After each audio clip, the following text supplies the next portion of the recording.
everyone arrived? Everyone is already waiting inside. Well, what are we waiting for? Let's join them! Please, wait a moment. Before attending the meeting, I hope you can promise me one thing. What do you need? Promise me that you won't commit to anything too reckless. What do you think? Okay.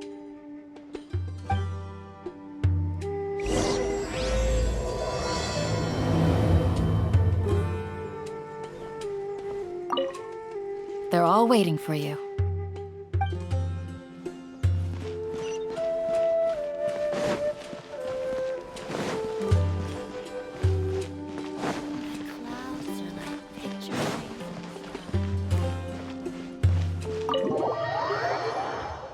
Everyone's here so early! But why isn't anybody talking? We already discussed things a bit. Hey, where have you been? I've missed you too. Are you ready? Very well.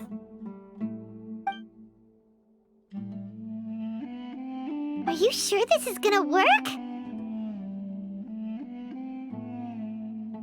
I gotta admit, it's bold. Color me impressed. It's worth a try. The point of discussion is to arrive at a solution. Let's cut the small talk and move to the next point. You're making Paimon nervous. You're finally done. I have some other stuff to take care of. Catch you all later. Come on, don't give me that face. I know what you're going to say. I'll be careful. That's what I wanted to hear. Take care. Well, traveler, Paimon, judging from your expressions, the meeting must have been quite productive. You can tell? I'm not that good at scheming or strategy, but I can sense people's emotions. And based on your reaction, things must have gone quite well. Paimon's a little worried. Hopefully nothing will go wrong. To be honest, I feel the same. But you're already some of the most capable people I know, so you have my trust. Candace gave us a compliment! Your deeds speak for themselves. Candace, we stayed behind to tell you that, although you won't be coming with us, we'll be sure to remember your words. I'm very glad to hear that. I've said the same thing to everyone here today as I said to you when you arrived. Your safety is the most important thing. Only when you're safe can the plan be successful. So please, take care. You're welcome. And thank you for taking my advice. Good luck with everything. I'll be here in the village praying for you.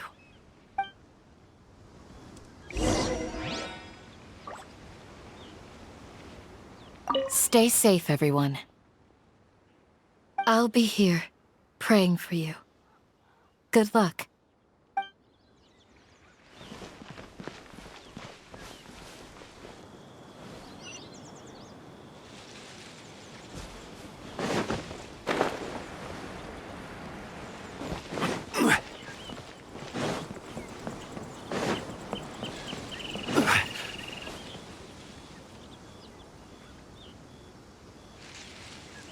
Sounds good. I'll go make some preparations. Okay. Alhaitham! Have you finished saying your goodbyes? Yeah! Also, Candace told everyone to be careful. Yes, she did. But I think my point also bears repeating.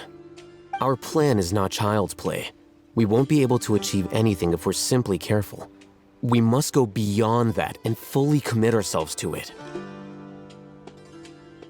I hope this is clear to you. Huh?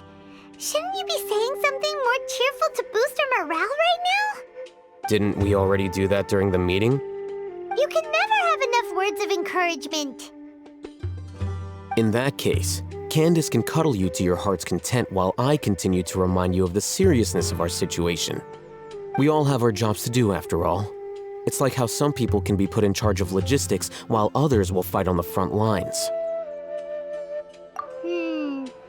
Speaking of the front lines, you don't look anything like a soldier. Of course. Compared to the mercenaries, I'm merely a feeble scholar. But the advantage of not being a mercenary is that I get to stay in a safer place and offer my strategic insight. Just think about that mercenary who lost his mind. Mercenary groups are facing constant danger every single day. Well, being a scholar is also a high-risk occupation, and you are a scholar! I'm not like the rest of them. Even among members of the same species, some will exhibit far more potential than others. This guy. Paimon still remembers when those mercenaries in Port Ormos called you a lunatic. All intellectuals are lunatics in the eyes of fools. I'll take that as a compliment. That reminds me. Do you remember the record we saw in the King Deshret ruins? It mentioned forbidden knowledge. You have a good memory. Forbidden knowledge has the power to drive people insane, but this fact has never been shared with the public. Even I, who has worked in the academia for some time, was never once informed of this. I think those mad scholars and mercenaries we encountered may have all fallen victim to the corrupting qualities of forbidden knowledge. But the academia has always held a different view. They have always believed that symptoms of madness are a side effect of human contact with divine knowledge as mere mortals. Come to think of it, perhaps the academia has also never understood the true nature of forbidden knowledge, and thus always approached the issue from the wrong direction. The Withering, Elazar, and the sandstorms. Don't you think what is happening right now across Sumeru is rather similar to the forbidden knowledge pollution that occurred in the desert thousands of years ago? But Paimon thought that Irminsul's disease is what caused the withering and the sandstorms. At least, that's what Tainari told us. Wait a second. Could it be that... Ah, you've connected the dots. The cause of Irminsul's illness may precisely be the pollution from forbidden knowledge. But if that's the case, what should we do? This is huge! Wait. Why do you think Lesser Lord Kusanali would have a solution to this situation? You mean, it's related to the scene you saw when you passed out in the Avidia forest? That whole, the world forget me thing? In that case, it's imperative that we rescue Lesser Lord Kusanali. Only by working with her to save Irminsul can we completely resolve the problems Sumeru currently faces. To make sure we're still on track, I would like to check on the state of some of our preparatory work. Where are we going? To an Eremite base.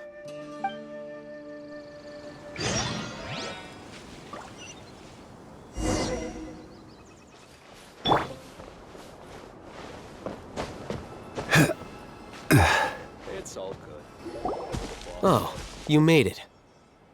Huh? What are they doing here? I gave them some technical work to do.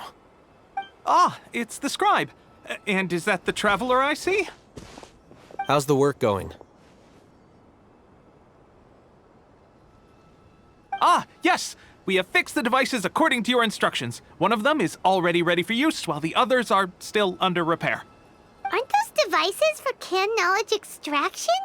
What are you doing with those? Look here. Huh? More can knowledge? Are you going to put more weird stuff into his head again?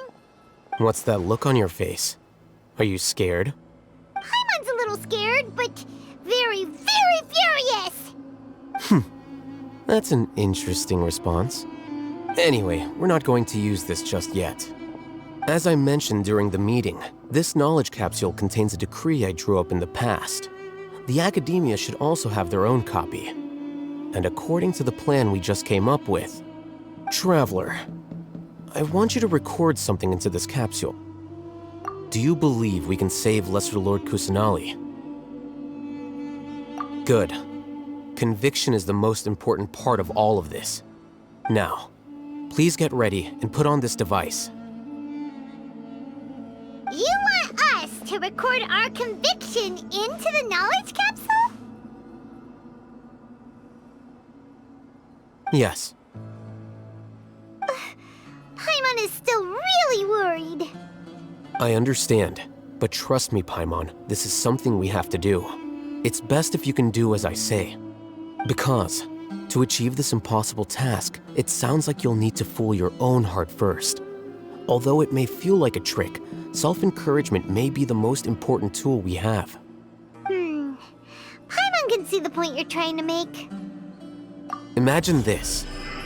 We have orchestrated our plan and successfully rescued Lesser Lord Kusanali.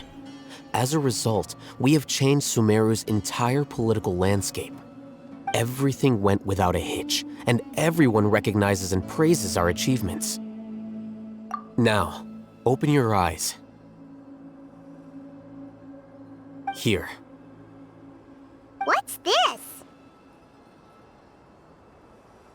Read it out loud.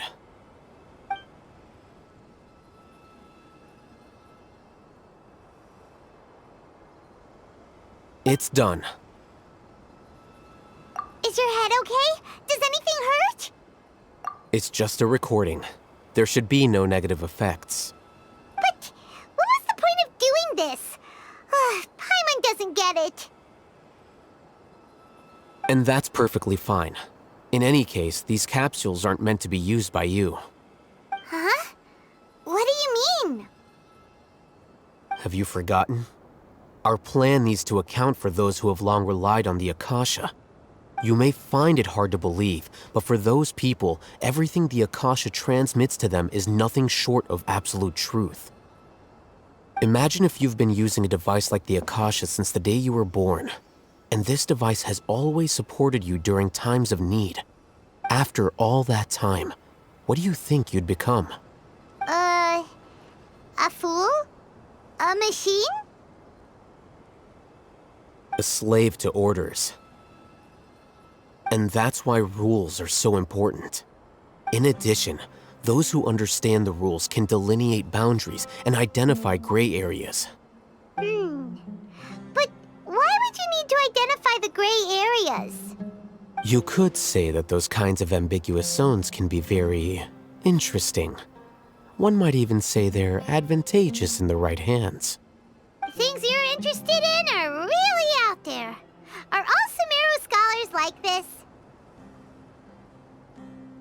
Anyway, that's enough chit-chat. I'm going to take those two to work on some small projects. You can head to Caravan Rebot and start preparing for the next step. Small projects? We're going to tinker with the Akasha terminal and make a few modifications.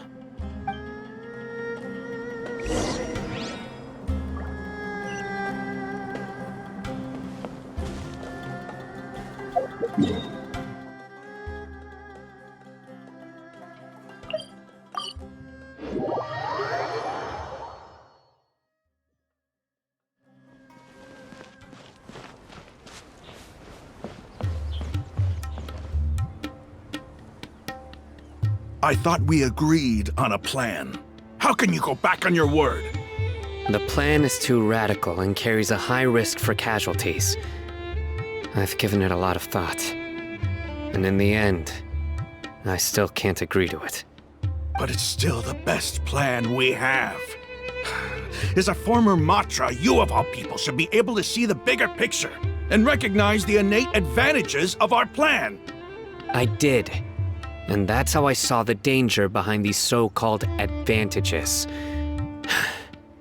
Alhaitham's plan is even more radical than I imagined. Huh? Why are you guys arguing? My friend, you're just in time. Why don't you help me persuade Sino? He's turned against our plan. We agreed to work out a plan at the meeting. As mercenaries, you're familiar with the local environment, so you'll take care of the specifics. But then, you went to Alhaitham for suggestions. Had I known Alhaitham would give you those kinds of suggestions, I would not have agreed to the plan. Look, you already know that we're all on the same side here, don't you? Mercenaries place a lot of importance on their bonds of friendship, but also will not hesitate to make sacrifices if they deem the situation to be sufficiently dire. I'm sorry, but as things stand, I can't accept your principles. Seems you really do understand the ways of the desert. Traveler, Paimon, this is also something you should know. Ramon's plan is to have me work with the Caravan Reebok guards in my capacity as a Matra. We will arrest the mercenaries and escort them into Sumeru City. Wait, how can we work with the guards? We can't get through that wall easily, remember?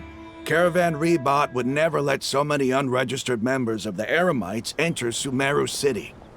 My plan will clear us of any possible suspicion, and also let us enter the city as a big group.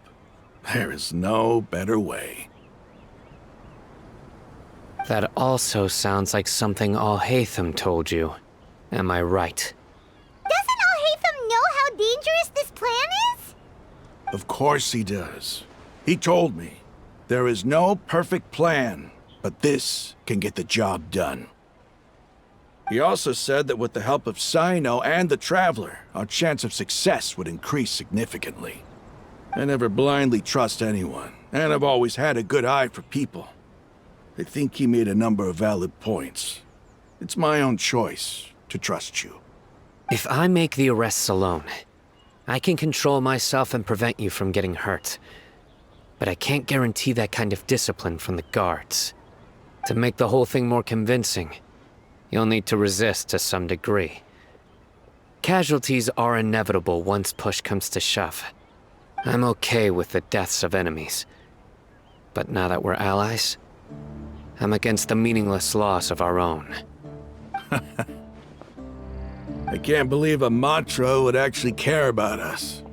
I've lived a hard life, and I can say that people like you are hard to come by.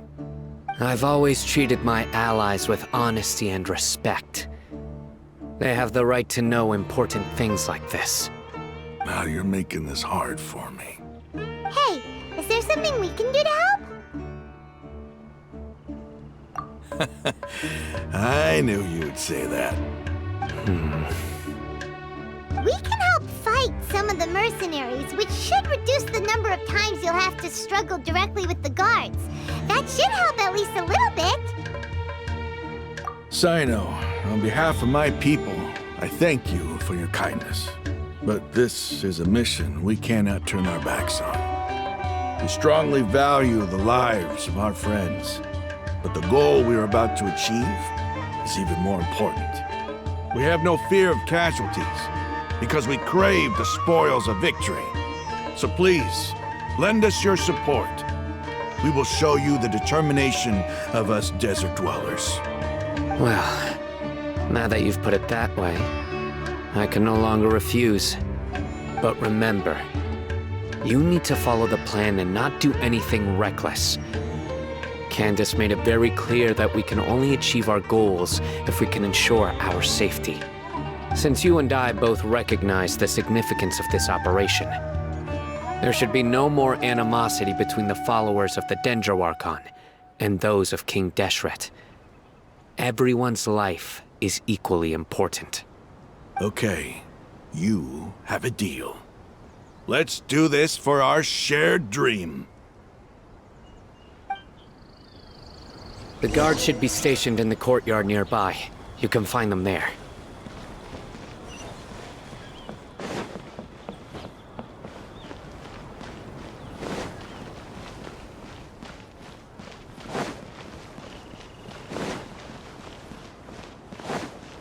I should be able to get some cheaper spices this time.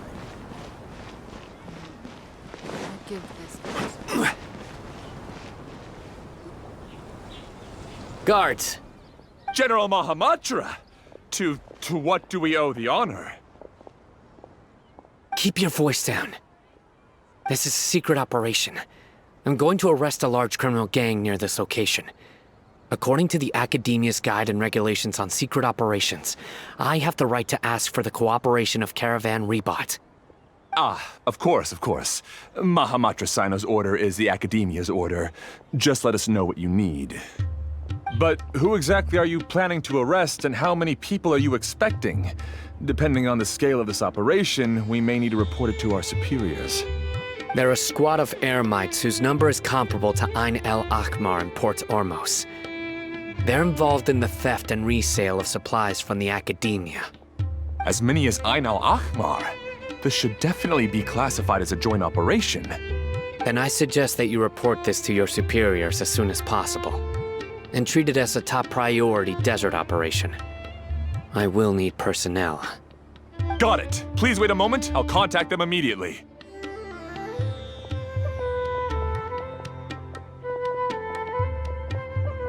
Because this is work. Because I trust you. Paimon can't believe you're still in the mood to chat. This whole thing has Paimon scared stiff. Aren't you even a little worried? What if these guards already know that you have betrayed the Academia and are no longer their General Mahamatra? Even if that guard doesn't know, their superiors might, right? We discussed this, remember? The Caravan Rebot operation is of great importance. But don't worry, the guards there shouldn't know that Sino has stepped down. How can you be so sure? First, the other Matras still don't know why Sino has left, which proves that the Academia has been covering up the matter. Second, this is a crucial moment for the Academia's God creation plan. If something were to happen to the General Mahamatra, it's bound to attract a lot of unwanted attention. No matter how you look at it, they don't seem interested in sharing the news of Sino's departure. A reasonable inference. I agree. Which brings us to our next issue. I'm sure some of you have been wondering if the prediction function of the Akasha will affect our operation. The Akasha is still in operation, so I must remain on high alert. Actually, considering the power of the Akasha, it's quite strange that it hasn't already tried to interfere with my actions. I've given that a lot of thought. For now, I don't think you'll need to worry. If you remember, when you first came to Aru Village, all your actions and routes were predicted by the Akasha. It even gave that information to those who kidnapped the village keepers. But things like that never happened again after we met up with the Traveler. That's true. But why? Look at it from a different angle. Why do you think the Akasha will predict your actions? Because my personal data has been entered into the Akasha. That's true, but the key to this question is, how well can the Akasha make predictions about a person? Haven't you ever thought about it? Just how can it do this in the first place? Because the Akasha controls the entirety of Sumeru. The Academia firmly believes that all human actions can be explained through logic. By sorting and analyzing entered data, the Akasha can derive behavioral logic and predict the actions of those who fit an existing logic model. However, at the risk of sounding like an advocate for fallacies, can everyone truly be considered logical at all times? Emotions are part of our behavioral logic, but can you guarantee that every experience of the same joy or pain would be equally intense? How can our feelings and opinions be predictable down to the letter in every single instance? Sino, in the past, you've always worked alone. In the absence of another person who could sway you or your thoughts, the Akasha could produce predictions that were similar to your real-life behavioral principles. Decisive and principled, you were used to solving problems alone. That's why the Akasha could figure you out. But now, you've joined a team. And I believe the Akasha hasn't yet figured out the full composition of it. Our thoughts and logic have intermingled and weaved themselves together to become a complicated, chaotic mess. Any one of us could potentially disagree with another. The Akasha lacks data on these interactions, and it's impossible for it to predict your actions in the future based on your decisions in the past. After all, there's probably a limit to just how much we can be modeled or controlled by data. So, in my opinion, you're probably safe for now. Makes sense to me. I agree. The Akasha is not alive, and I don't think we can be completely controlled by something without a mind of its own. Is that so? I guess there are things that even the Akasha cannot calculate, and people will not be forever trapped by the past. Paimon's so glad that this is settled. Next time, pay attention during our meetings. Will do. Just remember to stay vigilant. Footsteps! General Mahamatra, we were not expecting your presence here. I'm the security officer of the Grand Deshret Desert District. My name is Luxembarbo. This is my assistant, the Traveler. He will be working with me. The construct next to him is for his work.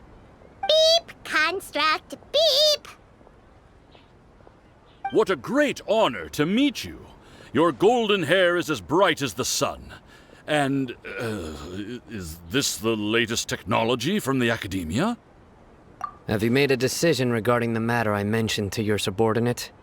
It seems to be a dire situation, so of course you will have our full cooperation. To be perfectly honest, I've always longed to go on a mission with someone as well known as yourself. There's no need for flattery. Yes, sir. Take your most elite platoon and follow me to the eastern side of the district. We will carry out the operation there. Understood. Map. Hurry, bring the map!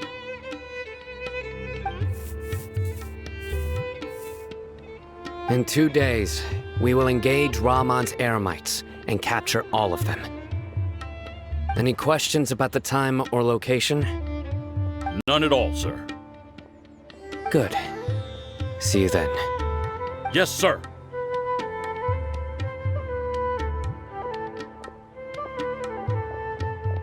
Maybe hanging around the General Mahamatra isn't so bad after all. Everyone's so respectful towards us. This is all due to the absolute authority of the Academia. And now, we're going to strike back against that massive pillar of power. Get ready. We will move out in 2 days.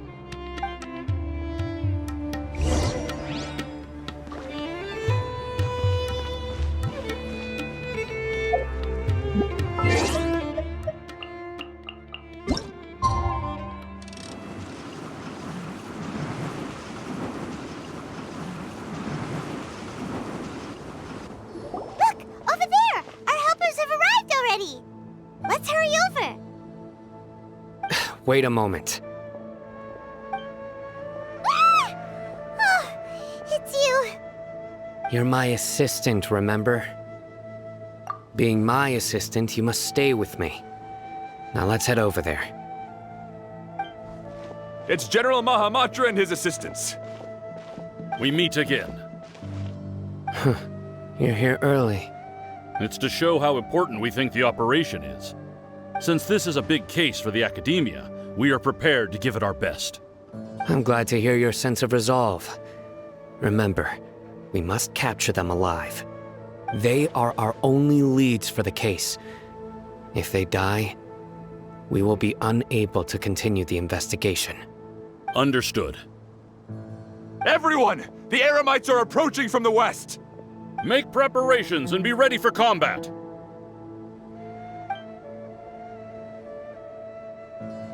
Halt! Oh? What a warm welcome! What do you want? Judging from those shiny weapons in your hands, it seems like you're not interested in a deal. Rahman, the Academia has caught wind of your smuggling and illicit sales. If you value your life, I advise you to surrender. Who are you supposed to be? A Matra from the Academia? I can't believe you came all this way just to catch us. I'm not here to talk. Oh. Nobody's given me this much time of day since I became a mercenary. Brothers! For that slight, let's wash our blades with their blood. Let's show them we Eremites are not to be messed with. Gather! Emerge. Right now. Motion to compel.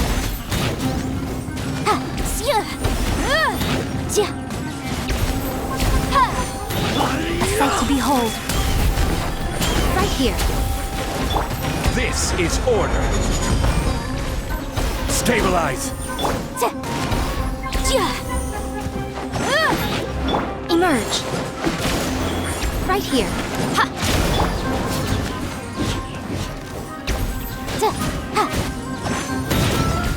Boom boom.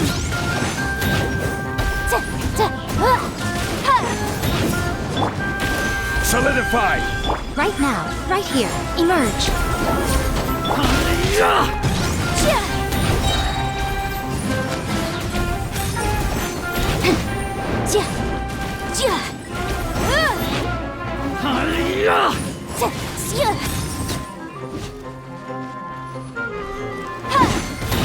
I will have order.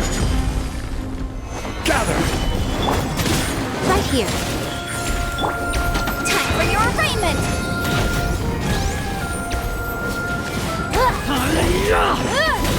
Motion to compel.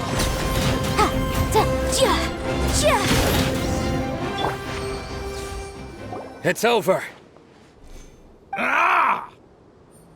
We have subdued them. The operation is now over.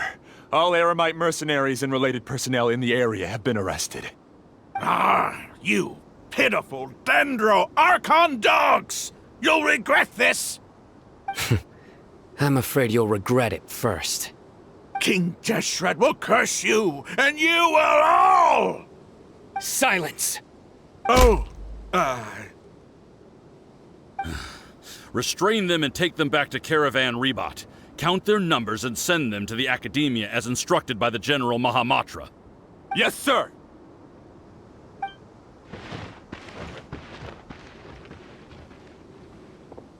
Mahamatra Sino, I will now take my leave. If you need further assistance, please come to Caravan Rebot and ask for me. Understood. You are dismissed. There they go. Let's talk elsewhere.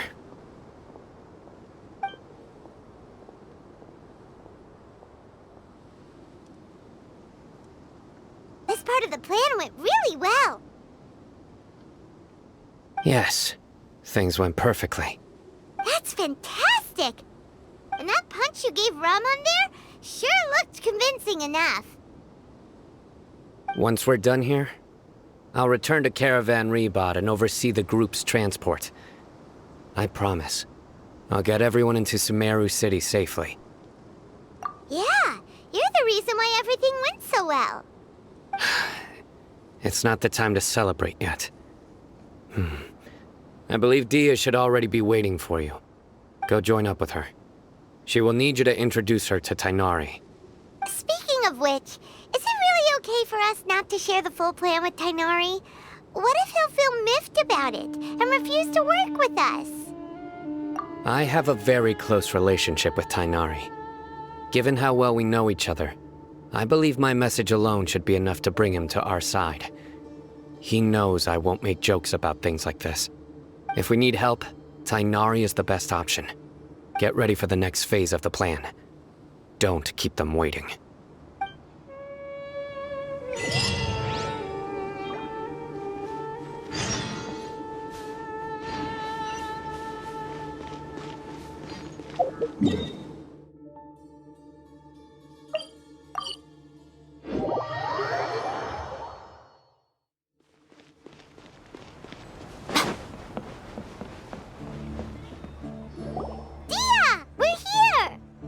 It's about time. Didn't you say our part of the plan is the most important of all? And here you come rolling in late. In the time it took you to get here, I already did 5 laps around the place, downed 7 drinks, and even did some clothes shopping. Sorry. We didn't mean to keep you waiting. I just wanted to fix your attitude and rub it in a little. After all, you took your sweet time getting here, and we've got important stuff to take care of. I just like seeing that serious look on your face. All right, I'll stop. All joking aside, I'm glad you're here. Let's get moving and take care of this as soon as possible. But where should we start? Our responsibility is to get a status update on the Fatui Harbinger known as the Doctor. We need to make sure he won't get in our way when we rescue Lesser Lord Kusanali. Dealing with an institution that controls all of Sumeru is already hard enough. If the Doctor were to crash the party, it would be next to impossible for us to achieve our goals. Yeah, we sure don't want him showing up. Ooh, he really gives Paimon the creeps. Right? Hearing his name just reminds me of those stuffy old geezers in the academia. I'd rather not have to deal with someone like that. According to the plan, we should first go to Pardis Di and ask for Forest Watcher Tighnari. If Alhaitham and Sino's sources are solid, then we can be sure that Tighnari still has the Academia's trust. So, we'll find Tighnari and convince him to get us the latest intel on the Doctor. Then, depending on what we learn, we'll make any necessary adjustments to our plan. The sages have placed spies everywhere on the other side of the wall. I'll follow you as a bodyguard. You should be honored. I don't offer my services to just anyone you know. But Paimon thought mercenaries would do anything for Mora. That's certainly true. But when multiple employers are vying for your services, you should always go with the best offer. Let's see. If I were to charge you a bill, I guess I can apply a discount. How much more do you want? I was not sure we can afford it. How much do I want? Hey, how about paying me with a smile? What do you say? I haven't seen you smiling much recently. If you ask me, someone like you must look lovely when they smile. Come on, give me a smile so that I can be less worried. Looking good! I hope this pretty smile will become our lucky charm. There are many kinds of smiles, but only a truly joyous one can bring blessings to others. Let's consider this smile a down payment for our future victory. Let's go. It's time to pay a visit to Pardis Di.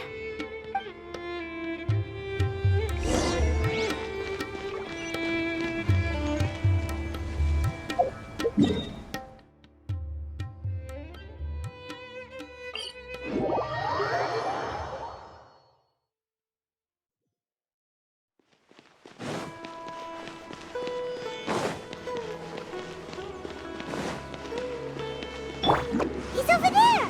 Let's go say hi! Tighnari! Ah, Traveler, Paimon. And you are? Hey there. This is our friend Dia. She's an Aramite mercenary. A mercenary? You must have some big news for me. It's something really important. Please help us out. All right, then follow me.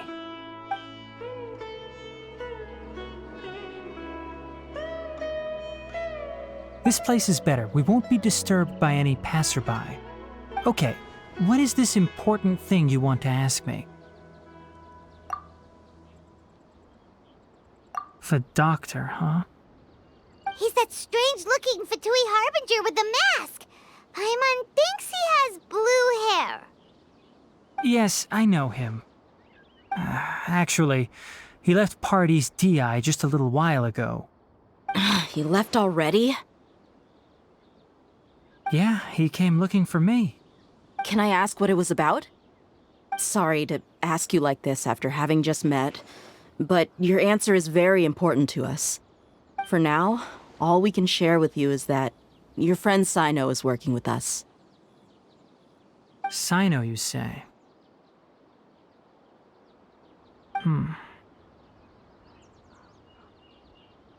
I see.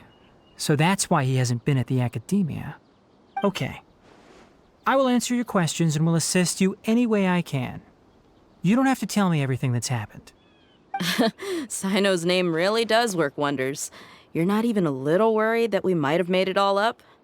Despite having just met you, I can sense that you're the serious type. Between you, the Traveler, and Sino, none of you strike me as the type that would conspire to deceive me. You don't need to tell me anything you don't want to. I'll also get straight to the point. The Harbinger you mentioned came to me because he wanted to take the scholar Hypatia away with him. Hypatia? Why would he want her? And what do you mean by take away? Is he planning to leave Sumeru? Yes. He told me his return to Snezhnaya is imminent.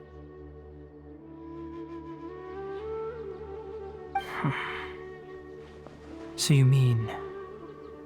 you're leaving this place soon? Indeed. Otherwise, we could have perhaps talked a little more. I was just about to set out when I remembered something important. To that end, I made a final trip to Pardis Di. Let me ask, have you been taking care of a scholar by the name of Hypatia? Your sources are accurate. No doubt because you recruited many informants. But you're right. Hypatia has indeed been receiving treatment from me. Forgive me for asking, but how's the treatment coming along? Given the way you're asking, I assume you have something to say. Since you asked, I'll be frank. I would like to take Hypatia to Snezhnaya. It's incredibly difficult to transfer a patient. As a scholar yourself, shouldn't you at least be aware of this? Oh? I can't believe your utter lack of faith in me, to the point of even questioning my general level of knowledge. How unbefitting. Well, you're the only one who's ever made such a request. I have my ways of keeping her safe during the journey. In addition, I can also promise that under my care, Hypatia will receive the most advanced and effective treatment. I will personally supervise her treatment and see to her recovery. Would that be agreeable to you? Hypatia was born in Sumeru and remains a scholar of the Academia. Her situation has not become dire enough to necessitate her transfer to another nation. Transporting her to Snezhnaya is risky, and the potential benefits are unknown. As the person currently responsible for her treatment, I cannot possibly sign off on this transfer. Your suggestion is rude and reckless. I'll pass. I don't know much about the doctor, but after talking with him, I realized that, just like many other scholars, he possesses an aura of arrogance that I've come to detest. It's not so much that he's looking down on others, but more that he's so confident in himself and his abilities, to a point of near insanity. I would never refer a patient to someone like him. I prepared myself for a protracted battle of wits, and was really surprised to see him just give up on the topic. Still, his reaction really concerned me.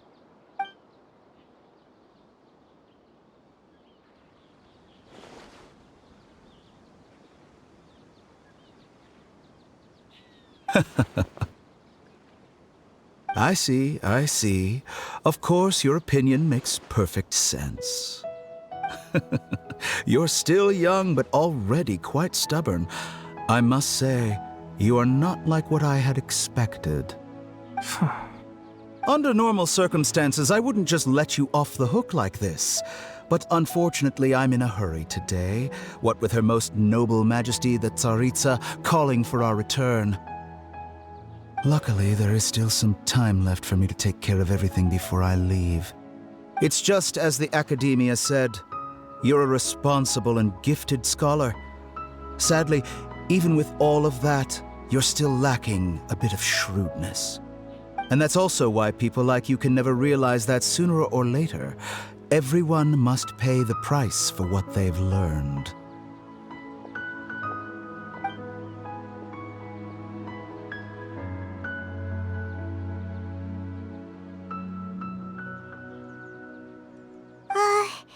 Paimon can't help but feel like he's hinting at something unpleasant. He asked a question. yet didn't care for my answer. Perhaps I'm nothing but a talking rock in his eyes. He never came off as malicious, but an utter lack of compassion permeated throughout our conversation. From his tone, I can sense that he's always looked down on others. I can barely believe it myself, but if that's true, the situation will be in our favor. I don't think I missed any details. Frankly speaking, I don't want you to do anything too risky. Now that you know a little more, it should be easier for you to stay safe. Sorry we can't tell you everything. We appreciate that you helped us anyway. I won't forget your kindness. It's okay. I have an obligation to do so. To be perfectly honest, all of this may have started because of me.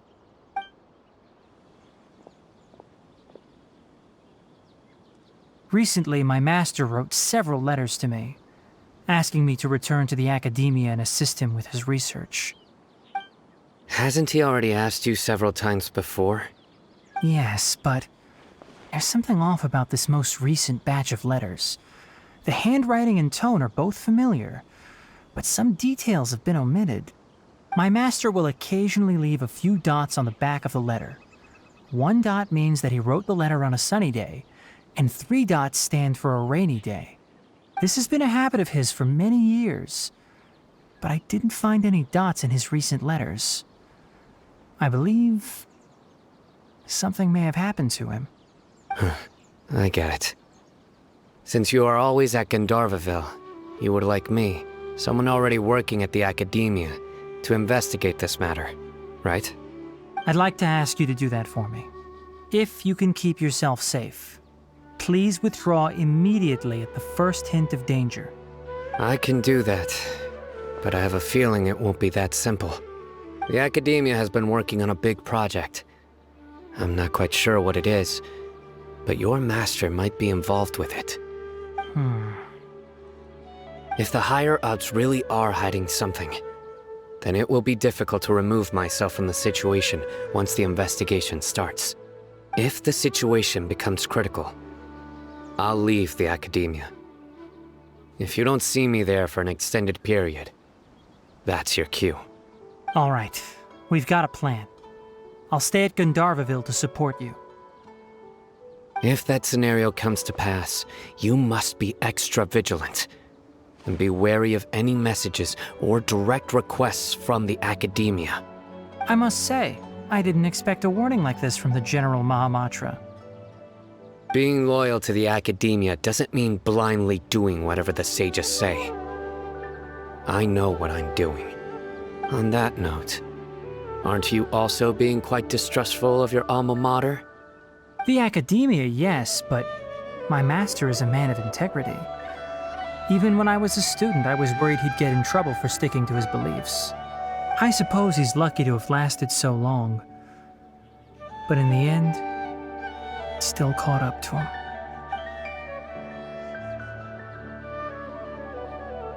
I see. So you noticed something was up with the academia from the very beginning. This may well be how Sino became involved in all this. In that case, I must keep my promise and help you however I can. Also, if you run into Sino again, please help me pass on a message to him. Trust your own senses and experiences. I think this may be something he needs to hear right now. Okay, we'll find a chance to tell him. Thanks. Right. Now let's go hunt down this Harbinger. Oh, by the way, which way did the doctor go when he left Pardis DI? That way. Gotcha. Thanks so much. We'll be on our way.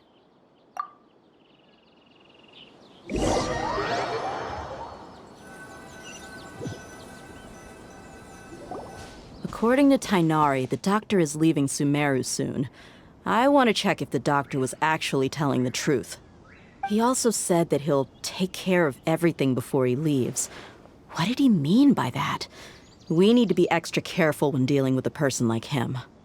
Just to be safe, let's chase him and see what we find.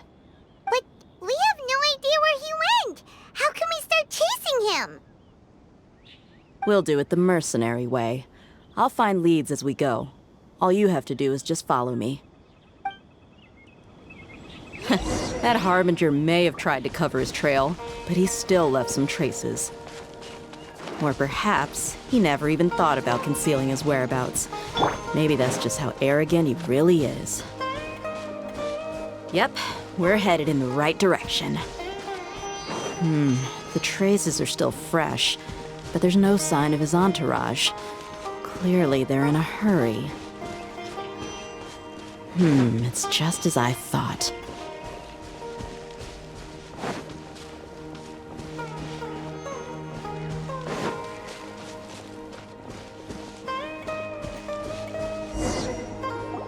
We can stop here. I think I know where the doctor went. To the south of here is Port Ormos, which seems to be where they're headed. Port Ormos? They're going to leave by boat? That's right. Let's go to the port and have a look for ourselves.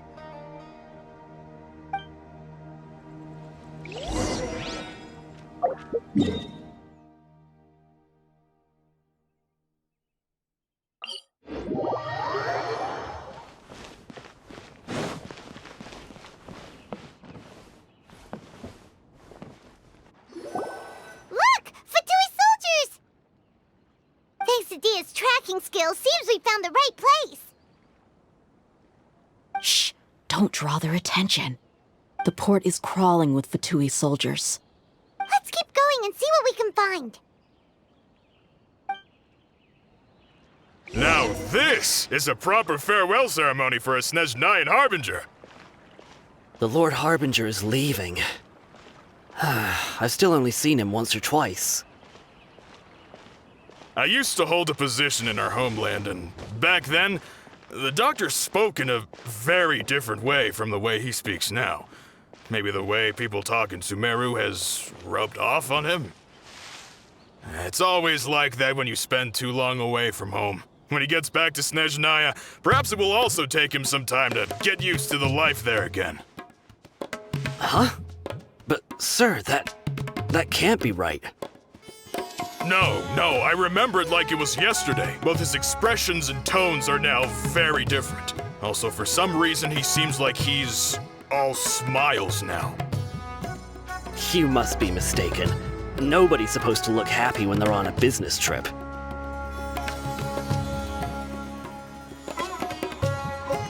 The doctor is on that boat. So he told the truth after all. He is actually leaving Sumeru. Let's get closer and find a place to hide so we can observe him.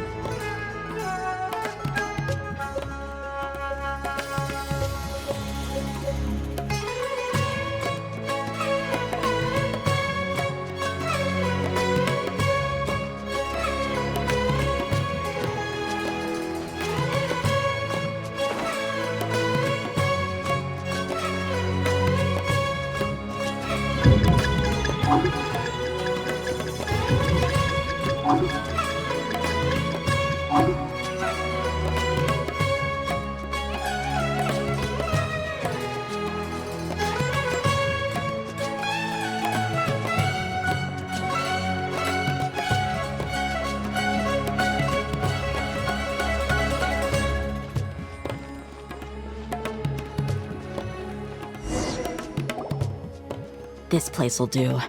We can hide here while we keep an eye on the boat.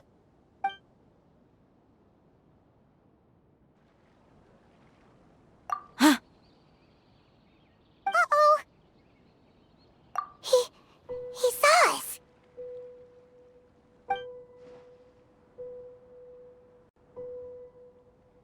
Huh? Is he waving at us? It's time to say goodbye. Wait, is he the only person on the boat? Huh? You mean there's nobody with him? And where are all the soldiers we saw in the port just now? They were all here just a few minutes ago, but now they vanished. So this was a trap. Wait, don't tell me that. Luckily, there is still some time left for me to take care of everything before I leave. Oh no. They might be after Hypatia. Let's get back to Party's DI. Huh? What do you mean? I'm afraid that she's seen something that she wasn't supposed to see. If I were the Fatui, I would also try to take her away. And if I couldn't... Oh no! Are you saying they're going to kill her? Let's go!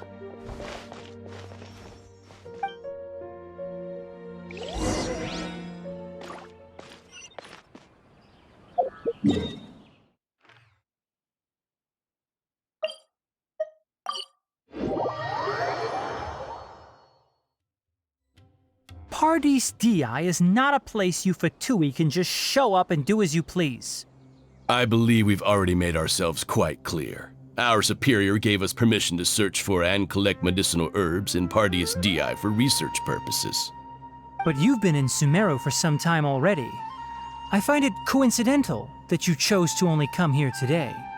Even the Grand Sage himself may not have the right to question our research, much less an ordinary scholar like yourself.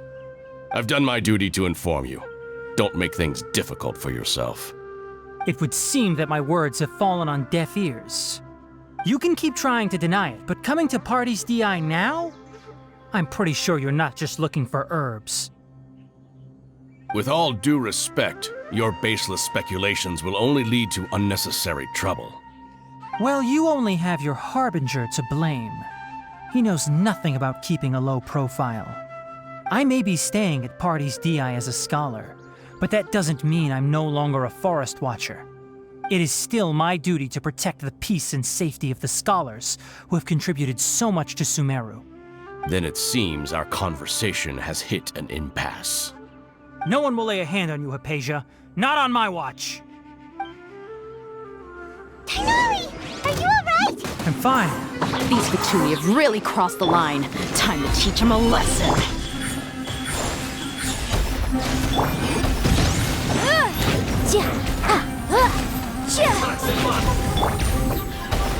You need a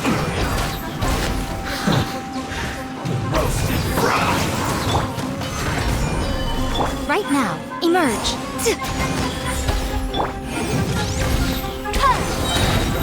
This was well done. Order guide. Stabilize. Right now, emerge. Roasted I'm fry. always watching.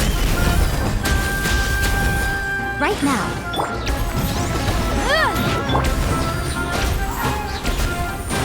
There's no use resisting! Give us Hypatia! Keep dreaming! Yeah, Tighnari! Beat him up! Admissible evidence! Boom boom!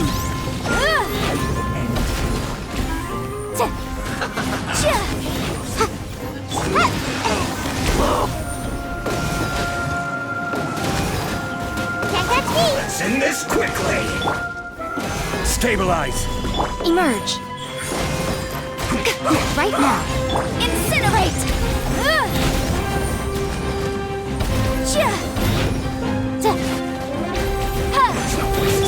I will have order.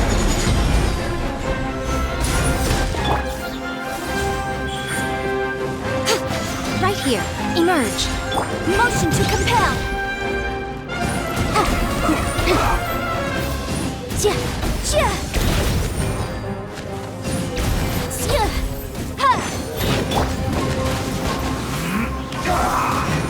I'm out of here. Solidify. Right here. Right now. Incinerate!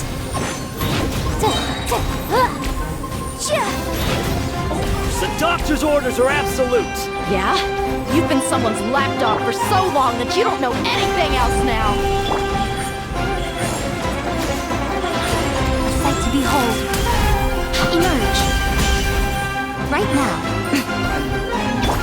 Breath of the flame! Boom boom!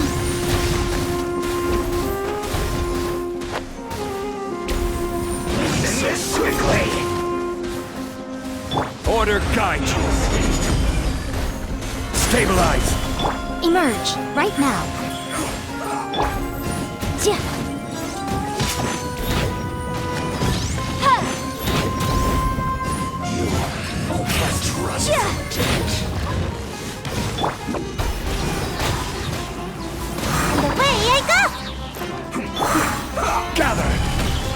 Emerge!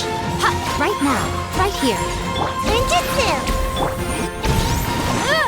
Motion to compel!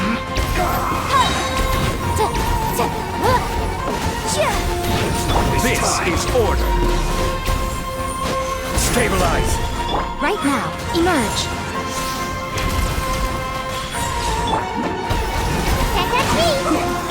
Invisible evidence! Incinerate! We're not getting anywhere. Traveler, Paimon, please go to Hypatia. We need to make sure they don't try to sneak around and attack from behind. Got it!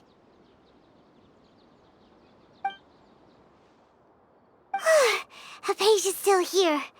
Doesn't look like anyone's broken in.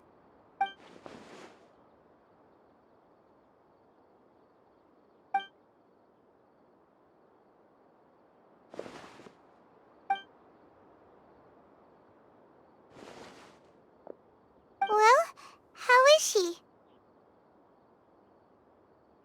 Oh, that's good.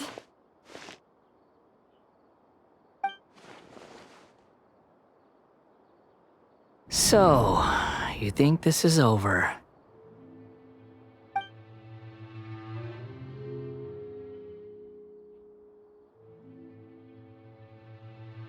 What?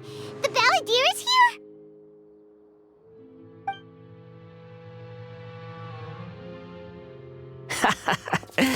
I've missed that look of abject horror. You've given me that look every time we meet. But, where is he?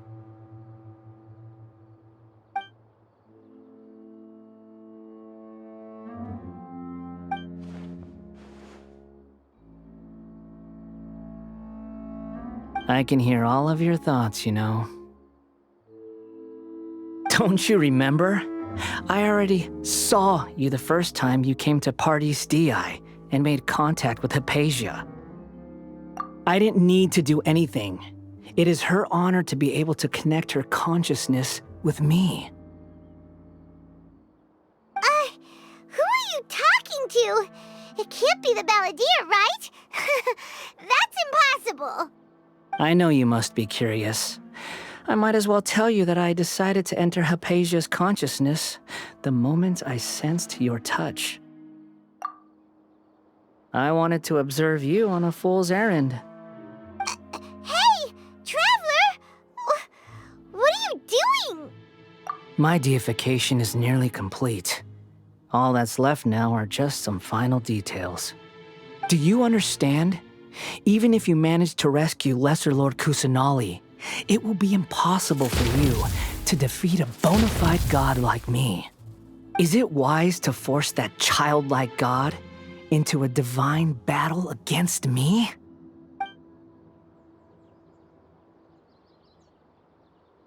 Scholars consider the god of wisdom to be the sum total of their faith. It's how they can justify reverence for a god as they construct it. But this also shows that humanity's worship of gods is a combination of blasphemy and exaltation. It's truly laughable.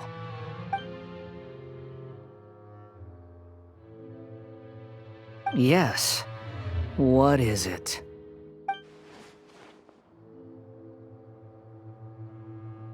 Yeah, I'm in a good mood, which is why I'm talking to you like this.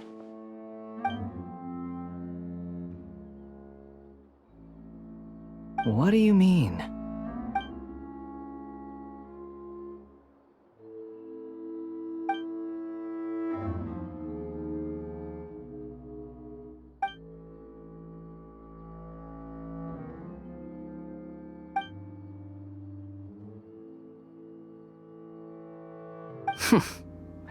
Those words almost make you sound like a friend who actually cares.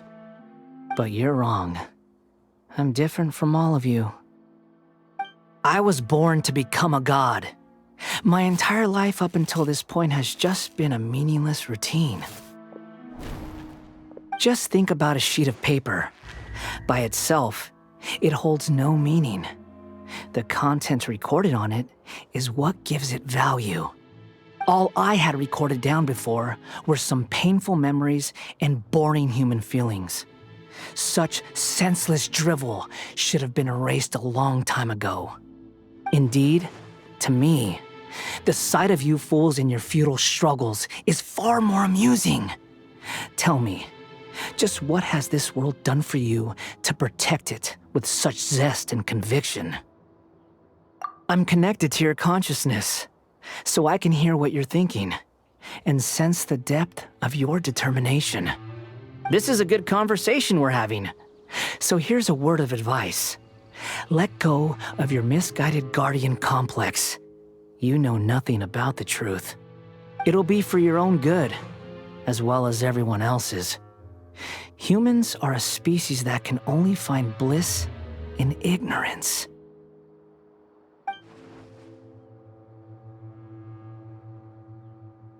Ah, you've seen my affection for her. If you were in my position, I think you'd feel the same way. She peered into my consciousness and saw my past. Someone like that is qualified to become my first follower. All gods need followers. So Hypatia has been chosen. Her appearance heralds my imminent arrival at the throne of divinity, while her worship shall become my glory.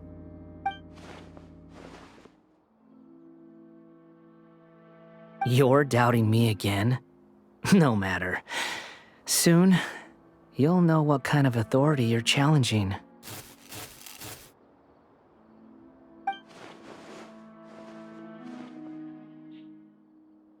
Who wants to hurt my devout follower?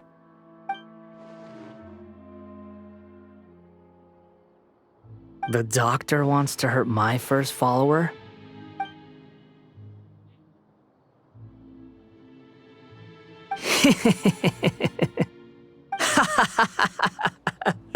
How very amusing. Has anyone ever told you that you're not good at sowing discord? The doctor has never known his place. Even now, the puny human thinks himself capable of interfering in the business of the new god.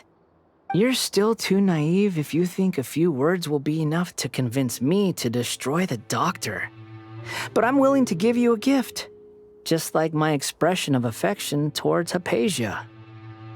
It is an honor for you to be able to stand here and speak with me. As my listener, you will be rewarded.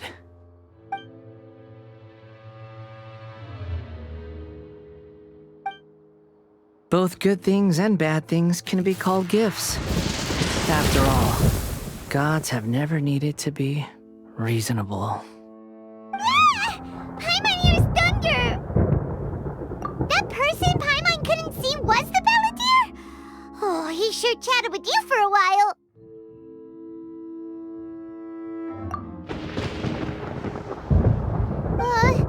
Where is the storm headed? That means anyone outside is in danger! Let's go! Tighnari and Dia still must be fighting!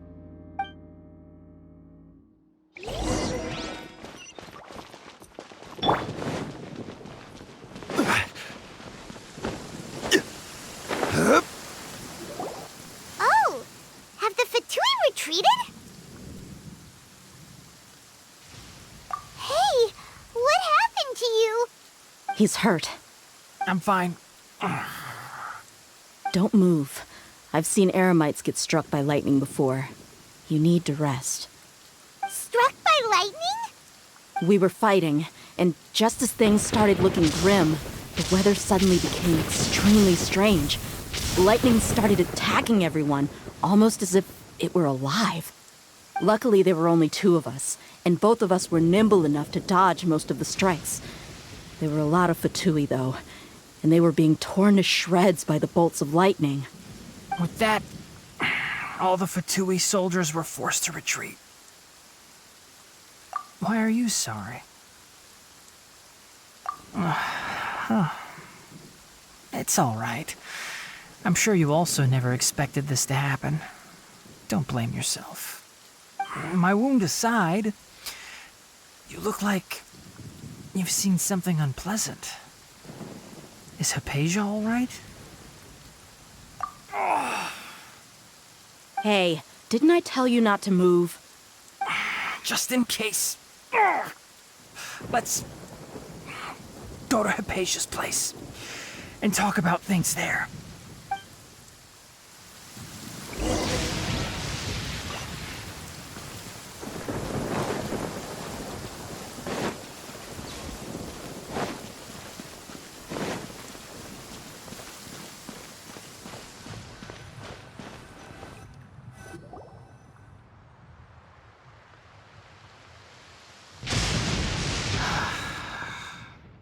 Thank goodness she's fine. Hey, how about taking care of yourself first? I understand my condition. The wound is not fatal. I'll be all right. Ugh. The more you understand medicine, the worse of a patient you become. I know. They always think they can push through the pain. Oh, he sat down. Let me rest for a bit. Sorry, Traveler. Now you may start.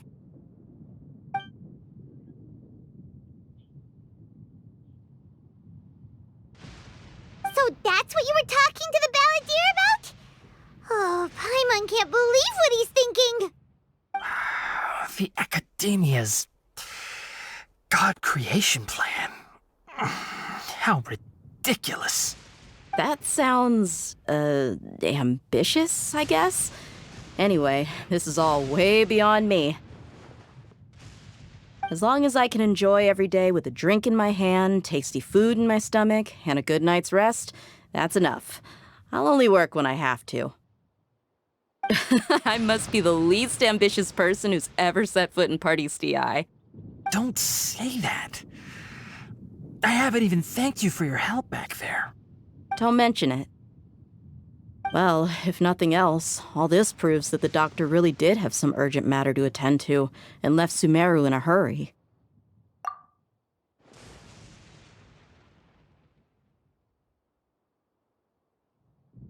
Maybe the Fatui want to cover up some secret of the balladeer. Is that why they tried to seize Hypatia? You said the balladeer claimed that Hypatia has seen his past. So, what could be there? Have you noticed? The balladeer is not happy with the doctor's actions. He thinks the doctor has no right to consider himself as his equal. So, if the doctor was to show up again, would the balladeer zap him with lightning? Based on what the Traveler has said, I think he would. Having the doctor gone benefits him as well as us. In other words, we've successfully completed this stage of the plan. The doctor is out of the picture now. Yay! That's a big accomplishment! I'm also happy for you. Thank you for the help, Tighnari. Make sure you rest up for now.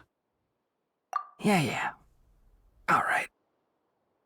Okay, that wraps things up for us here at Party's DI. Traveler, it's about time we rendezvous with the others at the Grand Bazaar. Let's continue to keep a low profile. You can head there once you're ready.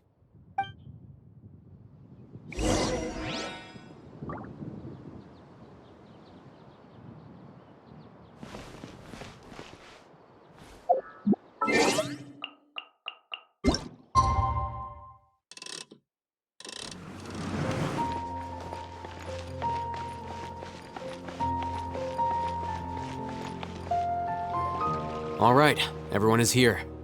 How did everything go? Any luck with your missions? Let's report back one by one. I'll start first. We've made the necessary modifications to the Akasha terminal. In addition, the props required are also ready. I'll go next. The Traveler and I went to Party's DI. The situation was a bit complicated, but we found Tighnari. Unfortunately, he was wounded during a fight. Who was behind it? Well, that's the tough part. What should I say, Traveler? The Fatui or the balladeer? After some back and forth, we confirmed that the doctor has left Sumeru by boat. He has something urgent to attend to back in Snezhnaya. So, we've successfully removed the doctor from the picture. Also, Tighnari's already resting, so he'll be okay.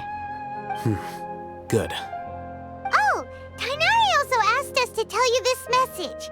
Trust your own senses and experiences. All right. I'll remember that. Everything also went smoothly on my side.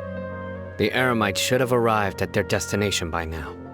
To avoid alerting the quarry, they will stay there for now. I can't believe you actually got so many Eremites into Sumeru City.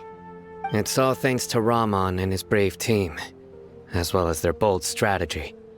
It appears to have been very effective. I'm glad to hear it. Well, is that everything? Okay, this meeting is adjourned. Huh? Wait, you mean that's it? Well, what else is there to discuss? Shouldn't you end with some words of encouragement? You know, to fire us up now? Personally, I'd rather we all go home and get some rest. Alhaitham, you... Ugh. Oh, and if you wanted someone to say something to that effect, then I must reiterate that I'm here to strategize and not to lead. So you should find someone more suitable to do that. But I thought all of you Academia big shots were great speakers. Then I should remind you that I'm the scribe. I know that. So what? A scribe is responsible for recording meetings, not speaking. Fine, whatever. Well, Sino doesn't seem to be much of a talker either. I guess that leaves it to my employer. Employer? Yep, the Traveler hired me. That's right. So come on, boss. What do you have to say for the team? Yeah, say something to boost morale. Huh? What are you all doing here? Oh, it's Nilou! Hey, everyone. I'm not disturbing you, am I? Not at all. I was actually just about to go find you. Judging from the group and all your serious faces, you were discussing something important, weren't you? But you also look like you're up to no good. Seems pretty interesting. Welcome, Nilou. Would you like to join us? Huh? Join you? You mean, you also want to discuss something important with me? Yes. Something very important. Nilou, are there any breaks in your performance schedule in the upcoming days? Huh? Wait, you're seriously inviting me?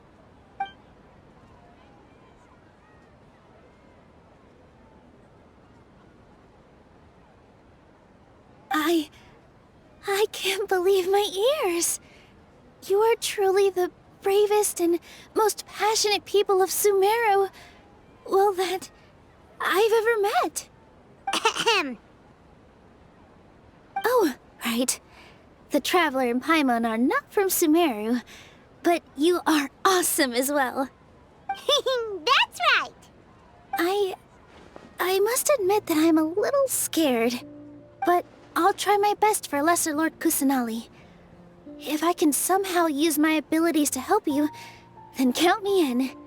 Remember, believe in yourself. Okay. I'll get my friends at the Grand Bazaar to help us tomorrow.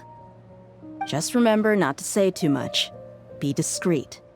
Yep, you got it. All the preparations are done. Now, can we finally conclude this meeting? So, have you thought up what you'd like to say, boss?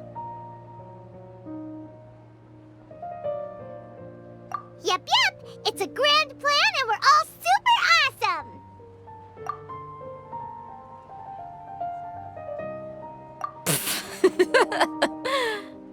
Well said.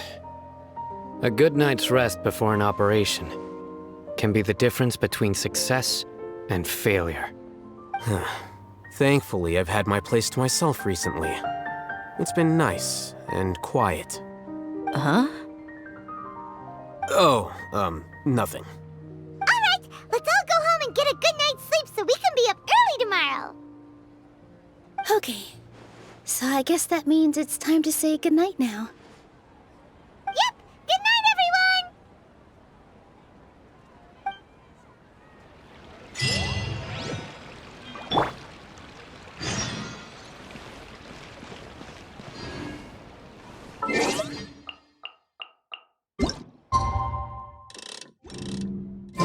Today is the Academia's Jnagarbha Day. We can finally put our plan into action. What's so great about Alhaitham should be waiting for us. Let's go to the Academia and find him.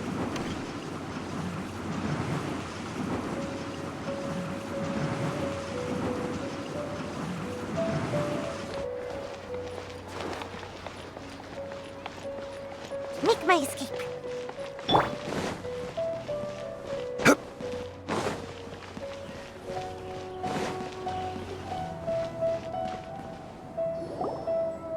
Hello, you two. Sleep well? Not really. Paimon got too nervous thinking about today and didn't fall asleep until the sun was almost up. What about you, Alhaitham? Naturally, I slept just fine. After all, a good rest should be considered part of the plan, since energy is an important resource. You just want to show off how calm you are. It's crucial to dissipate any tension before we execute our plan. The only thing you're doing is being annoying. Anyway, do you need me to go over the game plan again? Our target is Grand Sage Azar's office. Everyone in the Academia knows that's where the Grand Sage's console is. Only they can operate it. Many restricted commands and operations are executed via that console. I'm sure that console has a way to free Lesser Lord Kusanali. You know, Paimon's been thinking, what kind of technology could let the sages imprison even a god? That isn't something they could have accomplished with their scholarly talents alone. In the sanctuary of Surasthana, there's a device of Greater Lord Rukkhadevata's that she once used to isolate herself while meditating. 500 years ago, the Grand Sage at the time modified the device so that it can no longer be controlled from the inside. They were effectively trapping one god with the power of another. So, how are we gonna get to the Grand Sage's office? Don't forget, today is Jnagarbha Day, arguably the most important day to the Academia. The sages and core Academia personnel are busy loading the latest batch of research developments and legal decrees into knowledge capsules so that they can be entered into the Akasha. All the Darshan's researchers have their noses to the grindstone, and the Academia's grounds are flowing with all sorts of people. It's the perfect time for an infiltration. When the Grand Sage leaves his office to supervise the entering process, that's our cue to access the console and free the Dendro Archon. Well, yes, that's just the visible side of our plan, after all. If precedence holds, the Academia should have already started preparing for Jnagarbha Day. Everyone should be in position. All that's left is for us to lead the charge. Let's go. So are we just gonna walk in through the front door, or...? Yes. Were you expecting a stealthier approach? Paimon can't think of a good comeback. Alright, it's all on Alhaitham if things go south.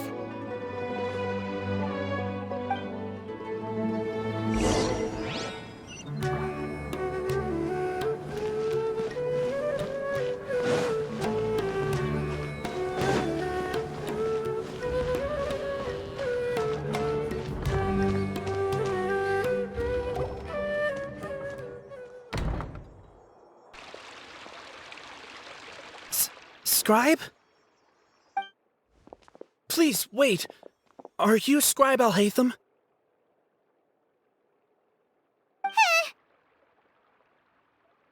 That's me. Is something the matter? I'm in a hurry. No. I was just surprised to see you here. I had heard that the sages were looking for you not long ago, but I didn't know what for. And, also, Please don't bring outside guests into the academia. Outside guests? How did you arrive at such a conclusion? Your groundless inference shames the Haravatat Darshan. What did you say? I'm the top student in Haravatat, and I earned 3rd place at the last Inter-Darshan debate. Don't look down on me! That wasn't my intention. As your Haravatat senior, I just assumed that you possessed a greater aptitude for critical thinking. Look, based on what you already know, the purpose of my return and the reason they're here should be obvious.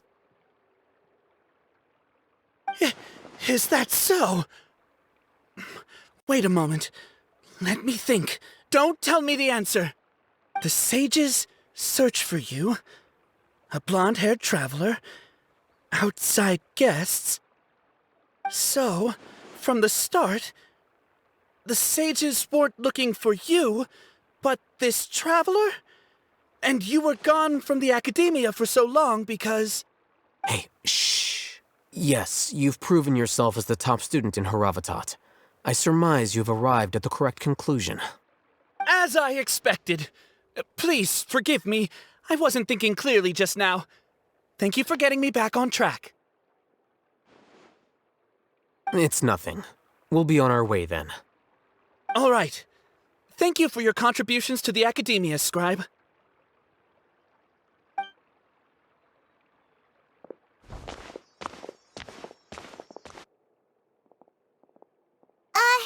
What the heck just happened now? What did he just guess? I'm afraid I don't know either. You have no idea? Mm-hmm. He convinced himself of whatever truth he came up with. That is the so-called pride of a scholar. If someone questions their academic facility, they will instantly feign understanding to keep up appearances. Nowadays, the academia is rampant with this type of scholar. Their obvious farces of intellect only serve to highlight themselves as fools. Wow, so there are special ways to deal with smart people. We don't even need to make up our own excuses. We shouldn't waste any more time. It would be problematic if we missed our window of opportunity. Let's go.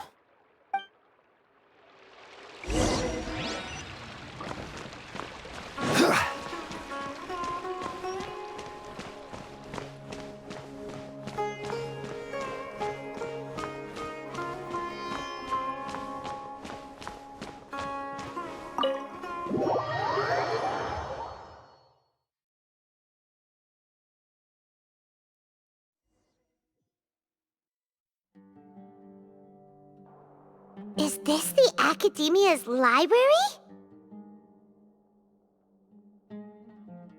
Indeed.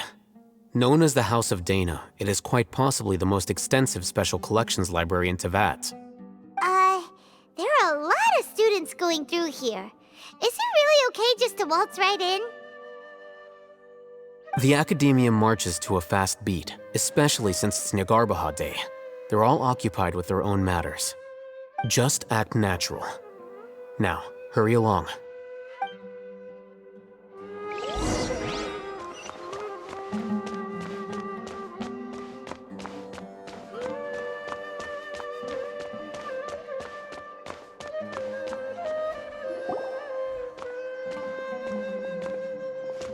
What's this platform for?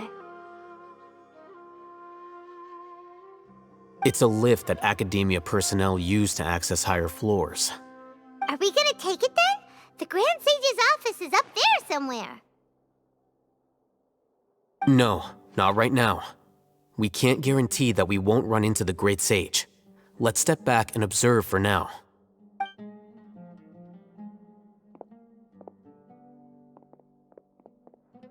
You think the Grand Sage will exit from there? And after he does, we'd sneak past him? Ooh, Paimon thinks that's really dangerous. Who knows? However, if we can confirm Azar's current location, our operation will be much safer if we... Allow me to offer you a hint. If you wish to know his location, look behind you. What's Grand Sage Azar doing here?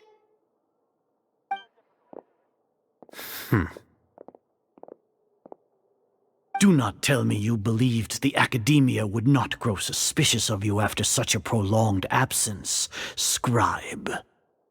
An eyewitness had informed me of your whereabouts, so I came to personally welcome you. Great Sage, I didn't expect you to care so much about me. I'm truly flattered. I'm sure.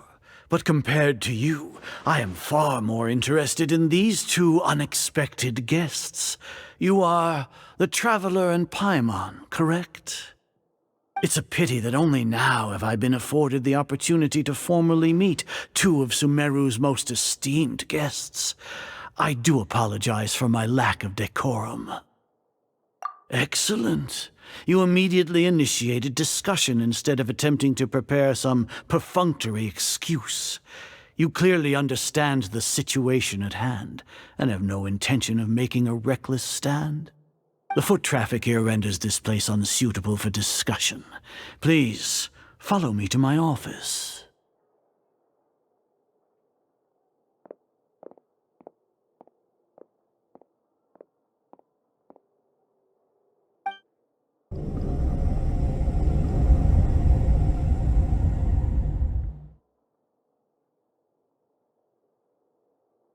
This place is crawling with guards. There's no way out for us. All right then, Traveler. What did you wish to discuss with me? Today is Jnagarbha Day, so I still have many responsibilities to attend to. There is little time for idle chit-chat before I detain you all. You seem to know quite a bit about our endeavors. If that is so, then you should be praising our great work, rather than using your trivial misgivings in a futile attempt to sway me. Trivial? Then tell me, what do the Fatui want from me? Worthless. Those are all completely worthless. Benefits, divine power. These materialistic words do nothing but debase our great work. Creating a god. Yes, we are using human wisdom to create a god. If humanity cannot attain omniscience and omnipotence, then we shall create a god to reveal them. This is the pinnacle of human wisdom. We shall regain a god's guidance at long last. No longer will we flounder in the interminable void of consciousness and knowledge. Even Irminsul will be freed from its plight. For our nation of scholars, this is the ultimate aspiration. No cost is too great to realize it. You will never understand the rapture of having a god be born within your very hands. With your degree of knowledge, you cannot even comprehend such an emotion. Gods exist on a plane that far eclipses humanity's. Lesser Lord Kusanali, what can she even do? Care for the people? Fend off sandstorms? Fabricate silly fairy tales? These are but child's play for the Academia. Does that make us equal to the gods? We are a people favored by Greater Lord Rukkhadevata. Though I may have personally not seen it, our forefathers bore witness to true wisdom. The ascension of the Lesser Lord has brought nothing but bewilderment to the scholars. They all ask, is that truly what true wisdom is supposed to look like? With that in mind, it is better to keep her isolated in the sanctuary of Suristhana, so our academy will not become embroiled in turmoil. Justification. Do you really think that only the super smart or powerful should be able to call themselves gods? As per your judgment, Grand Sage, they are indeed dangerous individuals. Not only are they acting against the Academia, but their ideologies have the potential to lead scholars astray. Looks like there really was merit in my assignment. Alhaitham? Are you talking about us? Anyway, I've brought them to the Academia as ordered, but it took some time and trouble. Oh, That reminds me. Here's the investigation report you had requested. It's a summary of my time spent with the Traveler, an array of information about him ready for your perusal. Alhaitham? So you're still on the Academia's side! We finally started to trust you!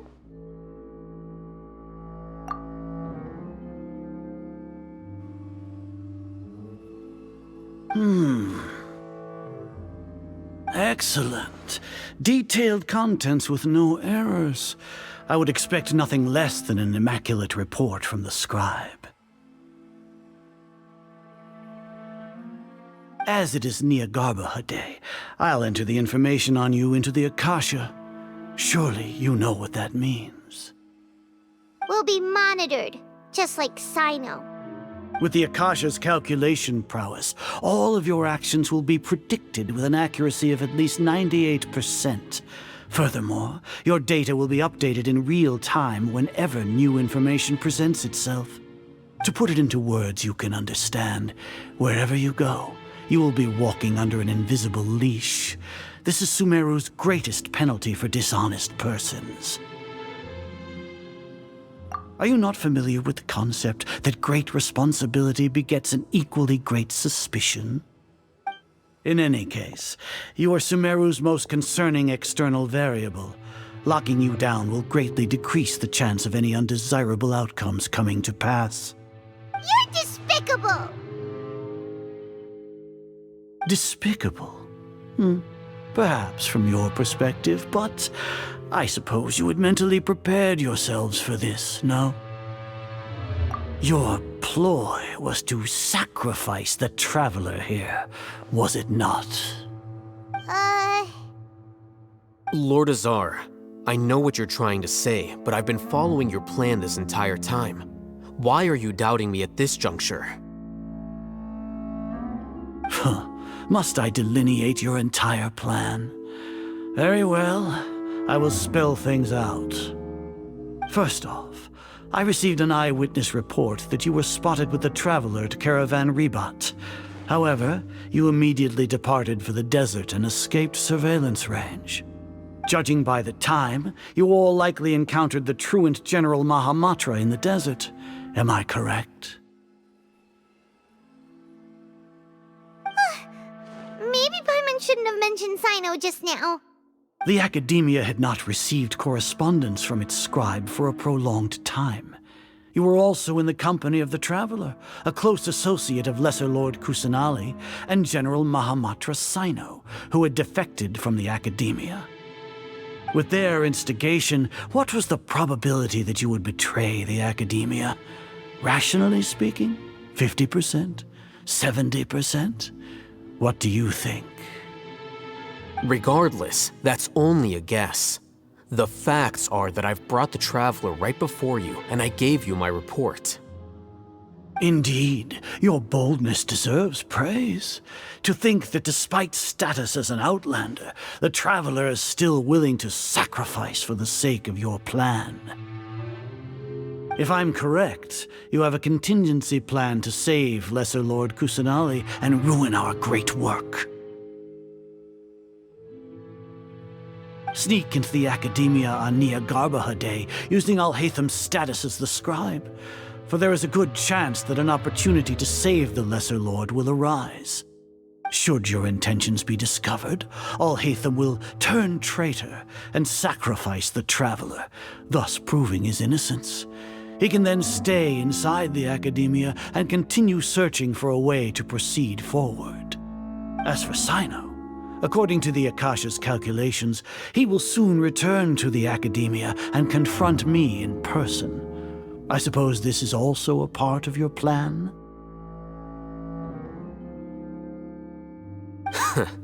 You'll see me as a traitor regardless of what I say, no? Even if you impugn me, it would have little effect on you all.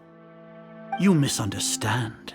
Losing our scribe would irreparably damage the Academia's regular operations and the development of Sumeru's future academic systems. However, under the current circumstances, Even that is trivial compared to what we stand to gain from our great work. You said that I betrayed the Academia, but you, Azar, you've betrayed all of Sumeru, betrayed its Archon. So flight is turned to fight at long last. Guards!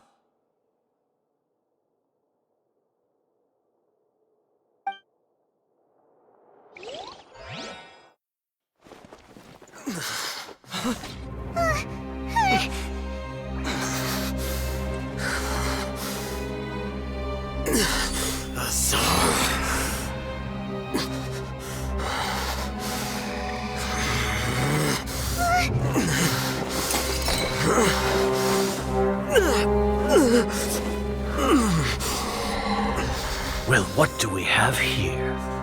So you stole that divine knowledge capsule. Traitor! You traitor! Even the most rational scholar will yearn for the power of a god in a moment of desperation. Aren't you doing the exact same thing as me, Alhaitham? Unfortunately for you, no god will lend you their power. Azar!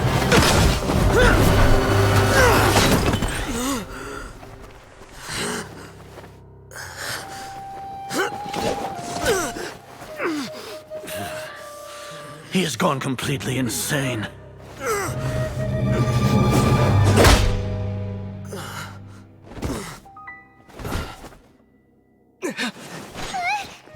Take him to the Matra and exile him to Aru village. Then find someone to take these two to the confinement room. I'll deal with them later. Grand Sage, we've finished all required preparations for Jnagarbha Day. We may begin to enter the capsules now. Excellent. You may begin.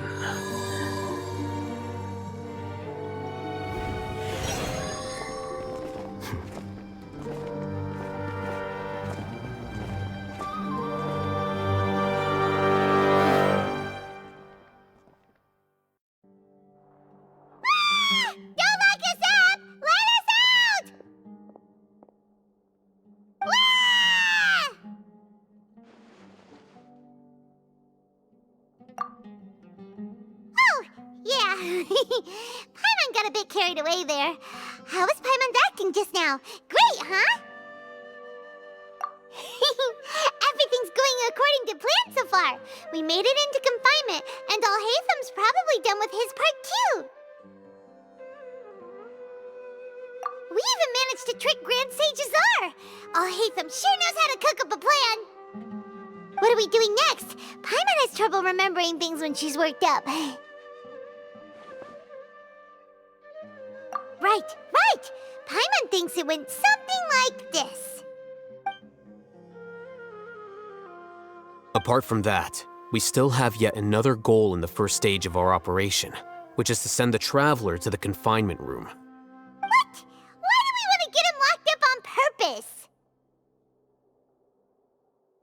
He's always been the person the sages are most afraid of, as well as the greatest obstacle to their successful implementation of their plan.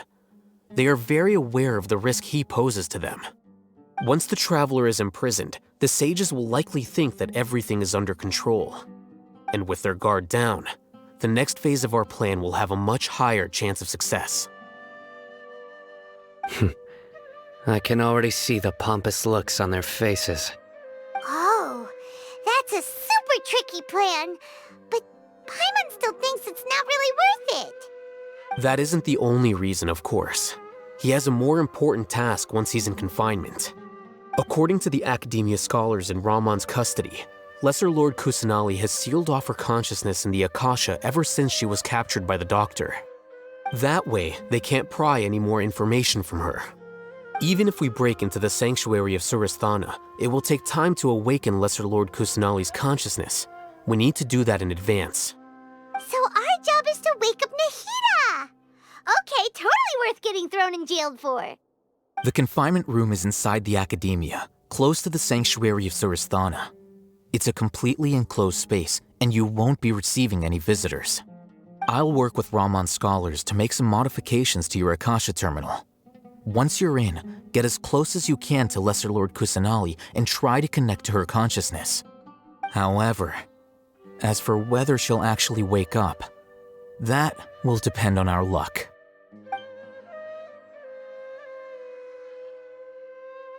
Oh, no wonder you've been wearing your Akasha terminal today. It's the one that Alhaitham modified. Paimon thought they'd take our Akasha terminals when they locked us up in here. Were they being careless? Alright, so what now? Sounds easy enough. We can finally talk with Nahida after all this time. Let's do it.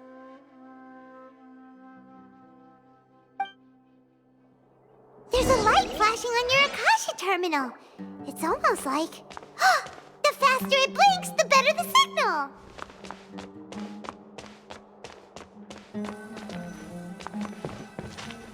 Whoa, it's Mora. Ooh, Mora. No, Paimon, we're not here to hunt for treasure.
Is this the right spot? Are you getting anything? Please work.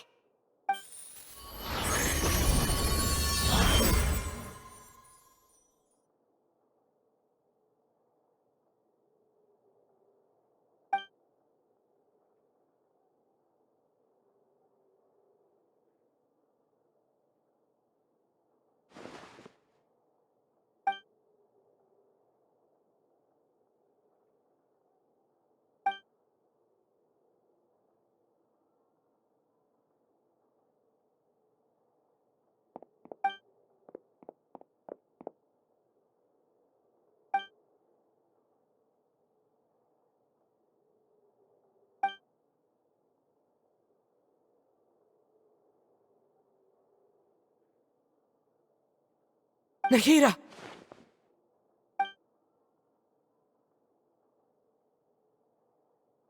Hey, Nahida!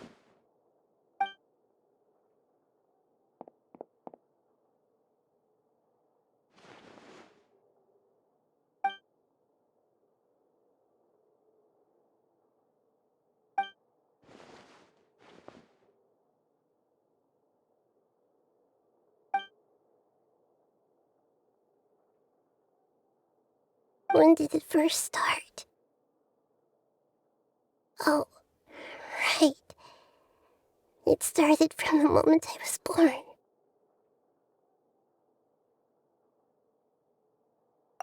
I want to become a worthy Archon. So I've kept studying. Kept listening to my people and their hearts.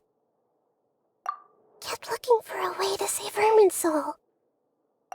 So I can catch up. Catch up to Greater Lord Rukkhadevata. But I'm stuck in the sanctuary of Surasthana. The sages are creating a god to replace me. And I'm forced to lock my consciousness in this boundless darkness. Nahida!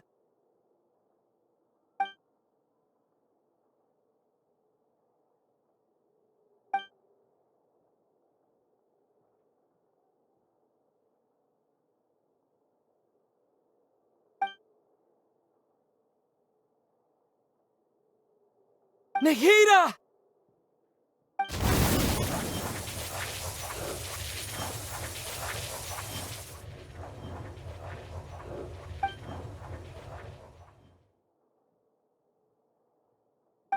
It's so quiet here. Now that I think of it, I don't think I've ever actually listened to my own inner voice. Do Archons have them? Should Archons have them? Have I been doing the right thing? Am I really not needed? How do I really feel about all of this? It's so quiet here. Since you're the god of wisdom, you've known the answers to all these questions since the very beginning, haven't you? Who are you? Whose voice is that? It sounds familiar. You're right, though.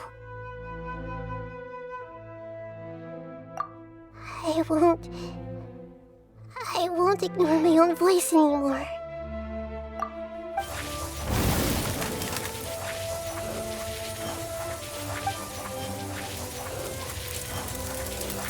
Nahida!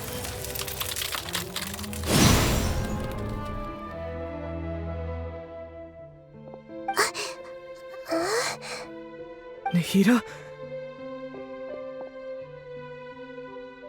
Did you wake me up? Thank you. Why are you here? We're here to rescue you. Are you alright? I'm fine. It's just... when I think of everything that's happened to me, I feel really angry now.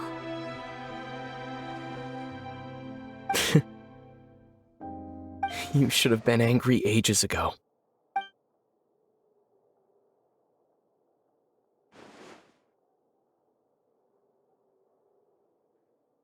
Huh? Oh, you're back! How's everything? That's wonderful news! Great! We weren't locked up for nothing! When you went to wake up Nahida, Paimon was listening for any sounds outside.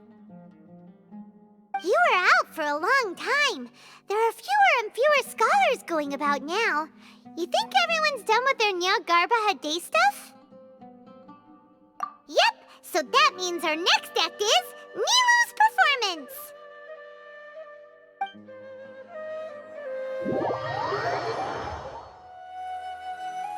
Nilou, are you sure about this?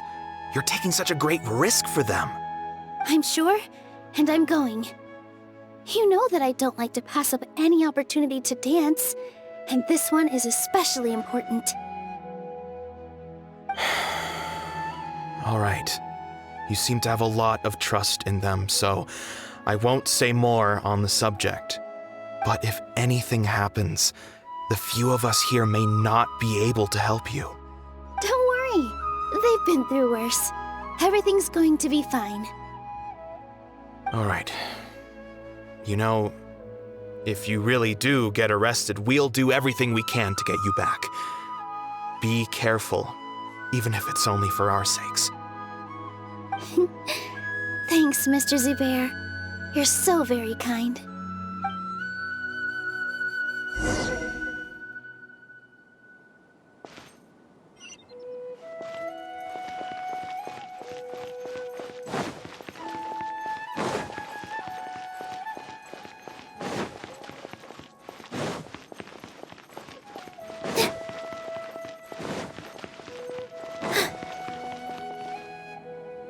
Nilou! How's it going? Nervous? Definitely more than usual. But it's because I'm worried I won't dance well enough. It's okay. Just focus on your performance. We'll take care of everything else. You sure know how to talk. Taking all the credit, even though we came here together to help out. Well, thank you both. I'll have to treat you to a meal after all this ends. I really, really appreciate all of your help. Ooh, that sounds great. Ha! How can we say no to that? All right, let's get back to business. Nilou, we'll be here to keep people from going to the academia so they don't interrupt your performance. I was planning on telling them something like, the Academia's been conducting a weird experiment, and some of their test subjects escaped. It's really dangerous there, so stay away. Oh, you couldn't think of anything better? Oh well, I guess it does sound like something the Academia would do. I think it sounds great. I'm counting on you guys. Don't worry, it'll be a piece of cake.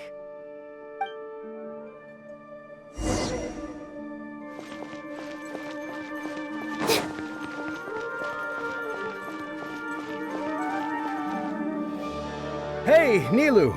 Sorry, it's great to see you, but I'm really busy right now. Our Bait People Away with Yalda Candy's plan is working beautifully. Do you want some candy? We have more than we can give out. VR, thank you so much for doing all of this. And even dressed up as the Knight of Flowers, no less. I'll pass on the candy, though. I cut back on sweets in the period leading up to a performance, and I'm about to start one. You have a point. The stage is cleared and everything's ready, so you can start your performance at any time. Yeah, thanks to you. I'm really grateful. All right, time to hit the stage. You're welcome. The honor's all mine, since I'll have such a great view of the show.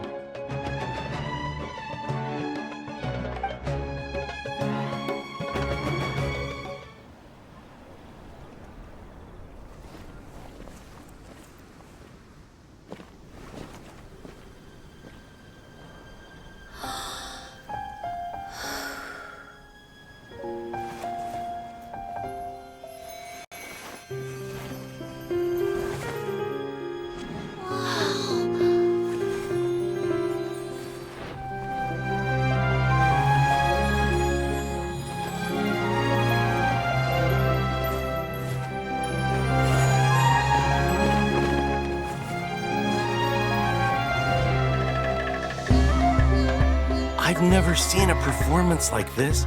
This is incredible. Yeah, but I heard that public performances like these have been banned. I can't believe she's doing this here.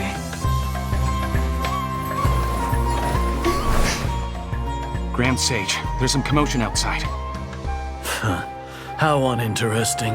Issue the new Prohibition Act from the Akasha to the guards. They'll know what to do. Do you think we should, stop her? Let's just watch for a little bit longer.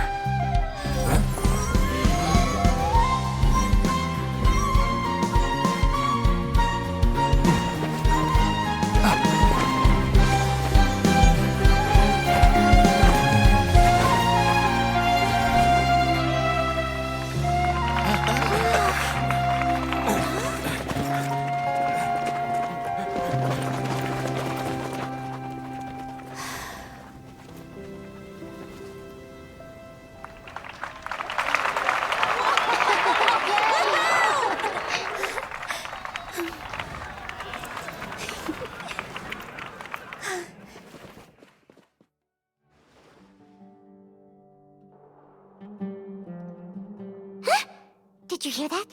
It sounds like a lot of guards just ran by. Does this mean the plan has moved on to the next stage? Yep. It's great that everything seems to be going well. Come to think of it, when did Alhaitham replace the knowledge capsule that was about to be entered into the Akasha? Oh, so that's when he did it! Paimon was too nervous to notice. Speaking of, didn't Alhaitham also yoink the Divine Knowledge Capsule from that mercenary leader in Port Ormos when everyone else was distracted? It's a time-tested trick of his. Why are we complimenting him? Yeah, he's smart and all, but he still makes Paimon's blood boil. Let's review our plan for this stage again. It's not like we have anything else to do right now anyway, and it'll help us feel more confident. Paimon remembers that Nilou's task was supposed to go a bit like this. Now that Lesser Lord Kusanali's consciousness has been forcefully sealed, the core figures of the Academia and their guards have started to wear their Akasha terminals again. With the Doctor's technological support, they think they have nothing to fear. How despicable of them to rely on such a person. But this is also our chance. I was originally asked to draft the knowledge capsule for the Artistic Performances Prohibition Act when I was still at the Academia. It should be on the Grand Sage's desk right now, and will be entered into the Akasha during the next Jnagarbha day. Are they really going to stop all artistic performances? That's horrible! I'll make an identical knowledge capsule, but this time, I'll smuggle some misleading information into it. We only need to find an opportunity to switch the capsules.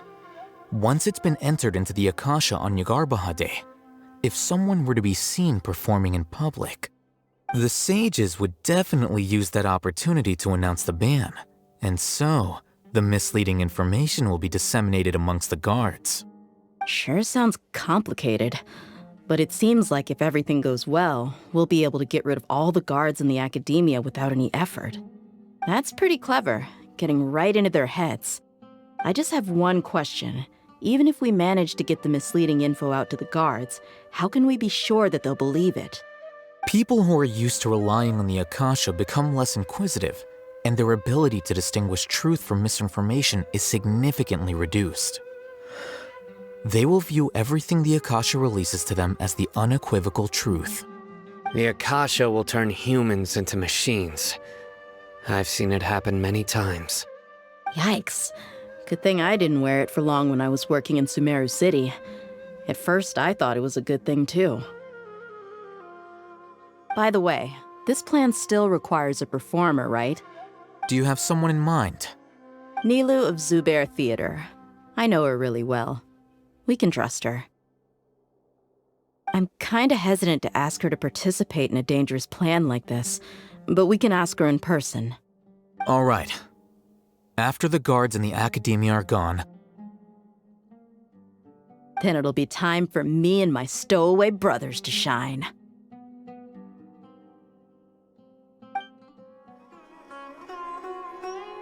Here they come. Did you see that, Raman? They came out from the Academia in droves.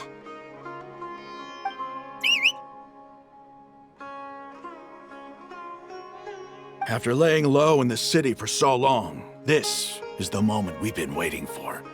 My brothers have already sprung into action.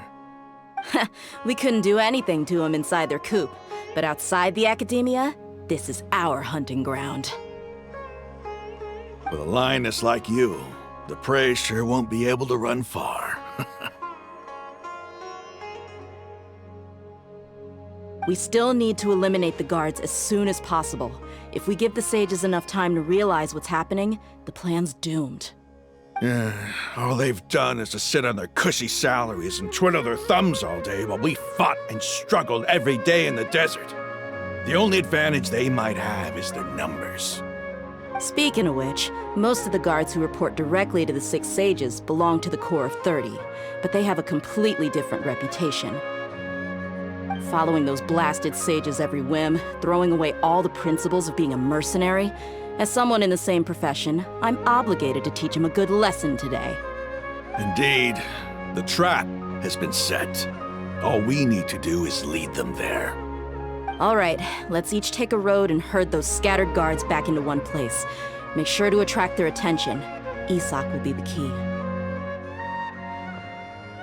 You gave such an important task to that child. Will he be okay? It'll be fine. Isak was so determined to help, so let's put our faith in him. Besides, even if he's caught, the guards would be too scared to do anything to him. They've never seen Lesser Lord Kusanali in person, after all. You've got a point. Anyway, I think I see them coming. Let's head out. Good luck.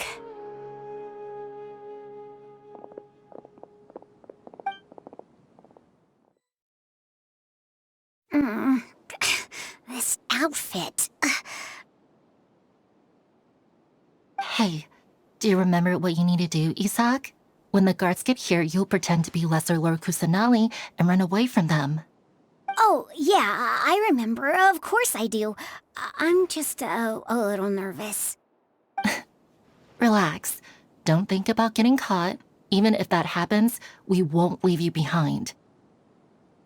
You only need to think about getting the guards' attention and leading them to the Grand Bazaar. Leave the rest to us. Okay, got it. I'm here to pay back Lesser Lord Kusanali for helping Grandpa. I won't get cold feet.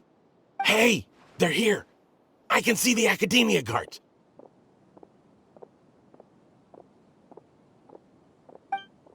All right, it's time, Isak. Take a deep breath and go. You can do this.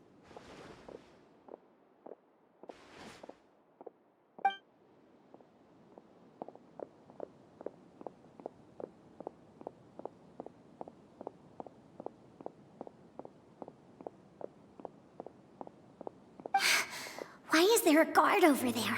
Did he already run ahead of me? This is different from our plan. But there's no time. I need to make a choice.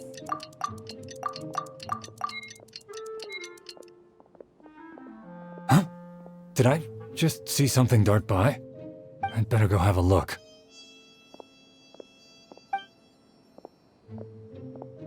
Were my eyes playing tricks on me?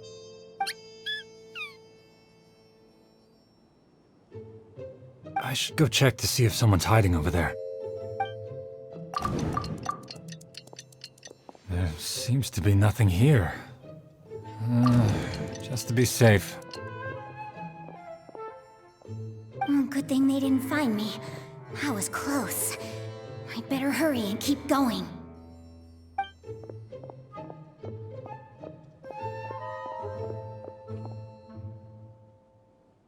Hey! Lesser Lord Kusanali's over there! Stop! What? Lesser Lord Kusanali? How did I not see anything just now? Oh no, they found me. Where should I go? The target suspected to be Lesser Lord Kusanali has escaped into the Grand Bazaar. Assemble and arrest her!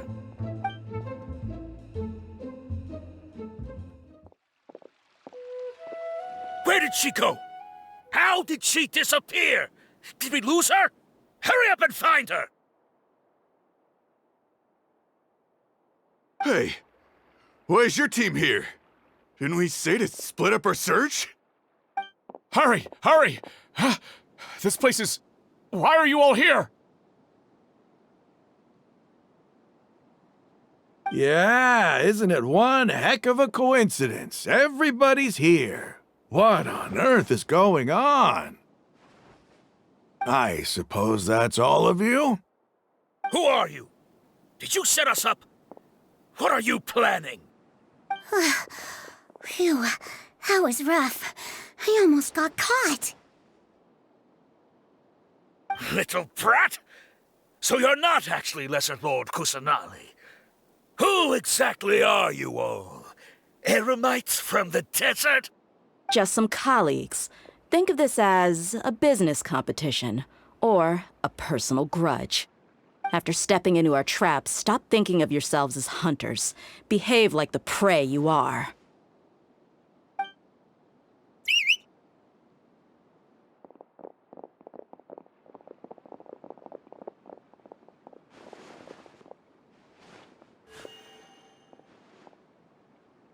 An ambush? How's that possible? This is Sumeru City, but mercenaries from the desert somehow ambushed us! You've spent all your time hiding away in the academia. This place has long since become our hunting ground. Brace yourselves!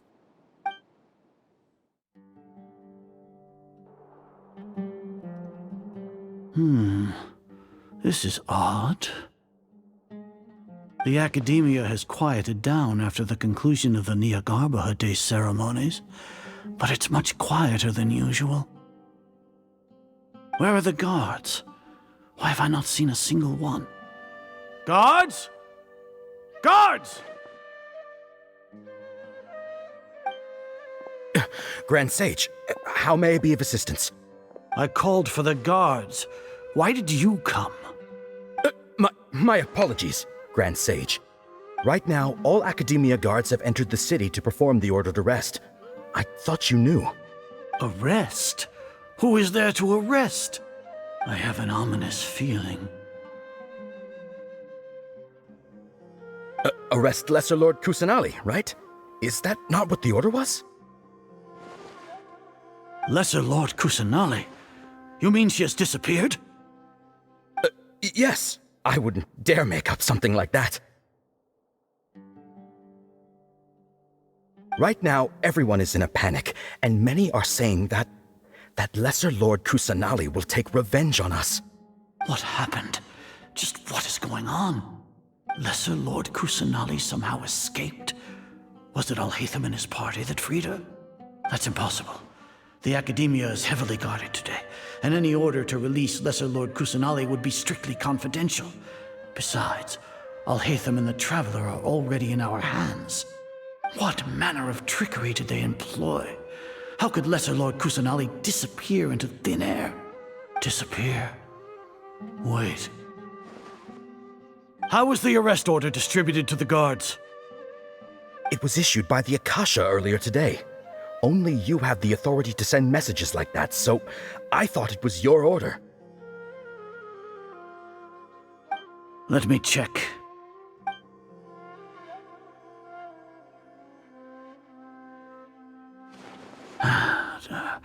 Here.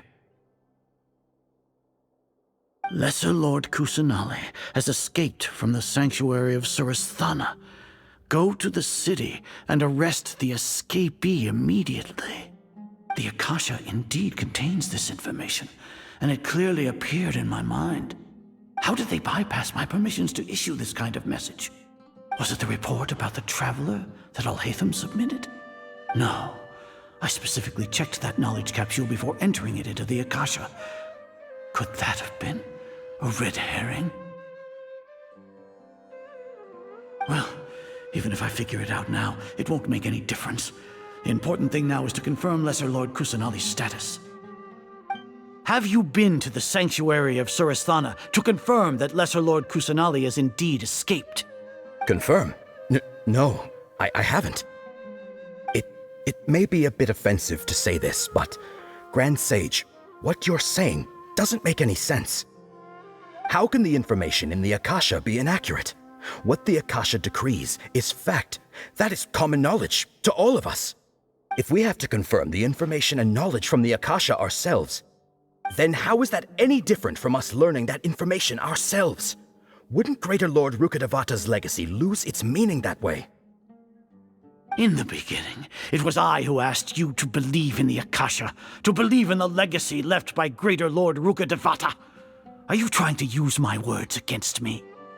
No, Grand Sage. I'm merely confused because I believe in you. I never meant to refute you. Stay here and see if there are any suspicious people around. I'll go to the sanctuary of Surasthana on my own. Yes, Grand Sage.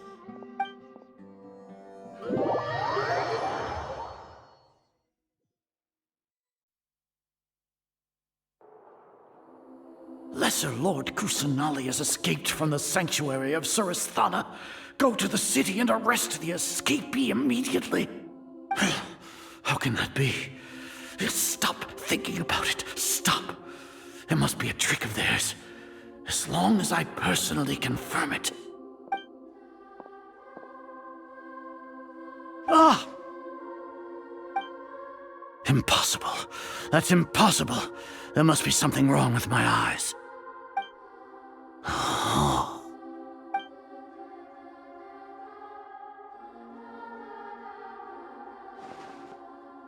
What a comical sight, Azar. Once the Akasha has put certain thoughts into your head, even the Grand Sage can no longer see what's right in front of him. You all can only see the world in your mind, the one you think you know. And precisely because of this, you disregarded Lesser Lord Kusanali's existence. She has been a wise and worthy Archon. Cyno, have you been waiting for a chance like this? The Akasha predicted that you would return to the Academia to confront me, but I didn't expect it to turn out like this. I was careless. No, you were blinded. Your faults stem from your reliance on the Akasha. You're still the same as always. I truly did not expect a proud person like you to cooperate with Alhaitham and the Traveler. People change, Azar. Admit it. The Akasha can't predict my actions anymore. Then tell me, what have you found during your investigation? You want to buy time? This is the sanctuary of Surasthana. Under your own regulations, even Academia staff are forbidden to come here. No one will come to save you. As for the investigation, I've at least confirmed that you are guilty of insurgency against the Archon. A serious crime. So what? Did you do all of this so I would plead guilty in front of you, General Mahamatra? No. I want you to plead guilty in front of the Archon herself. You once said that I had no standing to judge you. So now, how about judgment in the name of a god?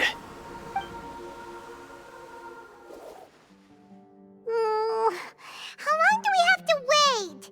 Paimon wants to know how things are going out there. Paimon hasn't heard any sounds outside for a while. Hopefully something bad didn't happen. Yeah, but aren't you scared that we might be locked up in here for the rest of our lives? Thinking about it, at least Paimon has you. We could still chat like this.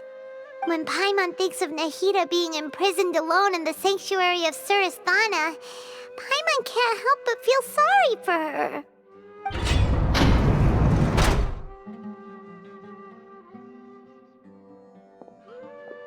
Here comes your savior. Dia! Paimon just knew you would come to rescue us! You two really owe me some big thanks. I had to search through who knows how many guards to find the key here. It felt even more tiring than whacking them. I'm exhausted. Thanks a lot. Need Paimon to rub your shoulders? No, that's, I'll pass. What are you afraid of? Oh, are you ticklish? Now isn't the time to talk about being ticklish. Things in the city and on Cyno's side are both going well. The guards that stormed out of the Academia are all taken care of.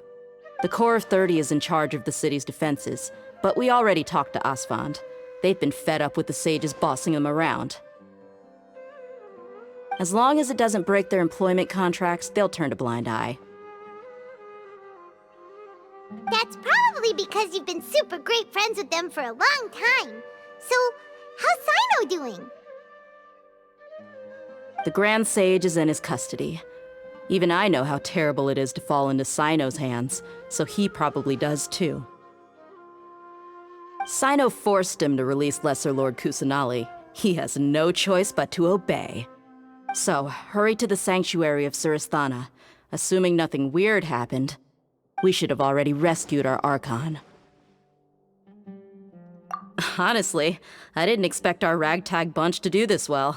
We just came together last minute to save the Archon, you know? Alright, you two better go. I still have to clean up some messes in the city. See you around.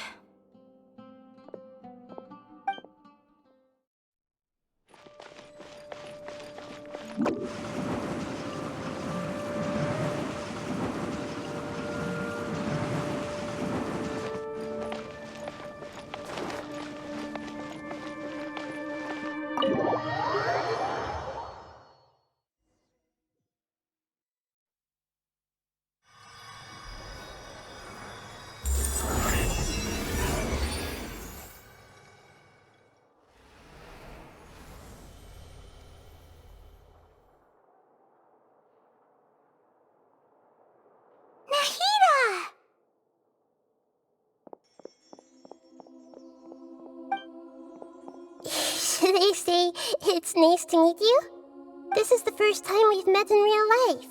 Before, we've only met in dreams, consciousness, or when I was in someone else's body.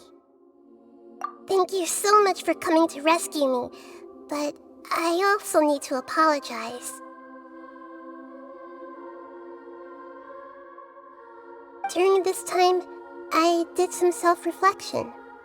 My sense of inferiority and yielding to the academia led to all of this, and created so much trouble for you all.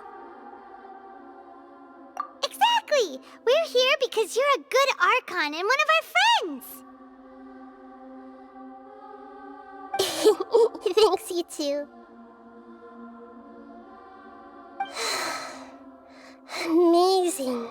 So this is how it feels to walk out of that cage with my own body. It's like I just had an endlessly long dream.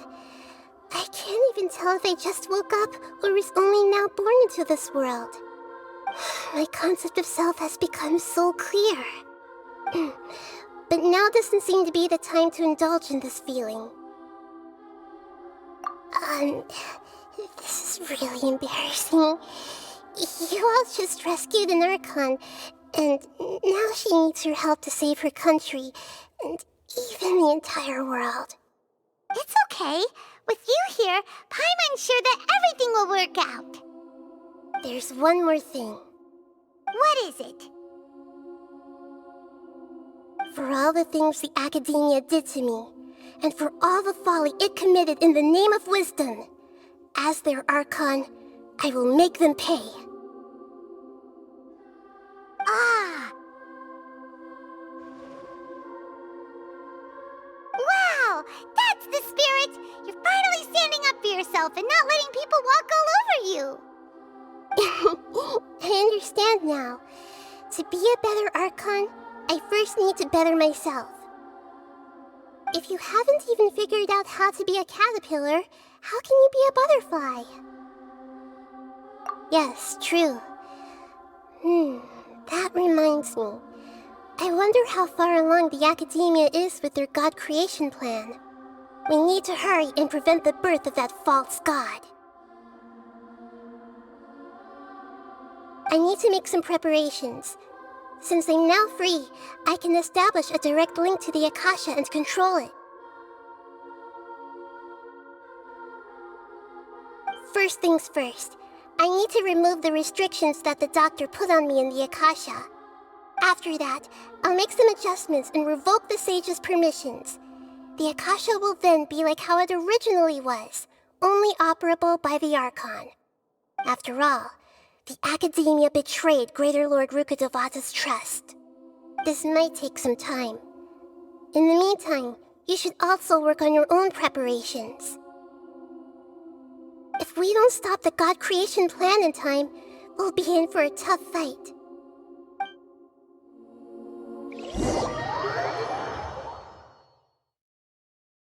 You might as well prepare for a fight. When we're done, we can take a walk around. After all, we missed out on a lot of stuff when we were locked up.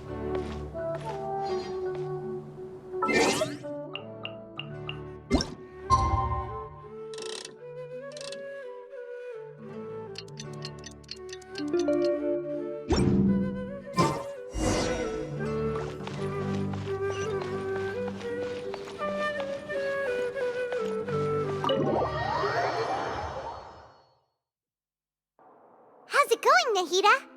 I'm done with the parts that needed my involvement to complete. Although it's my first time working with the Akasha like this, its internal structure and operation procedures are easy for me to understand. Greater Lord Rukkhadevata's design is truly brilliant. Oh, also, this is for you. Huh? What's this little floaty thingy? It's a small device I put together just now. You can think of it as an upgraded Akasha terminal. You may not need it right now, but it should be helpful in certain situations. Wait! This thing has the same characteristics as Paimon! We're both small things that float! Oh, all the things that make Paimon special got copied! When Paimon appears with the Traveler from now on, people won't remember Paimon because she isn't unique anymore! It's alright, Paimon. It can't replace you. It's only a flying device, but you're the Traveler's irreplaceable friend. You're so good at comforting people, Nahida. If only the Traveler was as smart as you. I was simply telling you what I feel to be the truth. I wasn't trying to comfort you. Nahida, you're natural at this. What you just said made Paimon even happier. By the way, there's something I need to confess. Even though I'm the Archon and in control of myself again, I'm not very good at fighting. You may have heard that an Archon's power is derived from their people's faith. However, I'm not as well loved as Greater Lord Rukkhadevata. If we get into a situation where combat is our only option, I'll have to count on you, and I'll do my best to provide support. I'm glad I can rely on you. So the God of Wisdom isn't good at fighting? That actually sounds about right. I've located where the false god is. Time is of the essence, so let's skip to it.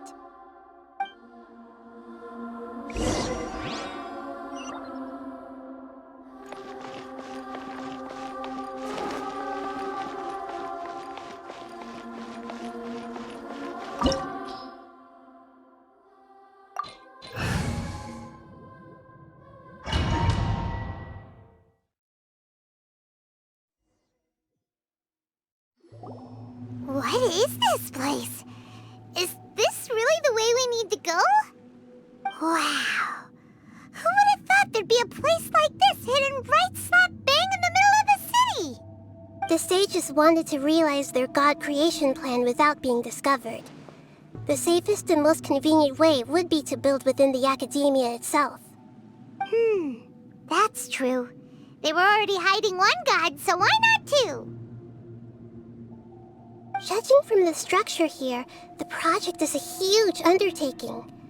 The sages really saw the god creation plan as their ultimate goal. But this place doesn't look like it could have been constructed by the academia alone. The Fatui under the Doctor sure didn't hold back.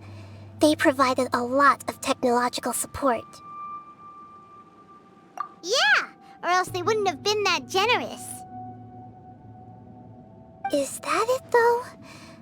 I've always felt that this Doctor is different from the Academia sages. He doesn't seem to share their sense of urgency. Instead of being interested in the end product, it's like he's enjoying the experimental process. The Fatui Harbingers are all such weirdos. So, the Doctor being weird is actually normal. So, this Fatui that they're trying to turn into a god is called the Balladeer? We had previously come into contact with his consciousness. One is the desire for a gnosis, since he was created to be the vessel for one. The other obsession is probably related to his past. I can't quite explain it.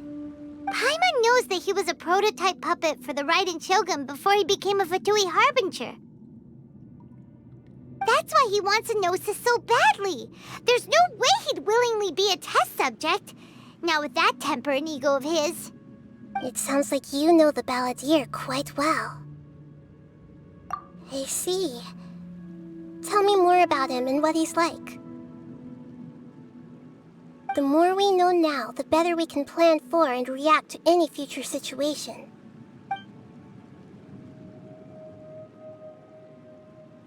I see. How fascinating. Alright, time to go. Let's get through here and meet him in person.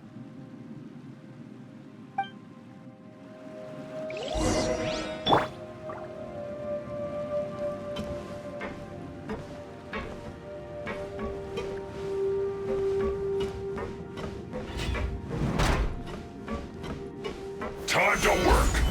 No more Right now. words. Work time. Right here. No excuse for sadness. Motion to compel. It's not waste time. Put your back into it. Nothing lasts forever. Emerge. Right here. Almost. Right now. Isn't time for a break yet. Gather.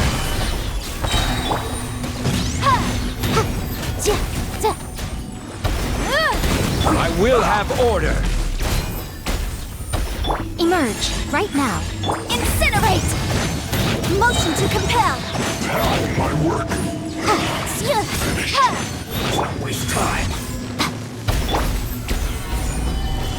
Time for your arraignment! Incinerate! Send this quickly.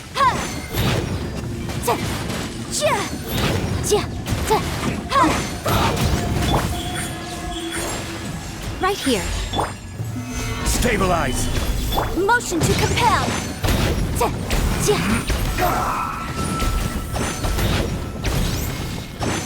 Almost. I'm out of here! Order guide you. Gather. Come on out! Right now. Right here. Right now. Incinerate! Let's end this quickly. Let's not waste time. I'm always watching. Emerge. Right now. Right here.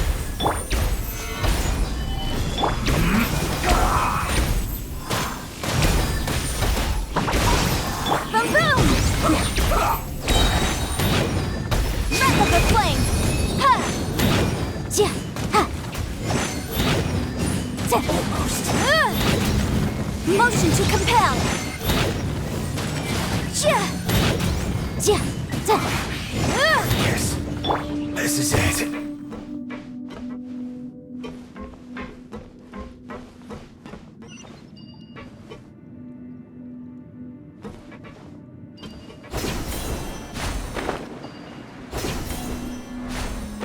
It looks like we can climb up these pipes.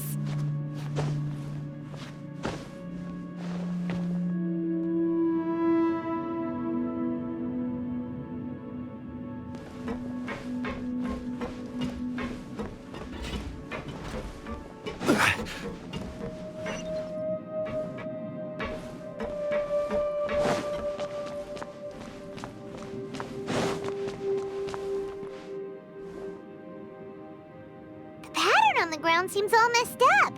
Let's go around and see if there's a way to fix it.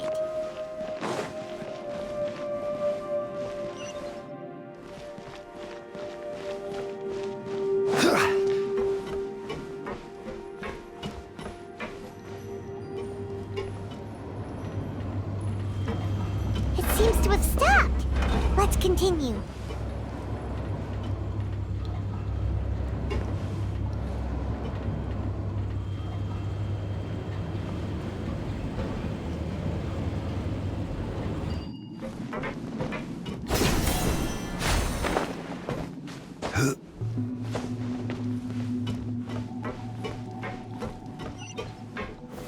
Stabilize.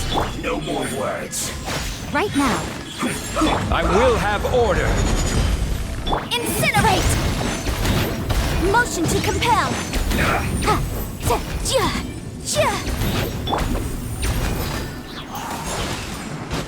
Let's end this quickly.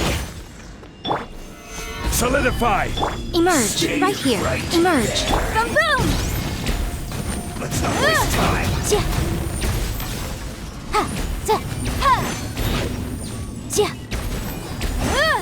Motion to compel.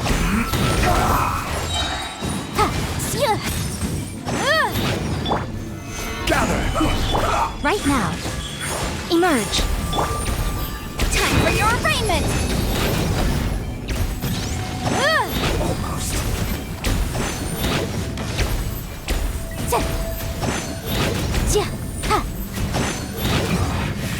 This isn't good.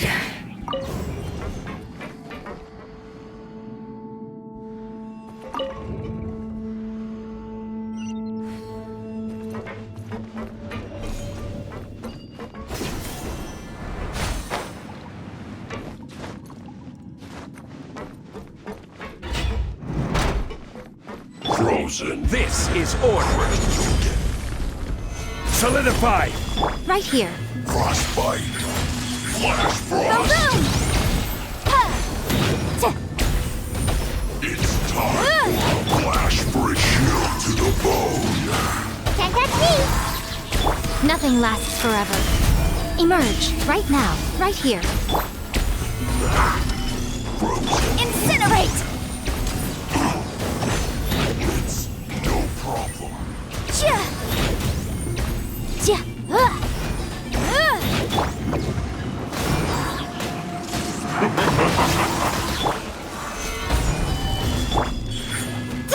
Emerge. Right now. Boom, boom! Pay your dues.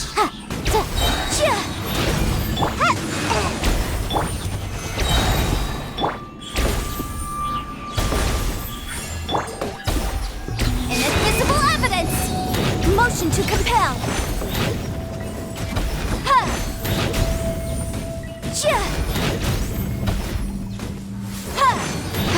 Order guide you. Emerge. Right here. Boom, boom!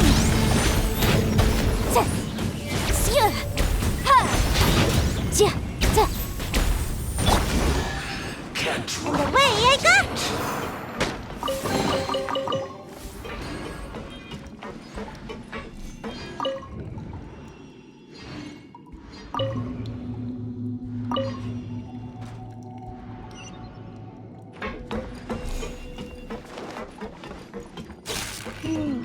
The cart is stuck. Maybe there's something wrong with the tracks. Let's try adjusting the direction of the device to clear the tracks.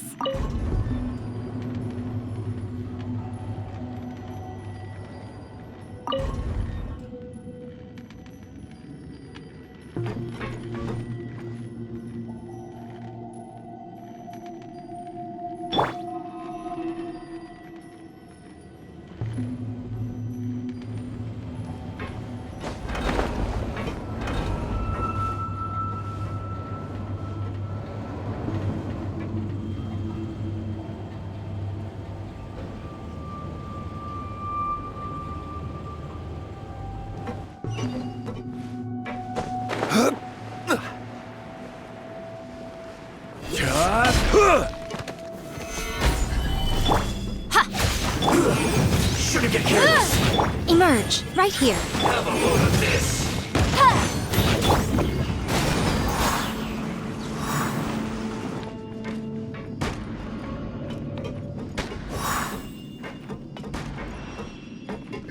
I'll put you on high heat. Right now. Detoxify Emerge. heat. Right now. This one's well done. You need to hurry up. I'm out of here! I'm always watching. Right here. Right now. Right here. I will have order. Stabilize. Time for your arraignment! You Motion need to to hurry compel! This one's well done.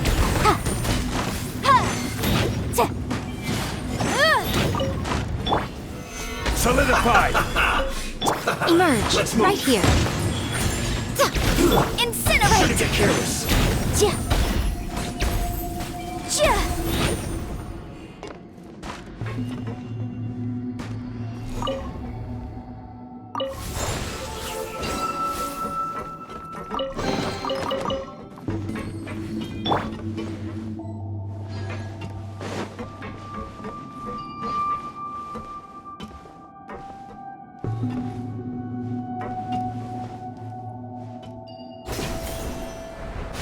Hup.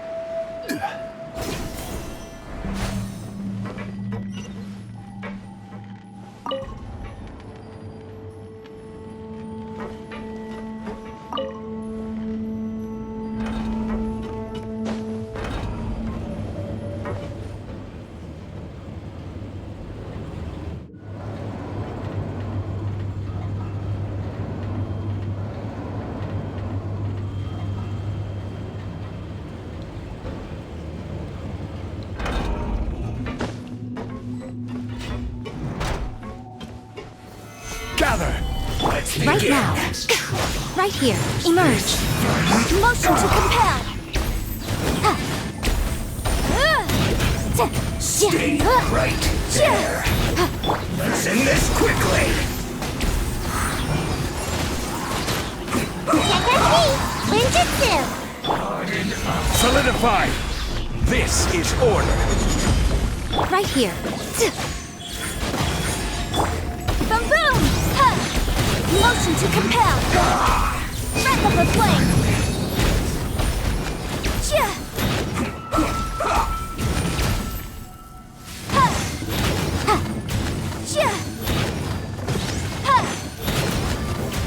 Let's end this quickly. Order guide you. Right now, emerge. Incinerate!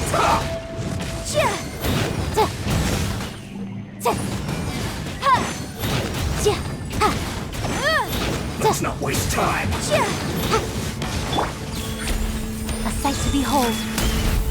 Right here, right now, right here. Stabilize. I'm out of here!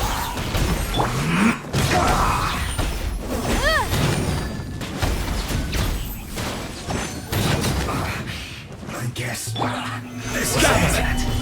Right now. This. Emerge. Right here. Boom!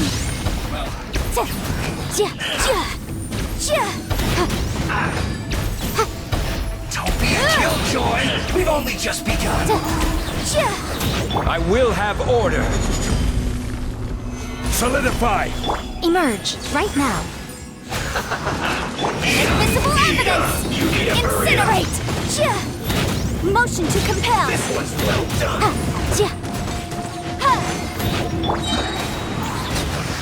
I miscalculated. Can't catch me! You need to hurry up.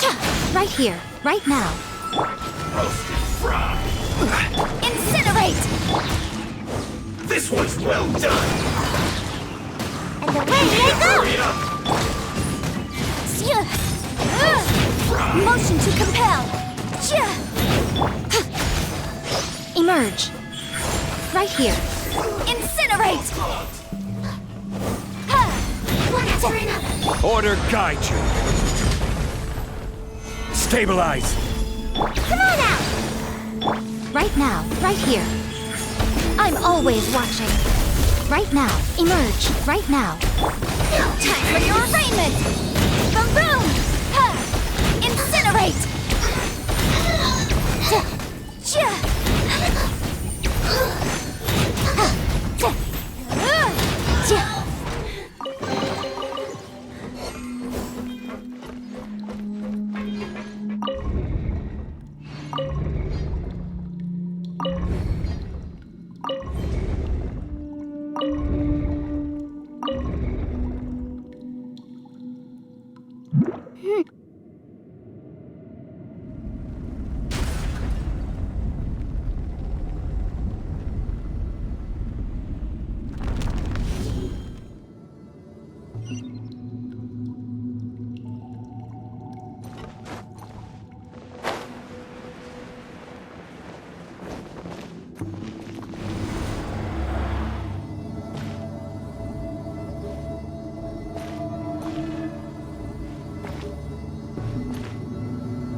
Looking at its operational status, we must prepare for the worst.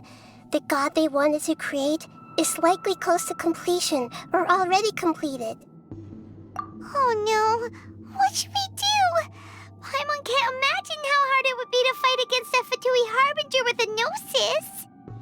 Are you nervous, Paimon? If you really want to know, of course Paimon's nervous! Aren't you too, Nahida? Yes, I am. This is probably the first time I faced with a calamity of this degree since my birth. I feel not just nervous, but curious as well. Curious? Curious about what? curious about our fate. To me, everything we perceive in this world, everything we learn, and everything that happens to us is considered knowledge. And if it's a form of knowledge, then it can be understood. However, only fate is about that which has yet to occur, so it has always drawn my curiosity. So to me, fate is the ultimate knowledge.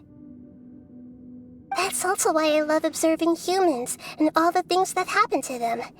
It all brings me great satisfaction. And now, at long last, I'm not just an observer anymore. I will personally experience my own fate with you by my side. Isn't this such a wonderfully exciting thing? Ah, so that's what you mean. Paimon thinks she understands what you're feeling. Agreed. Okay, let's continue on. I can sense his aura from here.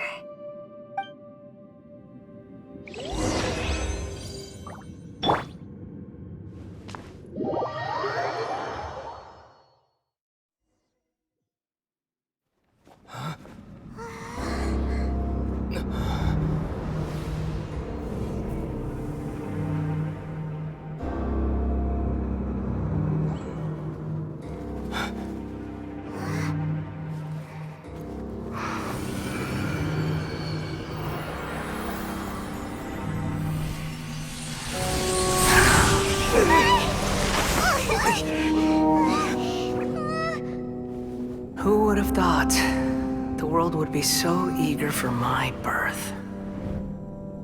I remember you, Booer, the god of wisdom, and standing beside you, the traveler. Is he all-knowing and powerful now like Greater Lord Rukkhadevata? No, I can't feel the same kind of divinity I felt from the Greater Lord. It seems that the sages didn't get the chance to infuse the divine knowledge capsules into him. But even still, he has undoubtedly become a true god now. So we're too late? The Balladeer has already become a god? The Balladeer. A long bygone title. When my spirit ascended to divinity, I felt as if I had existed for the same number of epochs as heaven and earth. Looking back, the existence of what once called itself Kunikazushi appears infinitely small and ugly.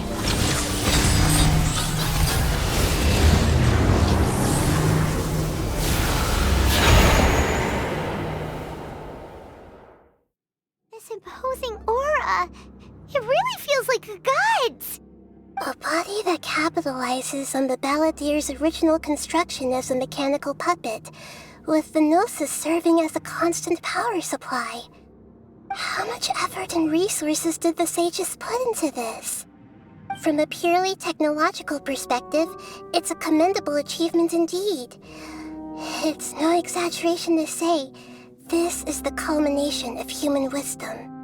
You sure are something! Dishing out compliments at a time like this? But I don't think he's reached the spiritual height of a god. Strife is engraved upon every god and every gnosis brought forth into this world. Can you feel it?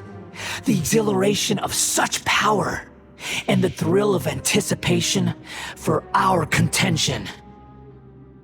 Nahida wouldn't feel the same things as you! Do you not realize that you are interrupting a conversation between gods? Lowly creature, know your place! The strife engraved upon a gnosis. You're talking about the Archon War. Tevat's current peace was not easily won. I didn't personally participate in the Archon War, but the way I see it, all those losses were meaningless, driven by the demands of the laws. There's no point in bringing it up again. Is that so? Yet I am deeply disappointed that I was never allowed the fortuity to personally participate in the Archon War. This is a first. Encountering a god in this world who does not crave power. No wonder your own people have abandoned you, God of Wisdom. Your judgment is as your existence, unsubstantial. This is where everything ends, Booer, the God of Wisdom. You should know that wisdom cannot solve every problem. Like now, where your only option is to face me in combat.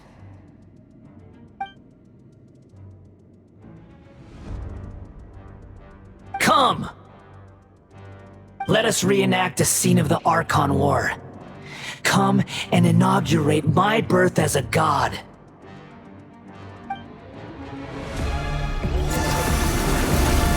Gather! Perish! Emerge, right here. Emerge. Insignificant pest!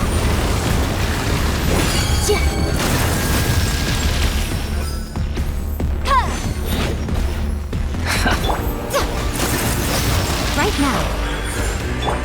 Feeble This is human! order. Stabilize.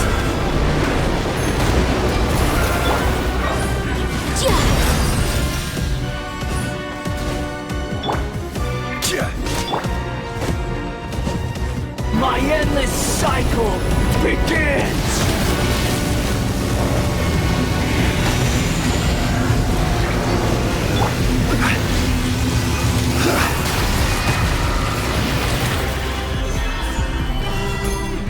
Emerge. Right now. Right here. Motion to compel.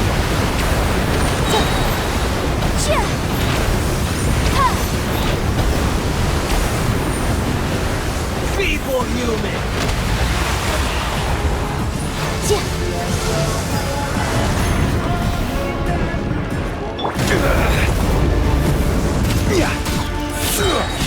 I will have order. Gather. Emerge. Right here. At my command, you shall fall!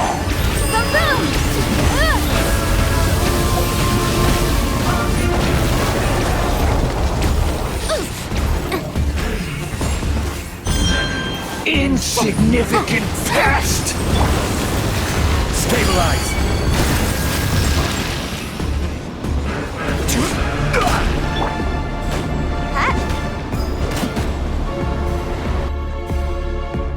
Feeble human! Right now. Right here. Solidify.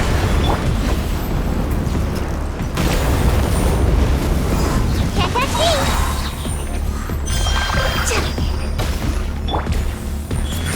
Emerge. Perish!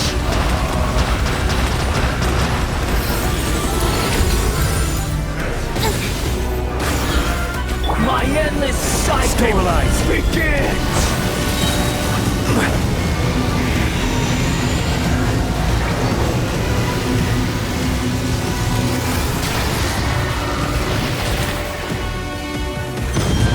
This is order. Feeble human! Gather. A sight to behold. Right here. Motion to compel. Insignificant pest!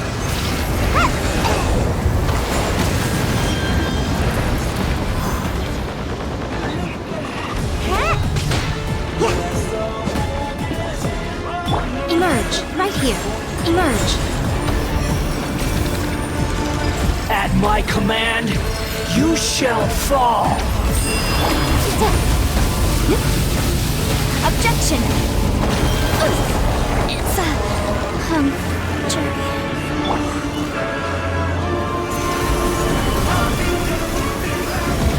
Right now. Emerge. Right here.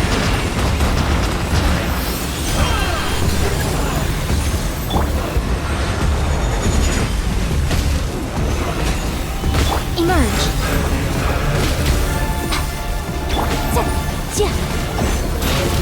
Boom boom!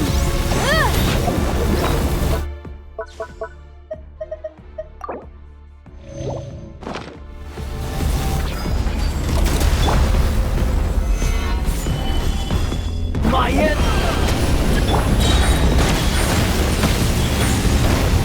I'm always watching. What a nuisance. Solidify! Right now. Emerge. Incinerate!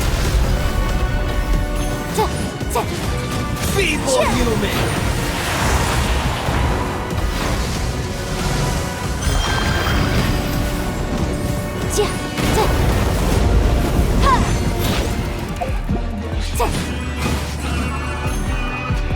Insignificant pest! Gather! Right now. Emerge. Boom! Churn! This is order. Solidify!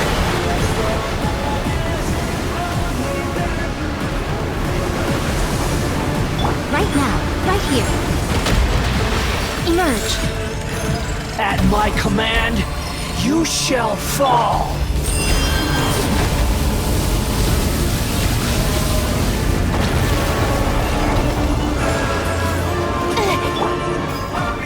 Rise!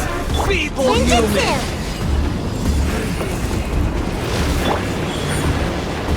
Now you've got my attention, right?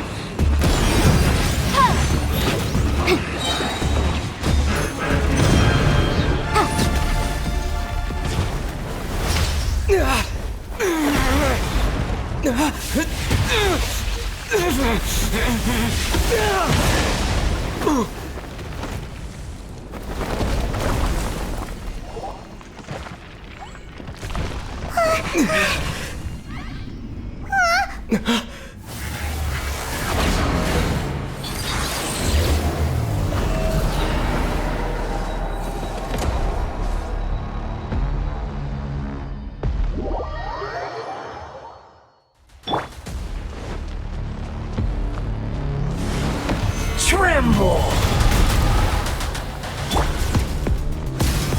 Right here, right now, right Burn here. to oblivion! Time for your arraignment!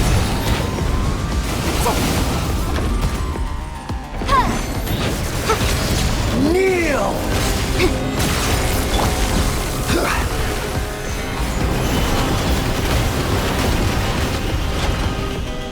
Right now.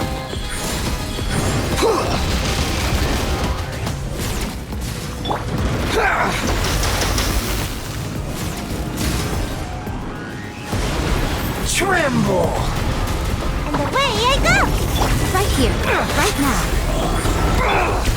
Stabilize! Motion to compel!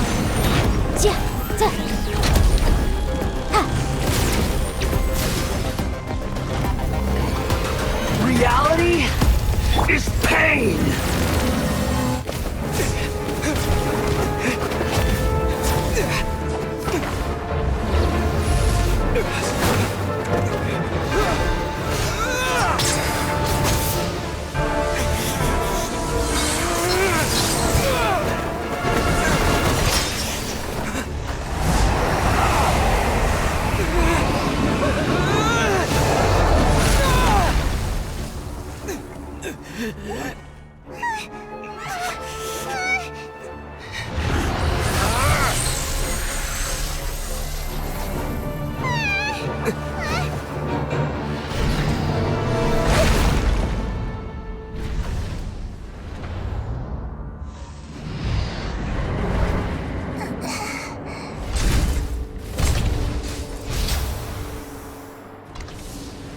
This is supposed to be a battle between gods, yet you choose to hide behind a mortal.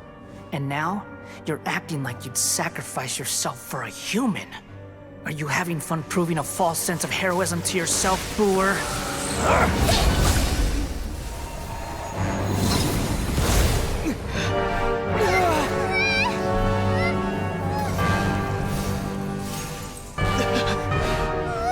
The data collection is almost complete.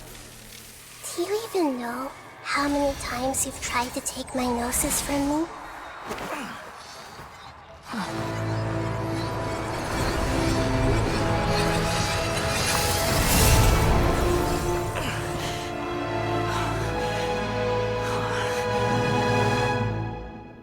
just concluded the 168th loop.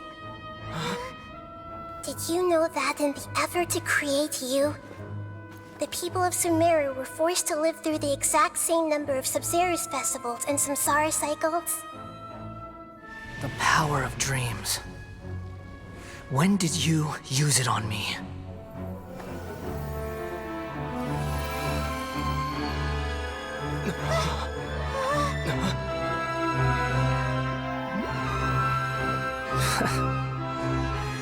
You can't even defeat me in a dream. What do you hope to achieve with this little trick? Come, Traveler. Just like before. Allow me to awaken the memories in your dreams. All that battle experience! It's more than that. Compile everyone's wisdom in the name of the Archon. That is the original function of the Akasha. I've sent everything that happened just now to the people of Sumeru in the form of knowledge. I've asked them to help you find a way to defeat the false god.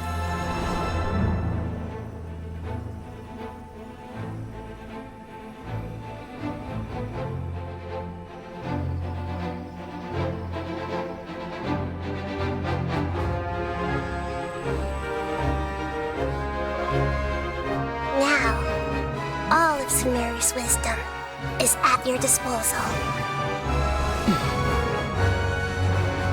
Meaningless tricks won't save you.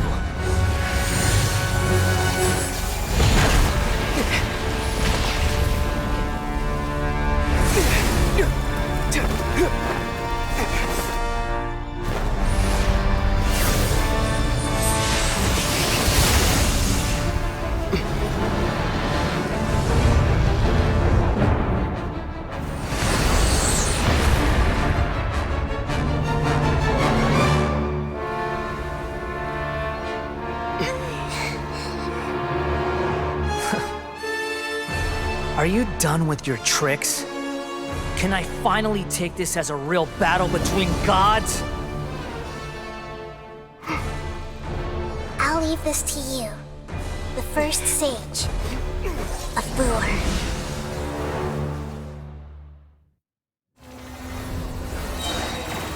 1,000 eons, mine to dominate! Right here.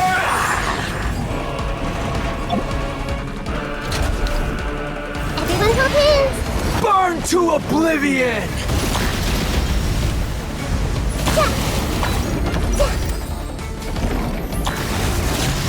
Make yourself at home! Nothing lasts forever. Right now. Right here. Order guide you. Gather! Come on out! Breath of the flame!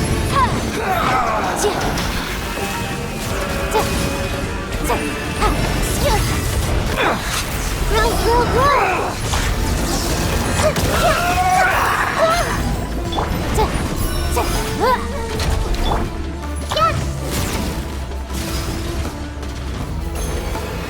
Reality is pain!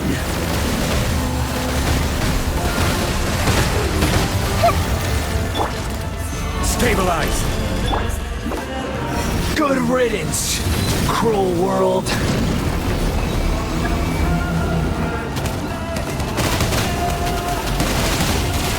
Can't catch me! Right now, right here. Boom, boom!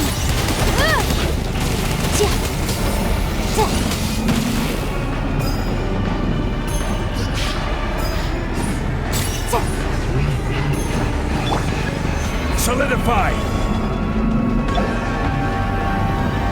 Hey!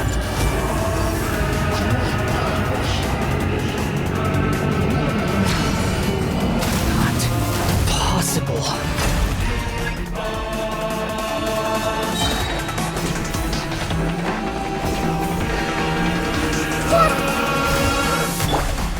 Stabilize! Sharing my knowledge! A sight to behold. I will have order!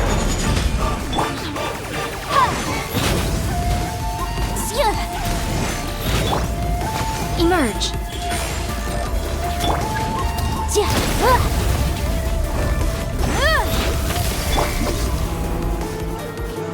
I'm out of here! Gather!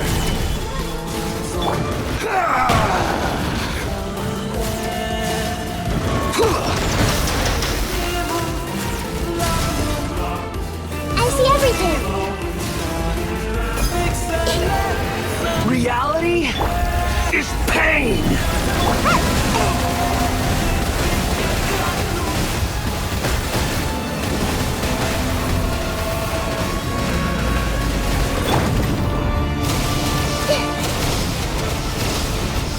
Everyone hold hands!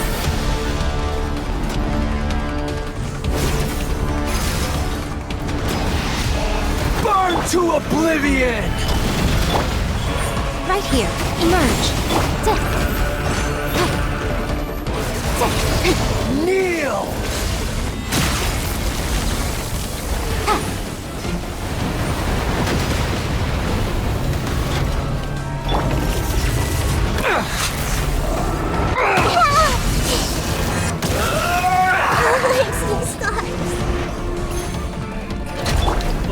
Stabilize!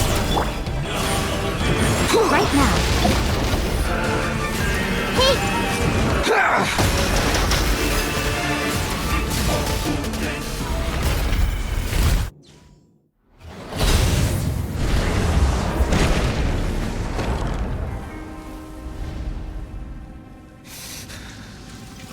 Humans.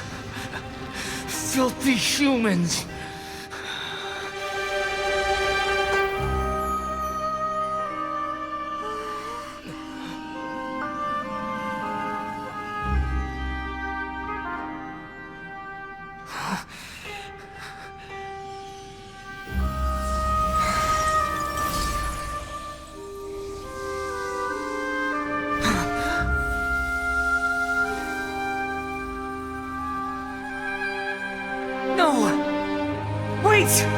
Please! Anything but the Gnosis!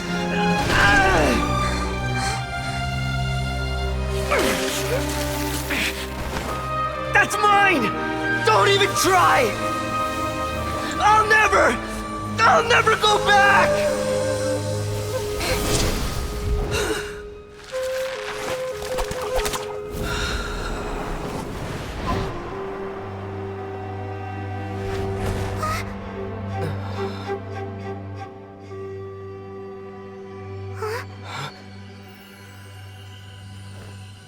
We haven't yet found the answer to the most important mystery. Irminsul is still waiting to be saved. With the power of another Gnosis, we may now finally understand the last memory of Greater Lord Rukkhadevata.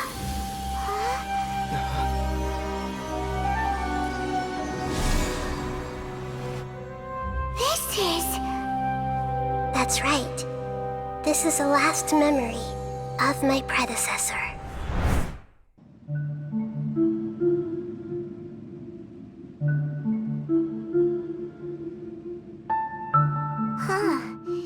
This sure seems very different from what Paimon imagined.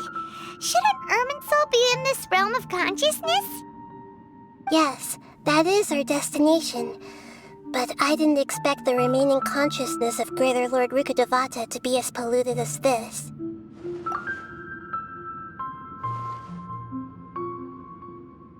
Forbidden knowledge? It seems you know about a concept that even I don't completely understand. Could you tell me what you know?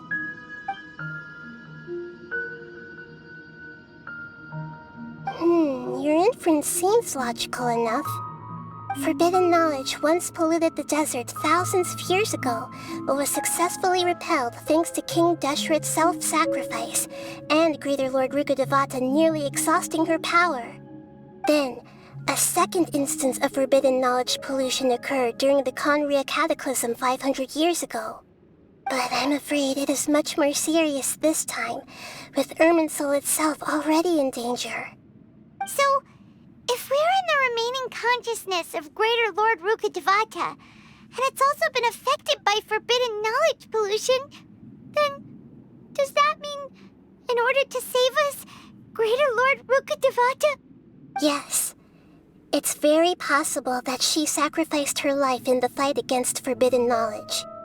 She didn't completely eradicate forbidden knowledge, but if it weren't for her actions, the pollution would have been far more rampant over these past 500 years. The way that everyone, including me, has forgotten everything about forbidden knowledge may very well be due to her restoration of Irminsul. Aww.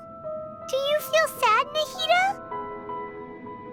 I'm just sharing her pain. The pollution of her consciousness here is severe. There is madness, chaos, and pain all around us. Did she fight to resist the forbidden knowledge pollution in such terrible conditions, all the way up to her last breath?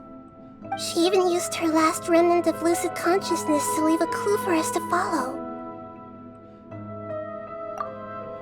Yes, her words were distorted by forbidden knowledge, so that's all we could hear. But now, we have a chance to find the answer to this mystery. We can cross the polluted consciousness until we found the right path to meet with her lucid consciousness. And then, we'll let Greater Lord Rukkhadevata tell us the truth in person. Each of us need to be mindful of the state of our own consciousness while we are here. Even with the Gnosis' protection, we must always keep a clear mind. Otherwise, we could go mad at any moment. That's so scary. Don't worry, it should be easy enough for you to keep that mind of yours clear, Paimon. Let's go.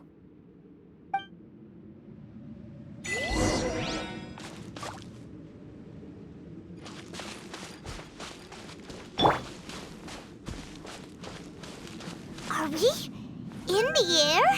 And why is there a huge boat? That's the boat of consciousness, which symbolizes reason here.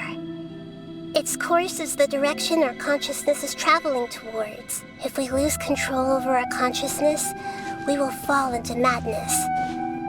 So let's make sure the boat stays on course.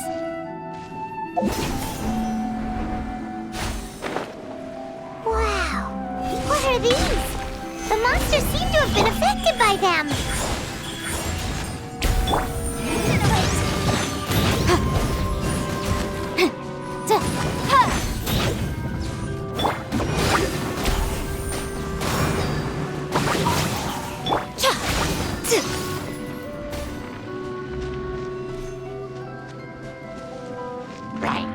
Right here. This is order.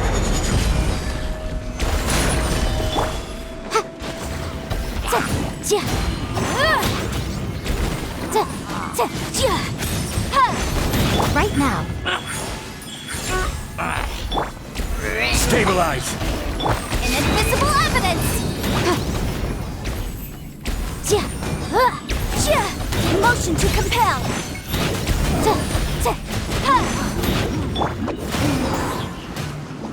And away I go! I will have order. Gather. Emerge, right now. Boom boom!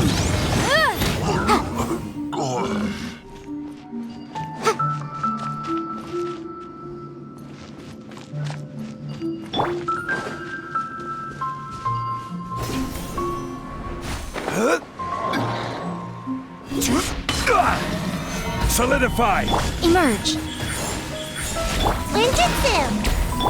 Motion to compel. Incinerate!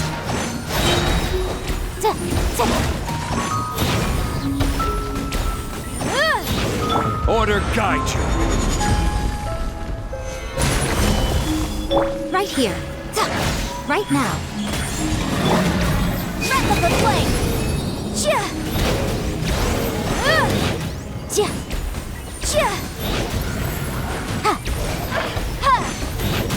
Nothing lasts forever. Emerge, right now. Emerge. Stabilize. I'm out of here! Motion to compel.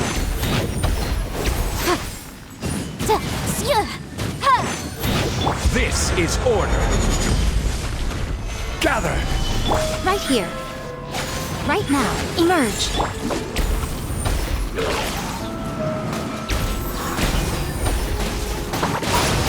Incinerate! Ja! Ja! Ja! Solidify! Right here. Right now. Ha!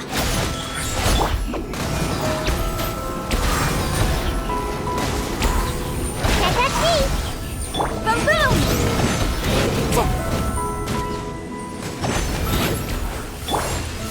Gather! Emerge. Right here. Right now.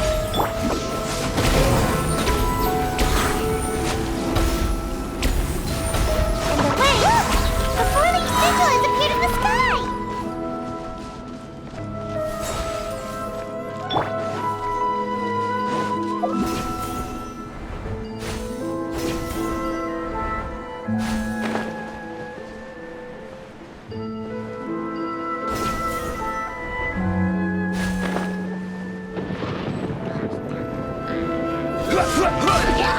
I will have order.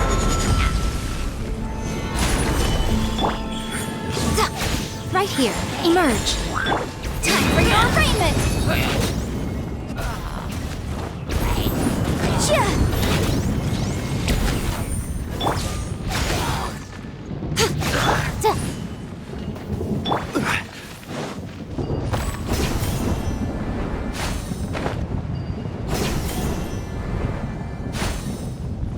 Ja! Solidify! Right now. Right here. Right now. Come on out! Motion to compel! Ja! Ja!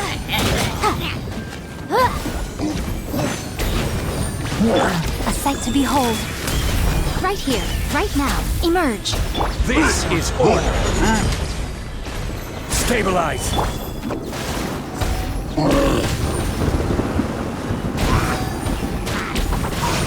Boom boom! Ja!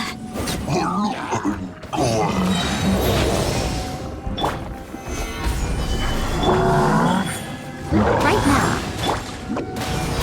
Can't touch me! Breath of the flame! Incinerate! Ja! Ha!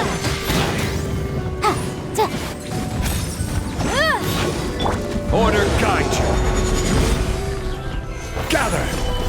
Right here. Right now. Right here.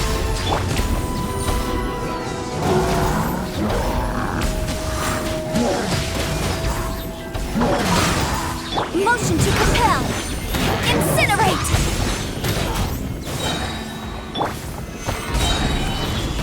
I will have order. Emerge. Right here. Right now. Nothing lasts forever. Right here. Right now. Invisible evidence!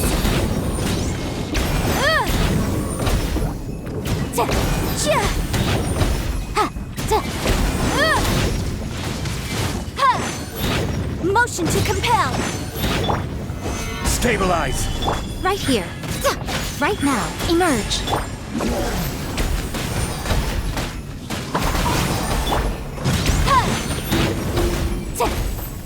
To control the boat of consciousness, we need to find the helm first.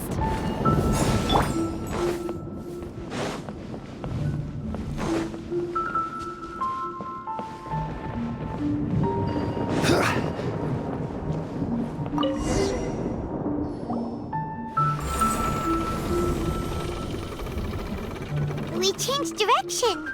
Are we still going the right way, Nahida? Mm-hmm. Judging from the current route, the boat of consciousness will soon take us out of here.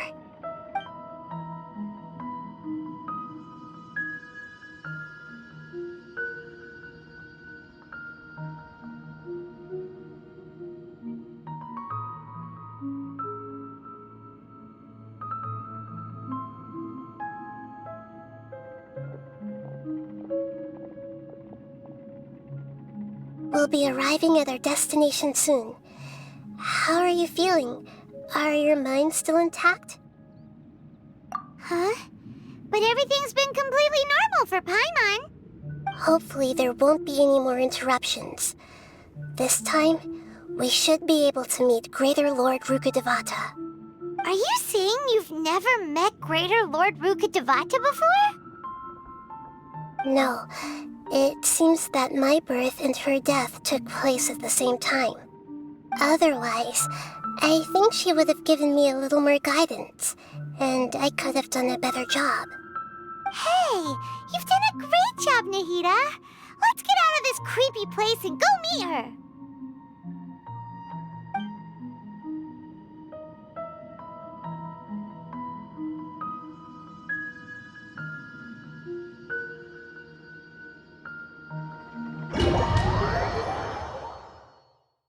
So, is this the place you were talking about?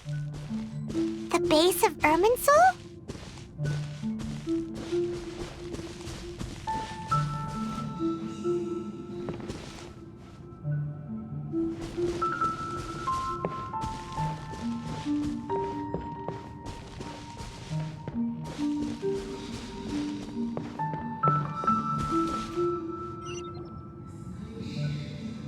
Well, this is the place.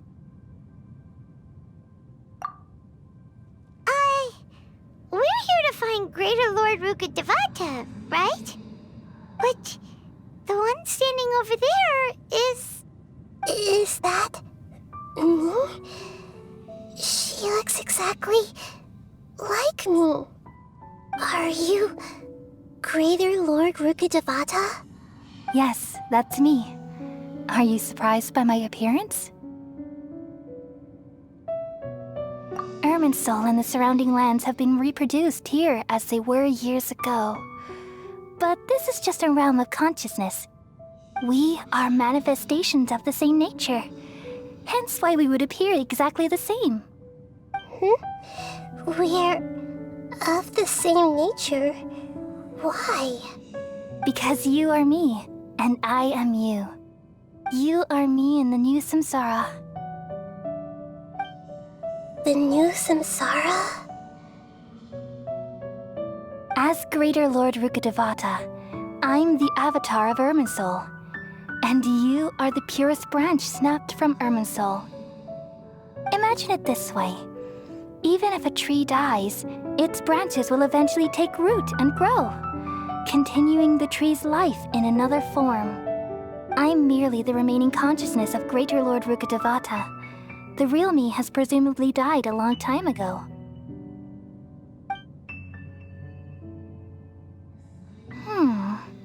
Judging from your appearance, I've probably been dead for 500 years. But you're finally here. My new self in the samsara. If this is true, then am I going to be a great Archon like you someday? Though we share the same nature, our fates are bound to be different. All things have their own fate. When a branch grows into a mature tree, it won't be the same as the original tree. That's why fate is the ultimate knowledge, isn't it? That's a great insight. Yes, very good. It's also precisely why you won't become like me. Really? But perhaps you may become an even greater Archon than I. I already see a determination in you that I didn't possess in my time, and the future that it leads you to will be yours alone. Along with the blessings from your past experiences. Don't worry. The growth of wisdom is like that of a plant. You only need to wait quietly for the flower to bloom. Come to think of it, the sages never had the faintest inkling of the meaning of wisdom. Thank you. Nothing makes me happier than discovering that the Archon I always admired was in fact myself in another fate. It's so nice to speak with you, Greater Lord Rukkhadevata. I've always wanted to meet you. The feeling is mutual. From the moment I snapped the branch off Irminsul and created you, I've also looked forward to talking with you. Could you tell me why you wanted to create me? And what exactly happened when you died? Ah, I see. You're here seeking answers, right? Everything that day, even the sky itself, changed into a color like this. At that time, the 7 were all summoned to the nation of Conria. Except for me. I had a more important task to attend to. I had to protect Irminsul. The disaster occurred together with the pollution of forbidden knowledge. At that very moment, with my consciousness connected to Irminsul, I sensed something was wrong. The pain started to torment my mind. By the time I reached Irminsul, it was already displaying signs of corruption. Had I not repelled the pollution of forbidden knowledge with King Deshret thousands of years ago, I might have felt even more hopeless and lost. So what exactly is forbidden knowledge? It's a kind of knowledge that doesn't belong to this world, and a form of truth that can't be understood. It came from the very bottom of the abyss. Even I could never understand it. The world is constantly rejecting it, leading to all kinds of bad phenomena. If we allow forbidden knowledge to pollute Irminsul, I'm afraid the entirety of Teyvat could fall apart. So, there's knowledge that even the God of Wisdom can't understand? At that time, I knew I couldn't repel the forbidden knowledge with my strength alone. Which is why I created a device that compiled human wisdom and named it the Akasha. It's truly the world's most amazing invention. Thank you. For a long time, I thought dreams were the fruit of human wisdom. Though it was selfish to do so, I borrowed people's dreams using the Akasha. Then I compiled their wisdom and all of my own power. Well, did it work? Thanks to the wisdom of the people of Sumeru, almost all of the forbidden knowledge was cleared from Irminsul. But things didn't go as smoothly as I thought. I had a terrible headache, which gave me an uneasy feeling. And then I remembered that my consciousness was also connected with Irminsul. It brought me knowledge and wisdom, but vile corruption as well. From the very beginning, my existence had been polluted by the forbidden knowledge. Oh no! How could that happen? I've experienced that pain in your consciousness. It must have been a horrible experience. Yes, but my feelings weren't important. The important thing was that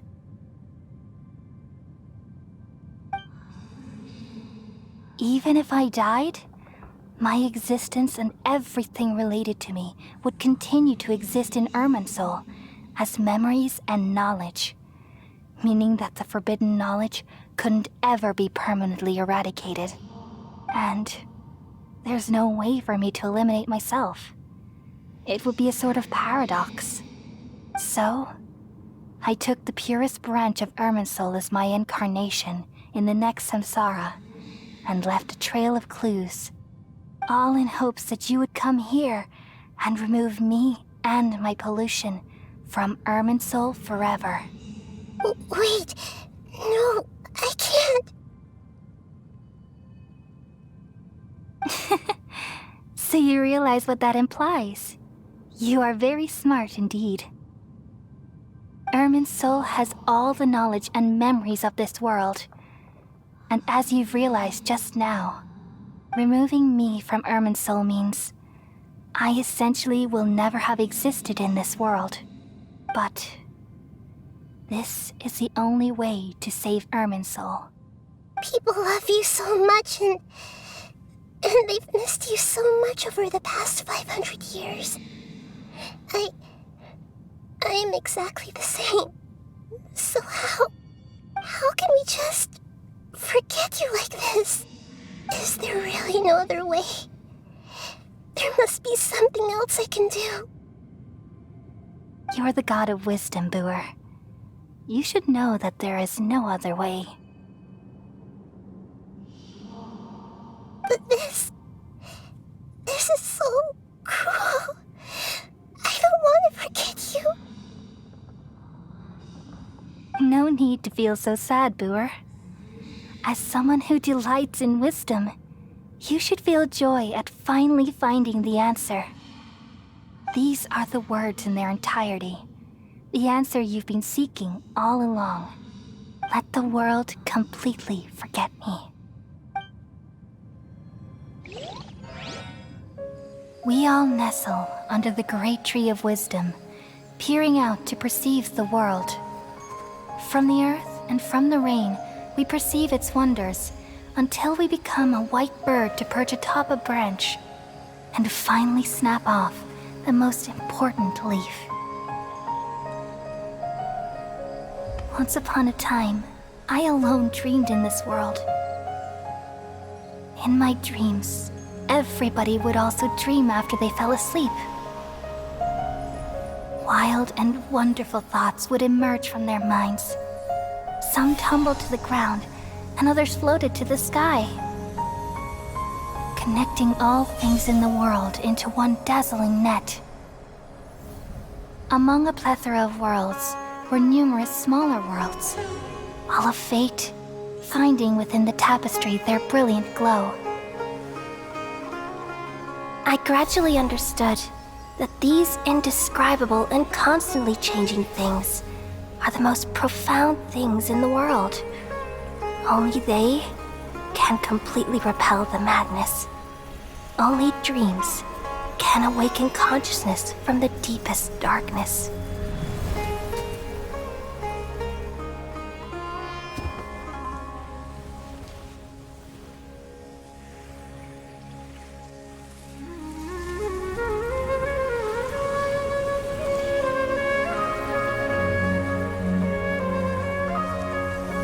I'm the one who posed this question, yet also the one who sought a solution. Saving the world with the dreams of the people used to be my answer. And now, you've also found your own answer, and I shall return all the dreams to the people.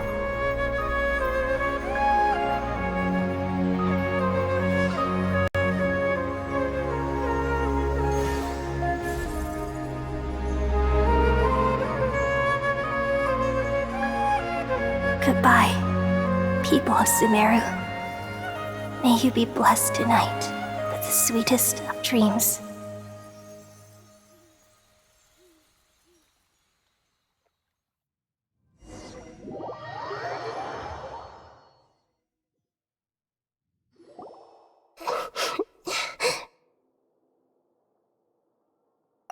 I'm alright. I'm just a little confused. We've just saved the world, right?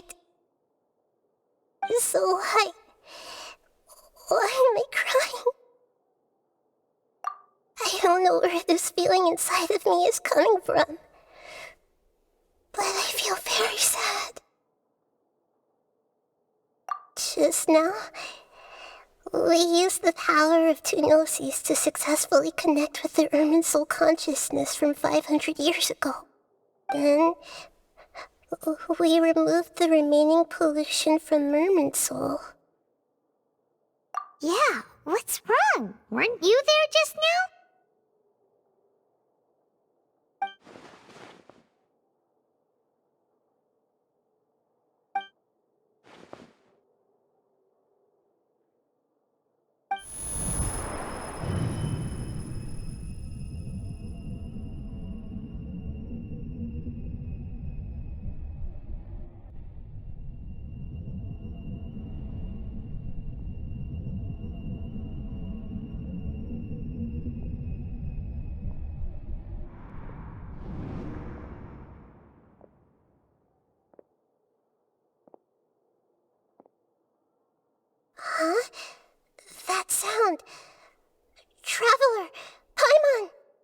I've been waiting here far too long. But finally I have the chance to be alone with you. All the precious time I wasted has finally paid off. The doctor! What have you done? Just a type of sound wave that can quickly put defenseless people into a dream. As I expected, it doesn't have any effect on gods. This is the only thing of interest I found among the sage's research. I thought I'd take it for a little spin. Don't worry. I know you would never forgive me if I actually killed them. I'm here to negotiate with you. Naturally, I won't do anything dangerous that could potentially damage our relationship. Negotiate with me? I heard you had already left Sumeru. Why are you here again now? I left Sumeru, but I also stayed in Sumeru. Even the God of Wisdom is restricted by the habits of cognition. How disappointing. You mean there are many different versions of you in this world? An astute guess. Even the same individual will have different cognitions at different ages. A long time ago, I made a major decision in hopes of preserving all my perspectives of how I observed the world. Observation is the first step of any experiment, but observing the current world doesn't satisfy me. It lacks an important dimension, that of time. So I saved segments of all my ages and made them into independent individuals. That's all there is to it. Indulge me. How does the God of Wisdom find my method of seeking knowledge? It's an insult to the very concept of life. Life inherently has many rules and restrictions, each with its own significance and reason to exist. They can't be broken on a whim. Good. Amazing, even. Indeed, it's difficult for humans to make peace with themselves, not to mention oneself from a different period.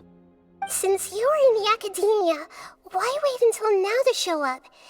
You could very well have stopped us and helped that fake god. Simple. Let me ask you this.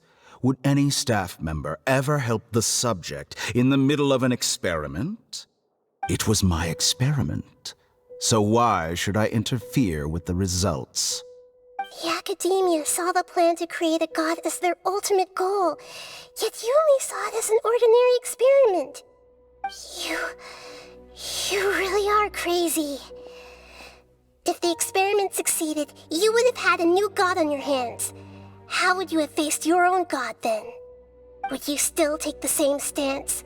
Would you still hold the same view of yourself? I'm first and foremost a scholar. These results should be left to the judgment of the hypothetical me confronted with that outcome. But you're right. And that's exactly why I'm disappointed with the conclusion of this experiment. As an individual, you don't have any sense of belonging. You seem to have even fewer convictions than a typical scholar. Oh no, I certainly have my own convictions. They just don't fit your standards, that's all. All right, that's enough conversation for today. The experiment is over, and it's time to tidy up the equipment and reclaim any useful materials. For example, the Gnosis. Lesser Lord Kusanali, you're an intelligent Archon. I'm sure you understand the disparity in our combat abilities at this time. Besides, you have no way to use that Electro-Gnosis in battle. Didn't you say you were here to negotiate with me? Somehow, it's starting to seem like you intend to take it by force now. I'm merely stating a fact. After all, I'm also a scholar. Naturally, I hope to show proper respect and dignity to the God of Wisdom. Your hypocrisy is built on absolute confidence.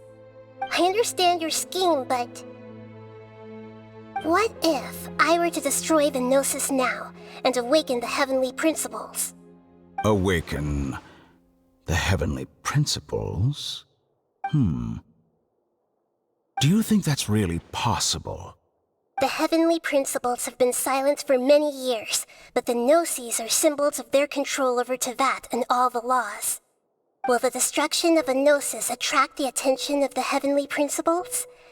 And if so, how do the Fatui plan to deal with the consequences?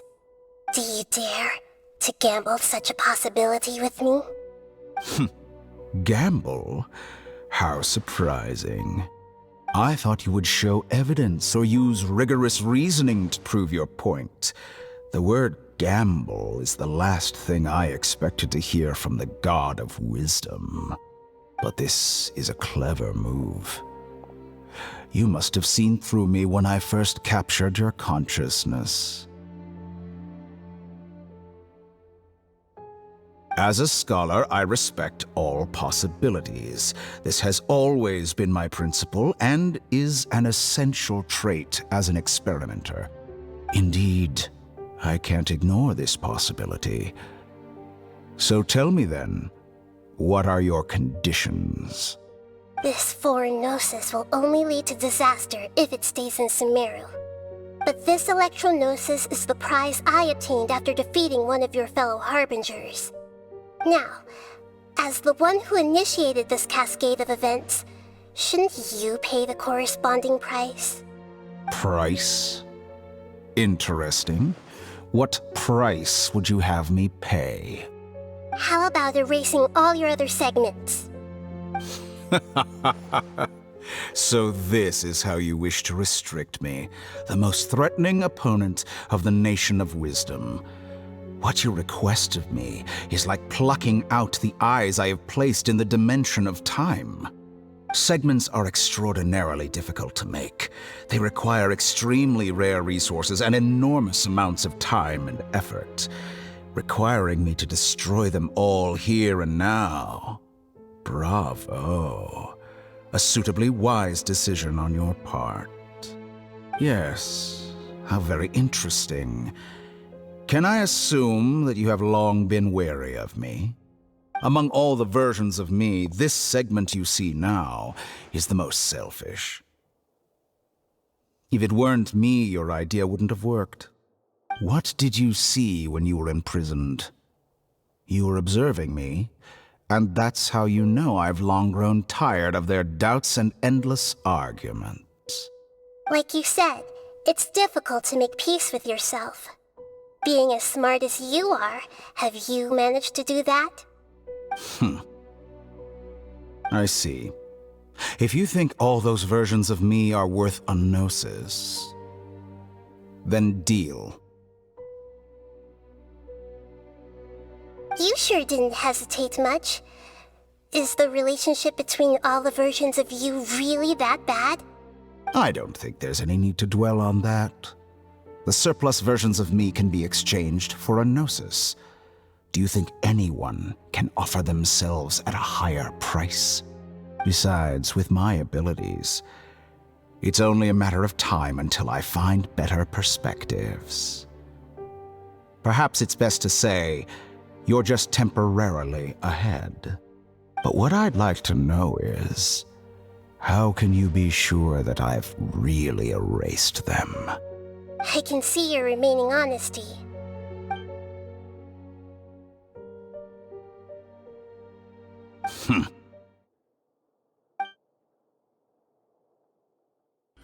What a ridiculous decision! You can't be serious! How could I have been so short-sighted? You think this is the end? Wait, I'll have my revenge. You'll make Good this riddance. moment count. You will regret this! Well, have you confirmed that it's complete? Here, take it. The future of Sumeru City will be in my hands alone. I will shut down the Akasha and let curiosity and the thirst for knowledge drive the realm of academics once again. There won't be any further gaps for you to exploit. It truly pains me that my academic achievements have never been appreciated in my homeland. Of course, I have no interest in being rejected by this city for a third time. Another chess piece. And where is your dendronosis? Don't be greedy, Harbinger of Snezhnaya. No, this is a different transaction. If you intend to turn off the Akasha anyway, then there's no further use for the Gnosis of Sumeru, is there? Besides, isn't it the Archon's duty to deliver what's desired of the Seeker? Oh, judging from your expression, you don't seem to find the idea very agreeable. Then let's think of it this way. Since you're the god of wisdom, how about I exchange some knowledge with you? People exchanging knowledge with the god of wisdom is the stuff of legends. Yet here you wish to exchange knowledge for the god of wisdom's property. Arrogant as that is, it has piqued my interest. Let me ask you, have you in all your mighty knowledge ever heard the rumor that the skies of Tevat are fake? Huh? That's the secret hidden by Irminsul concerning the truth of this world.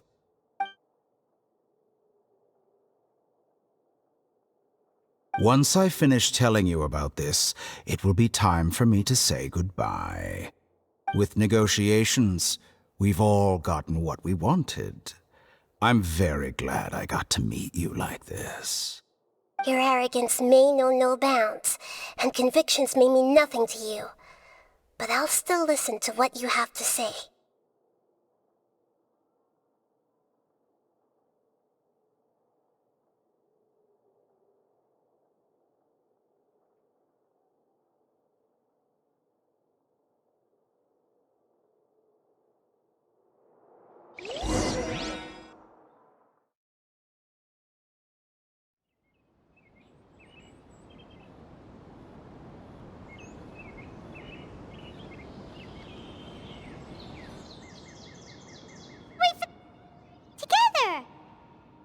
Okay. Wake him up.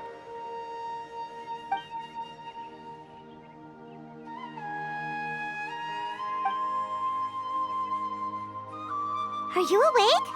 Kali says it's time for breakfast. Come on, get up! Good morning! How are you feeling today? Good to hear. It looks like we've recovered pretty well.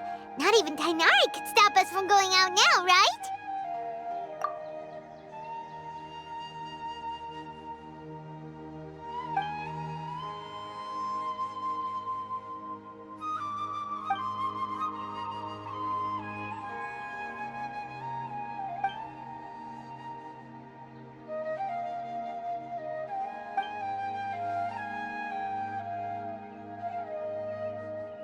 Traveler, let's go!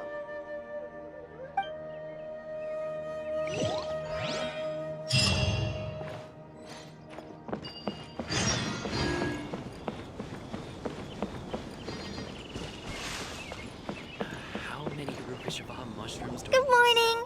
Looks like you're awake. Yep. I prepared some breakfast today. Please have a taste. I hope you'll like it. It's nice to have you here so we can eat something yummy. Well, now that I've recovered from Azar, I'm feeling better than ever. I can even prepare 4 or 5 meals a day now. And Paimon bets they're all delicious. Oh, by the way, someone brought a letter for you after you went to sleep last night. Nope, Paimon wanted to read the letter with you after you woke up. So Paimon didn't open it. All right, let's read it now. Oh, it's from Nilou. Ahem.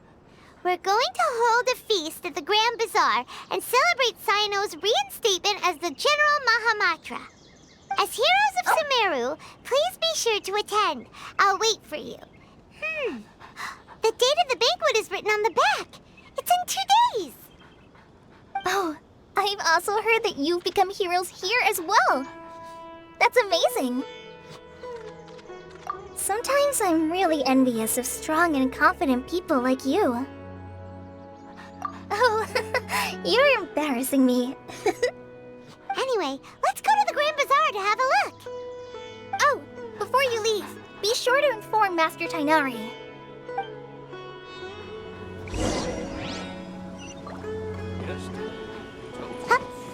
tusk birds.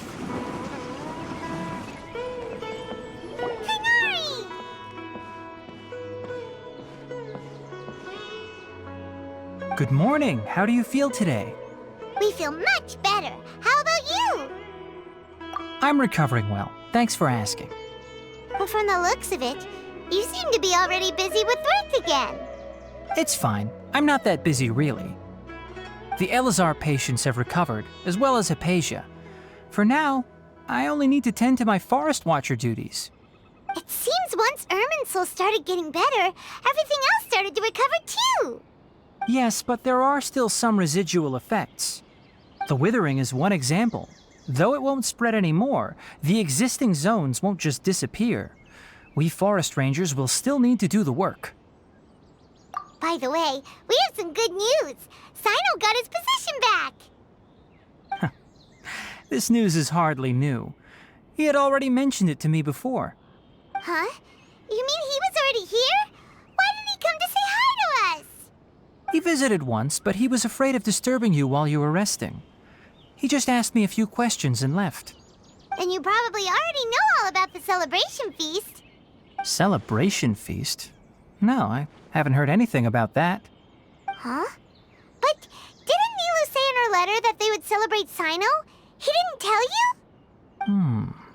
Perhaps, or alternatively, he doesn't know about it either. Come to think of it, Sino doesn't seem like the type who'd enjoy a celebration feast. You and Kale are both Sino's close friends. Why don't you come to the feast with us?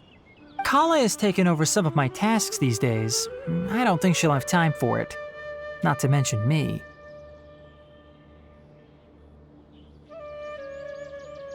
You see, some VIPs have come to the forest recently. Huh? VIPs?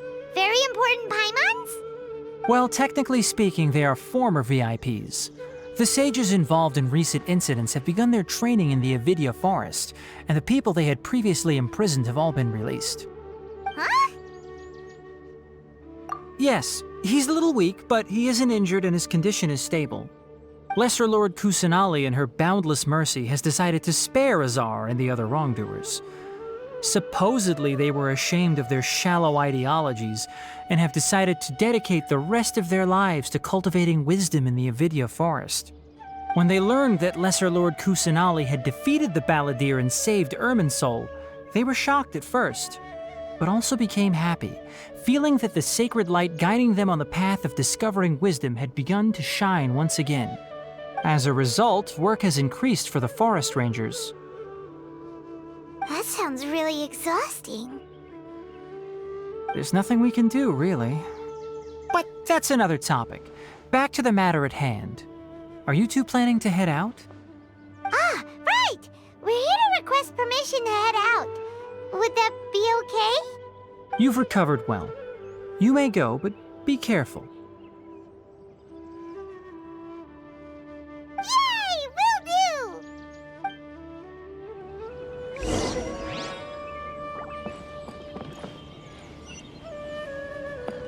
Is there anything else you'd like to ask about? Ah, yes. Thanks for remembering her. She continued her training in the forest after she recovered. As a scholar, she never slacks off. A lot has happened lately. Kale and I have been busy, but don't worry, we'll take care of ourselves.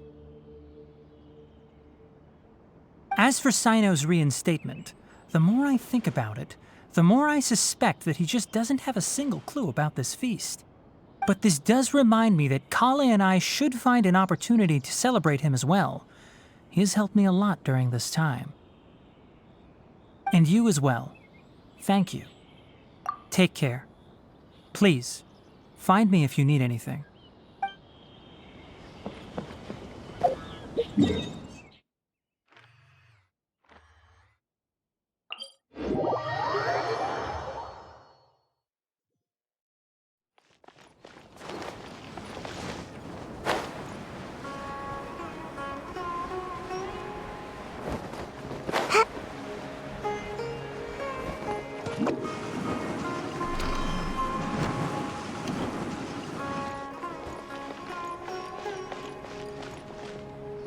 Well, there won't be any problems if the feast starts at that time. Everything has already been prepared. Mr. Zubair, I finished tallying things up here. Well, except for the guests. Is a simple reply really that much to ask of our guests? It's affecting our arrangements. Oh, it'll be fine. Besides, it never hurts to get things ready in advance. I was thinking the same thing. The feast will be held sooner or later, right? Hey, Nilou! Traveler, Paimon! We got your letters, and here we are! You're the best! The other guests haven't even replied yet. Huh? Are we the only ones that have arrived? Yeah. I had someone deliver letters to all of our guests. But maybe everyone is still busy with other things. Look, I get it. Sumeru is in an extremely important period of transition right now, but even if your friends are important figures, they shouldn't just ignore your request like this. Nilou is Sumeru's #1 celebrity, after all. You have no idea how happy I am to talk to people with good taste. If you consider enjoying Nilou's dances having good taste, then almost everybody has good taste. Because Paimon thinks everybody will love her performance. That's right. We all think she's amazing too. Nilou is an absolute favorite among those of us who frequent the Grand Bazaar. For Outlanders, you have a great eye. Master Zubair, let's have a vote for the most outstanding audience members next time. I think these two may win. Nonsense! It is not for us to determine the value of an audience. But indeed, we could try giving gifts to people with particularly good taste.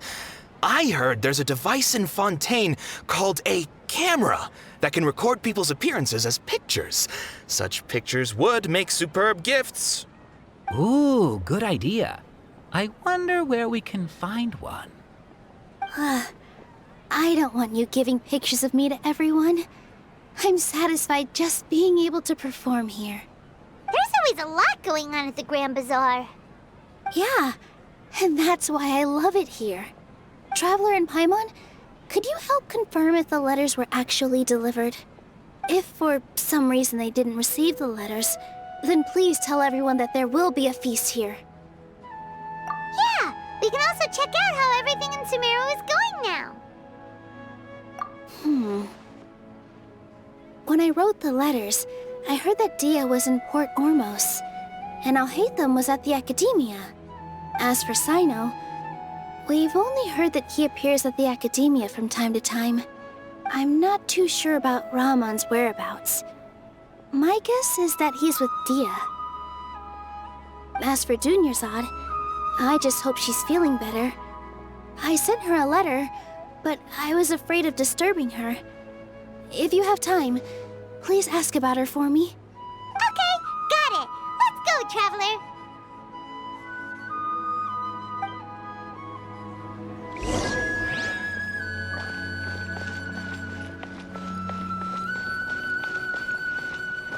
I'll go to the Adventurers Guild later and ask Ms. Catherine if she knows how to get one of those cameras. Yes, please do. I'm sure the audience would be thrilled at the chance of receiving commemorative gifts. It could be our special surprise that we prepare for everyone. I think it's an amazing idea. Who knows? If we take more pictures, they might even become the signature souvenir of the Grand Bazaar. And Nilou will become even more famous. Ha! It won't be long till people are fighting for front row at your performances. I've heard that this camera is not just something anyone can use as they please. It must be aimed properly, and subjects should pose for the best results. Oh, should we get ready then? Perhaps we should wear something a little more appropriate. No. I think we look absolutely fine. If anything, when we pose for this, clever invention, we should just be ourselves, You really think so?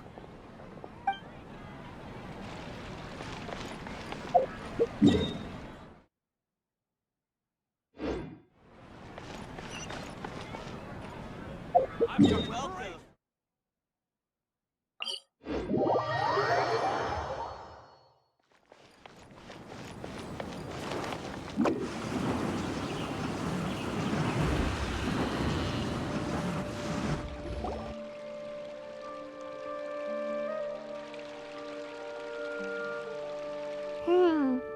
haven't seen Alhaitham anywhere.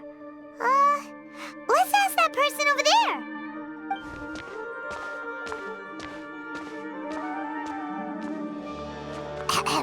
Hey there, have you seen Alhaitham around? Yes, it seems Scribe Alhaitham has gone to the House of Dana. You should be able to find him there. But you're already the second group of people I've seen looking for him today. He must be quite the busy man. Oh? Who else was looking for him? Mr. Cave was just here asking about him. You wouldn't believe how terrible their relationship is. And now you two are here. Don't tell me everyone's here looking for gossip about the sages. No way! We're strictly here on business. Ah, I see. Sorry, I thought maybe everyone's as interested in rumors about the sages as I am.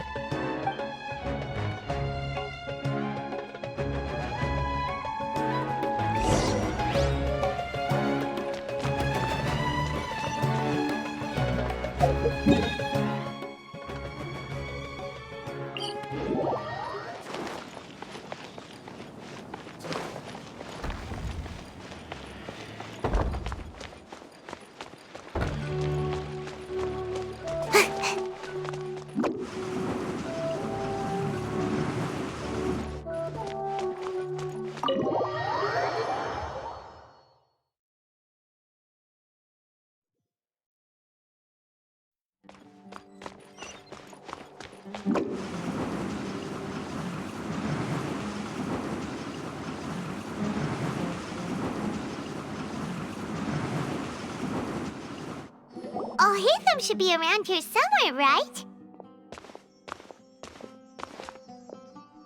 Oh, he's over there! But it looks like he might not have time for us. Just put down that worthless book and tell me what happened in the academia. This is not just some worthless book. Do you have any idea how difficult it is to find a physical book like this in Sumeru? It doesn't matter. It's probably just another thing that you used your authority to get your hands on anyway. Just put it aside. Listen, I came back today only to hear that the sages have disappeared. Oh, you sound surprised. I thought you would already know the inside story. Would I be here asking you if I knew? You're the scribe, not me. So just tell me what you know already. Well, I almost became a sage. Huh? Oh, don't sound too surprised now. You're the renowned Kaveh, light of the Ksharawar. Besides, as a master builder and craftsman, chances are you'll be appointed as a sage too. Why do I feel like you don't really mean it? Huh. What makes you say that? Why would you question my heartfelt sincerity? Maybe it's because you've never said anything good about me before. Yeah, well, I share a similar sentiment, and anyone who knows you as well as I do would surely do the same. Ugh, you... See? This is why I hate discussing anything with you. Your ridiculous and arrogant attitude always gets in the way. It seems that you really can't stand my personality. Ha! What was your first clue? Well, then you might as well move out of my house. Are you threatening me? Stooping to a new low, I see. Ugh, and don't change the subject. You, a sage? What a joke. The academia might as well just close tomorrow. Are they having a fight? Forget what's going on with the academia. Haven't you been busy with your construction project? Tell me, when are you going to build yourself a mansion? Don't get me started. I get angry just thinking about it. So, what great building did our master architect work on this time? Like I need to tell you. Keep your nose out of my business. No, I think we deserve to know. Where were you when Sumeru needed you most? I was in the desert for a large project, but considering Haravatat's utter ignorance of architectural and aesthetic matters, you probably wouldn't understand. Which is truly unfortunate. I can only pity the man who doesn't understand the first thing about beauty and romance. Unlike a true... hold on, wait a second. What do you mean by when Sumeru needed me most? Well, while you were out fiddling around in the desert, many people came together to save Sumeru from a crisis. Ha! And you think I'd believe that? Look, all you really need to know is that Azar and all his accomplices have all been overthrown. Huh? What nonsense are you talking about? It's no skin off my nose if you don't believe me. It's not like my Darshan was the one trying to apply for funding from the Grand Sage. Yours, though, on the other hand...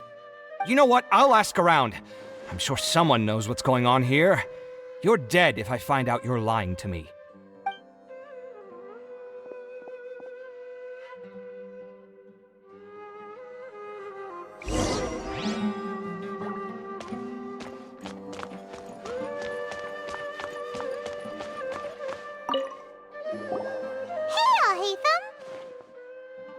Oh, it's you two. What's the matter? We're running some errands for Nilou. Have you received her letter? Letter? Nilou said she sent out a letter inviting everyone to a celebration feast in 2 days at the Grand Bazaar. We'll also be celebrating Cyno's reinstatement as General Mahamatra. If she addressed the letter to Alhaitham of the Academia, then the letter should have gone to my office. I've been busy these days, so I haven't had time to check for any new mail at my office. I only now have some free time to attend to personal matters. Have you always been so busy with your work? Of course not. I'm only busy these days because several sages have been dismissed recently and the whole academia was practically turned upside down. Tighnari told us they all went to train in the Avidia Forest. Apparently they will spend the rest of their lives there. That is already the best possible ending for the likes of them. 4 of the 6 great sages were possessed by their desire for power and attempted to create a new god. In order to pull it off, they even imprisoned the other 2 rational sages.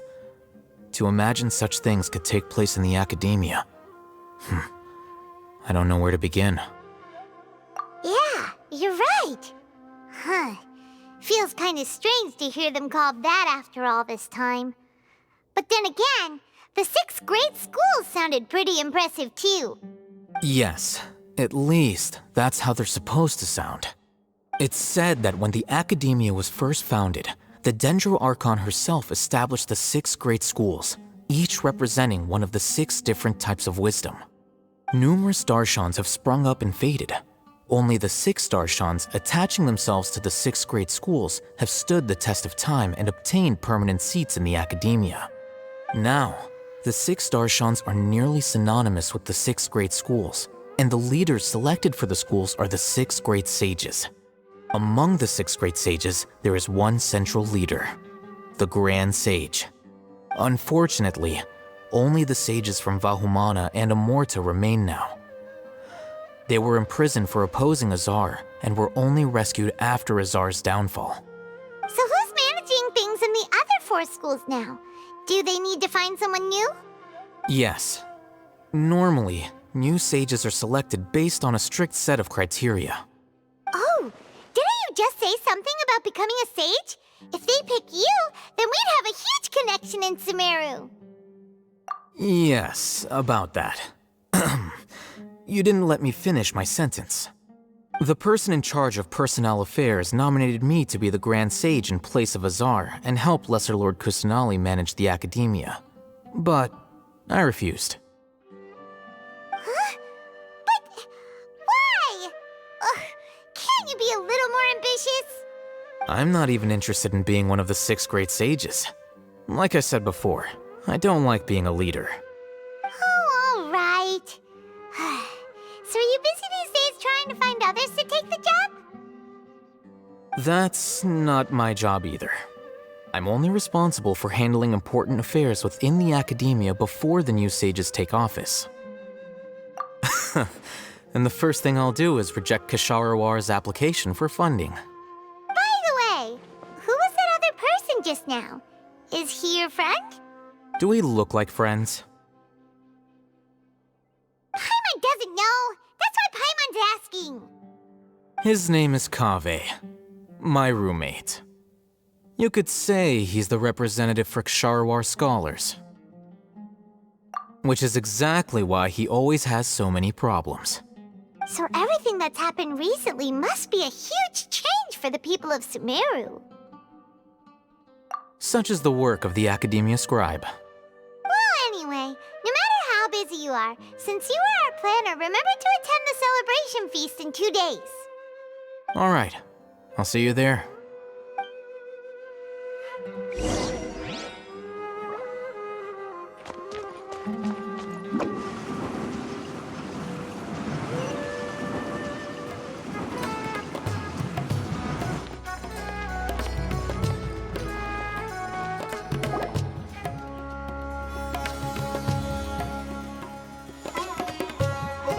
This is Port Ormos. Now where could Is that Paimon I hear? Huh? Oh, it's been a while. How are you doing? Jnagarbha! It's been so long since we've seen you! I'm doing well. I can go as far as saying I have never been happier in my entire life. I don't know if you've heard, but Azar has completely disappeared, and all the patients have recovered. You kidding? Knowing them and the connections they've got, I'm sure they've heard about it. That's right.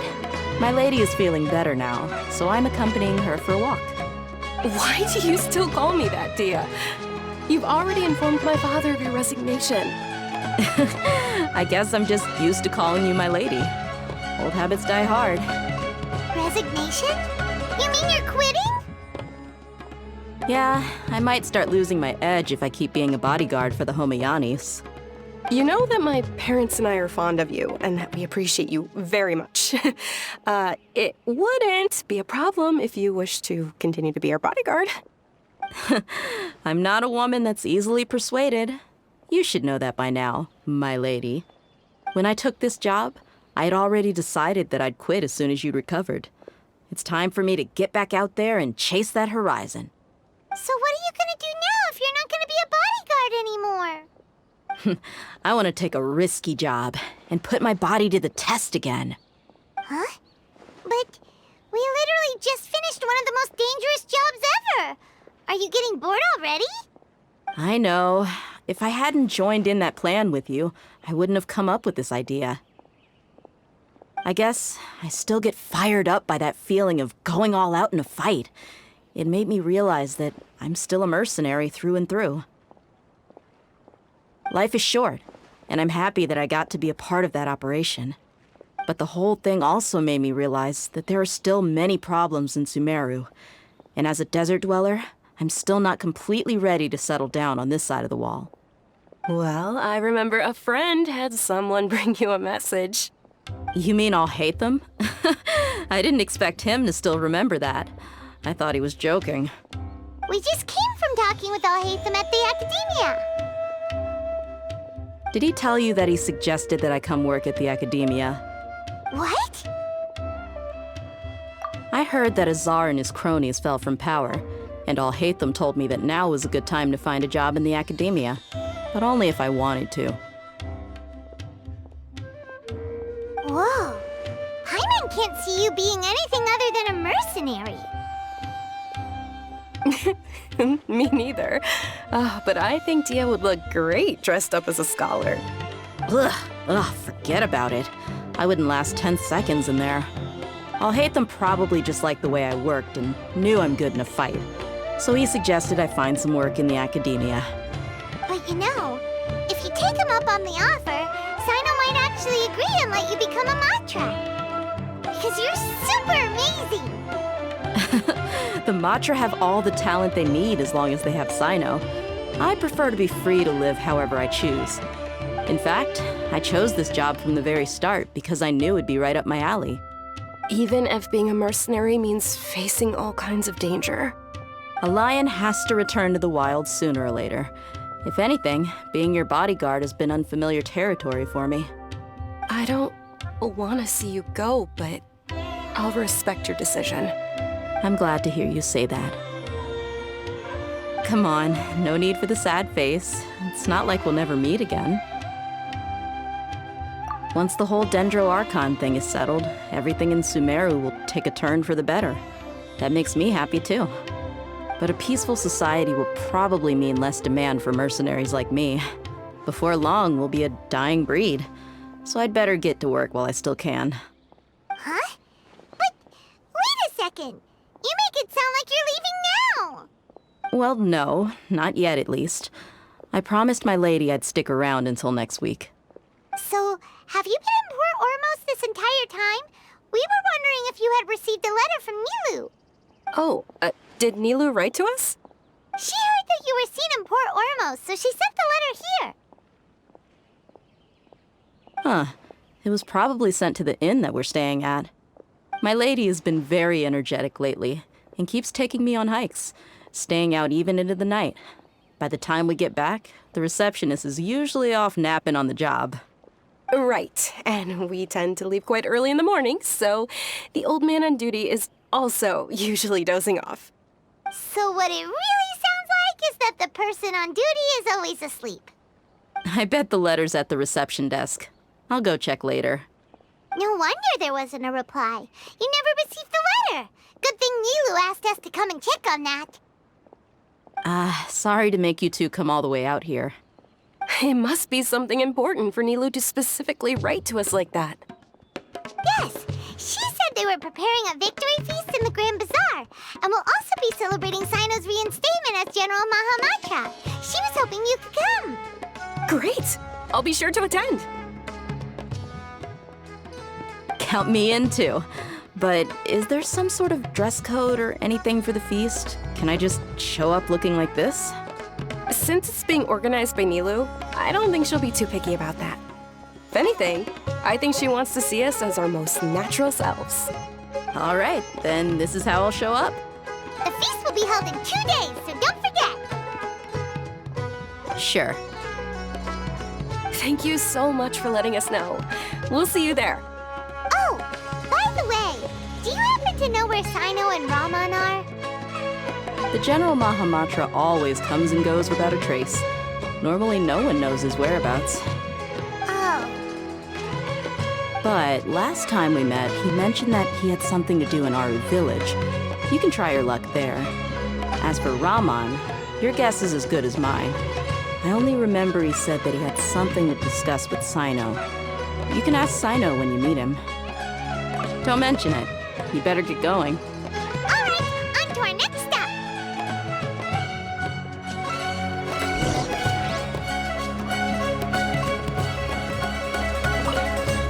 After recovering from Elazar, everything seems so different to me.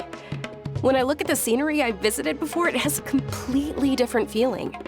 Yeah, you need to be stronger than an ox to take life by the horns. I think I've heard you say something like that before. But today, I finally understand what you mean. Is there any place you'd like to go? I can accompany you. I've got time. What if I tell you that I want to go to the desert? Fine by me. If we go to the desert, I can introduce you to my friends there. But we should prepare and get everything we need before setting off. Let's go! I'll go pack my luggage now. After we're done with the feast in 2 days, we can go have fun in the desert. You can count me in.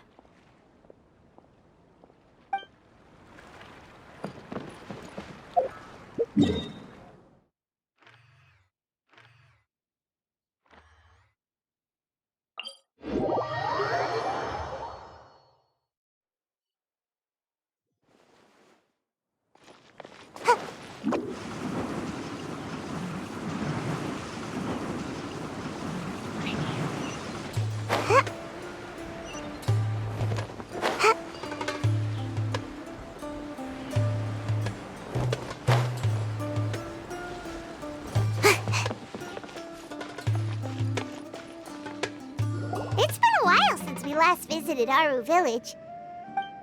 Ah, there's Sino!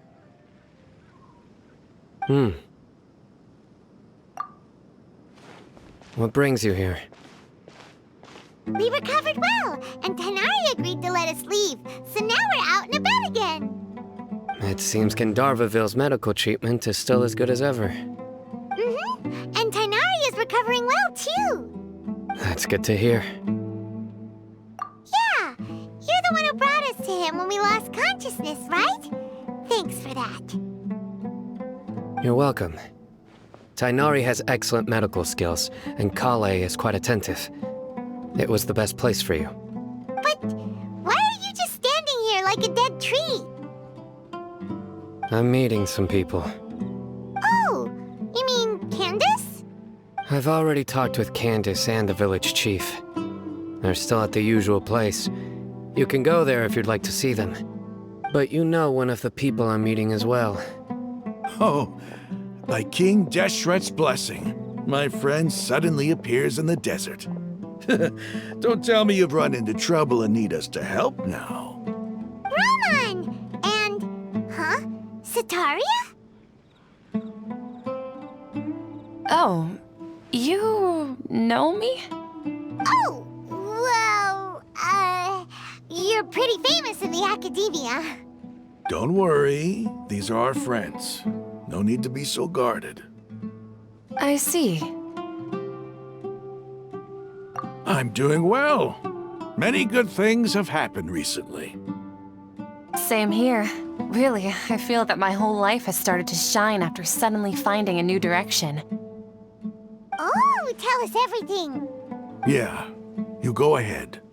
Alright, well, I suppose I should start by saying I've decided to leave the academia. What? It's not that I've given up on being a scholar. Instead, you could say I've found a new identity. I will no longer pursue research like a typical scholar, but I have not completely given up on my relationship to knowledge either. I can see what you're saying now. What do you mean? I plan to leave the academia and return to teach here in the desert. Wow, so you want to become a teacher? Setaria will return to support education here and teach people from the desert. She can't teach everyone on her own, but there are many of us Eremites all over Sumeru. She came to discuss a collaboration with me and hoped that I could bring her ideas to the Eremites. Yes, it's my hope that the Eremites can help me select a group of smart people with the best aptitude for teaching. I'll teach them, and after they've finished learning from me, they can go educate more people.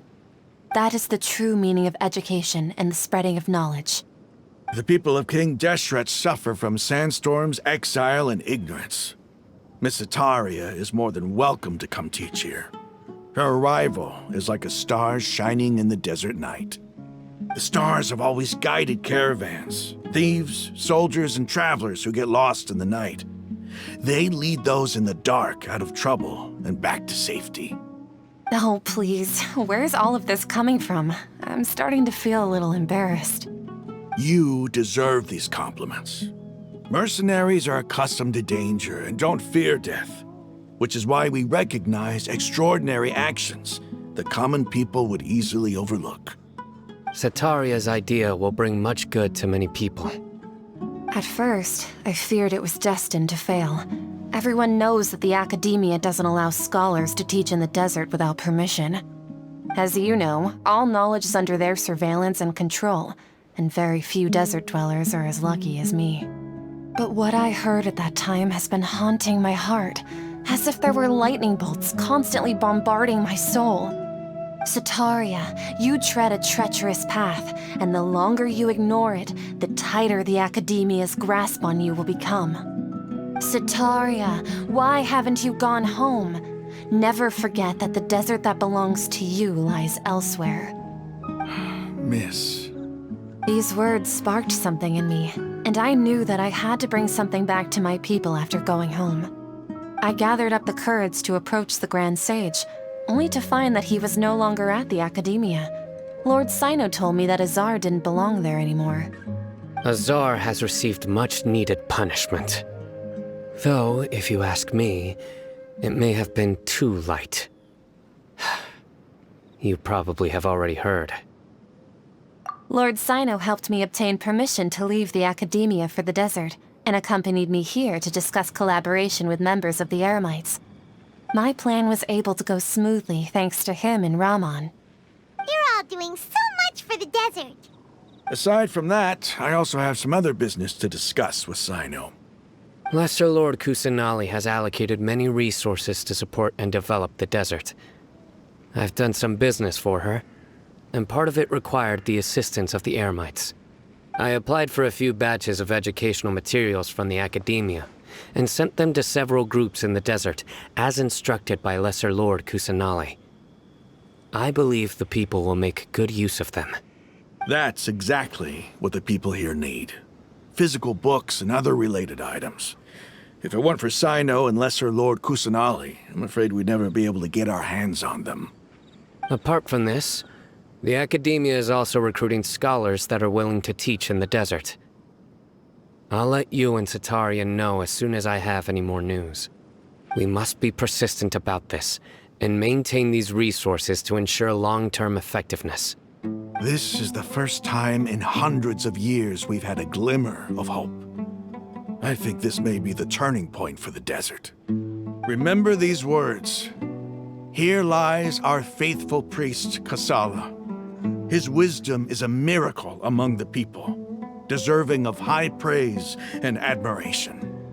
I hope people with wisdom like that priest will rise again among the desert dwellers. Then we'll once again see the wisdom and glory that once shook the world. Enough about us. Are you here to discuss some business too? No, not at all. We're actually here on behalf of Nilou. Nilou wanted to write to everyone, but she wasn't sure where the letters should be sent, so she asked us to come find everyone personally. A celebration feast will be held in 2 days at the Grand Bazaar. She hopes that all of you will be able to attend. At the feast, we'll also be celebrating Sino's reinstatement as General Mahamatra. Although, judging from your appearance, it seems you've already been reinstated. Paimon thought you would only start working for the Academia after the feast. Celebration? Feast? It's the first I've heard of it. Tighnari was right. He really didn't know. This feast is for you, Sino. Sounds to me like you'll have to be there. It's rare to see that kind of expression from Lord Sino. You must not like feasts very much. No, not really. But I'll go. Well, I still have a lot to handle here. Besides, I need to look after Miss Sataria in the desert, so I'll have to pass. I'm afraid I won't be able to join you. Although, if you'd be so kind, please give a message to Miss Nilou for me. The message is, I'm sorry for how I treated you before, but now I understand the beauty of your dance. It's like a light shining in the sky. You and the art you symbolize are not only beautiful, but also lively and powerful, so much so that it was prohibited. Please keep dancing, and someday, I'll be able to appreciate your art in person. Okay, we've got all that down. Our job here is complete as well. Oh, Sino, remember, party's in 2 days. Make sure you're there. Got it.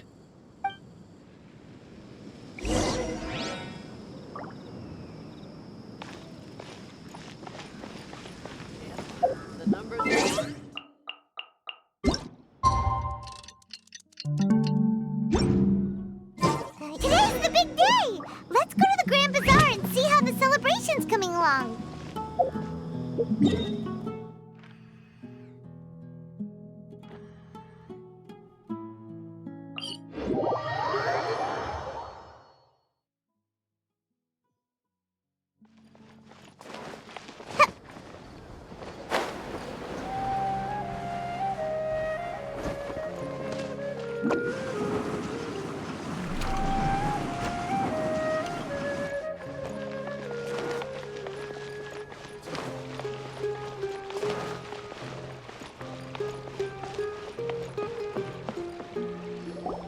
Everybody's already here.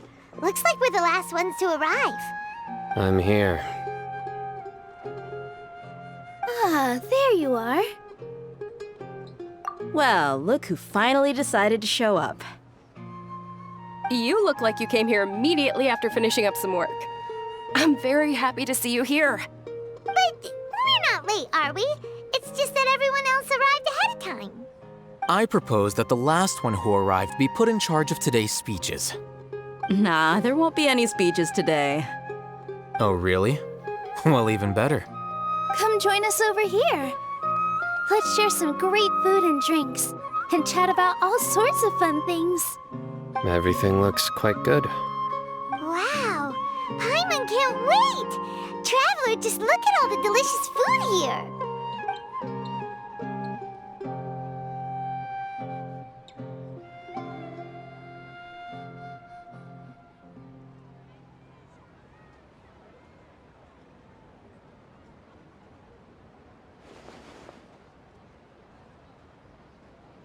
Whoa! It's so delicious! Oh, this grilled meat tastes amazing! The food was specially prepared for you by everyone in the Grand Bazaar. And we have gifts that were sent by the residents of Sumeru City when they heard we were holding a feast. Everyone that came said that you saved Sumeru, and wanted me to thank you all on their behalf. Ah, feels kinda nice to be seen as a hero. I could get used to this. Being a bodyguard is also a hero's job. You've always been amazing, Dia. My lady sure has a way with words. Thanks. I'm glad to hear it. And I'm happy to meet everyone that participated in the great plan. Don't mention it. Come to think of it, we've really done something impressive together. It's unbelievable. We owe it to our abilities. And luck. Really? Why do I remember everybody thinking that luck was against us and feeling like we hardly had a chance of succeeding? That's how I remember it too. It's luck that brought us together, and it was luck that let us form a team. Then, it took even more luck for us to formulate a plan and implement it successfully. Moreover, judging from the results, everything worked out well. Yeah, everyone gave it their all when it mattered most. It was almost like a performance. We took the stage and put on our best show. Everyone played their part, and thanks to everyone's efforts, the performance was a great success. So, would you say we're good actors too? It's such a blessing that Lesser Lord Kusanali was able to return to power at the Academia. Yes, even after being abandoned and neglected so many times, she's finally returned. Lesser Lord Kusanali once used all her power in a great disaster, which resulted in her losing all her wisdom and memories of the past. The Academia basically abandoned her because of it. This should be something everybody should remember. Huh? You look surprised. I didn't say anything wrong, did I? No, everything you said is correct. That's good. Something wrong? Yeah, what's with that face? You knew all of this already. Even if those two giants of the Academia are here, I still have to say it. Those sages really have some nerve. 500 years ago, Lesser Lord Kusanali used all her power for the people of Sumeru, and what did they do in return?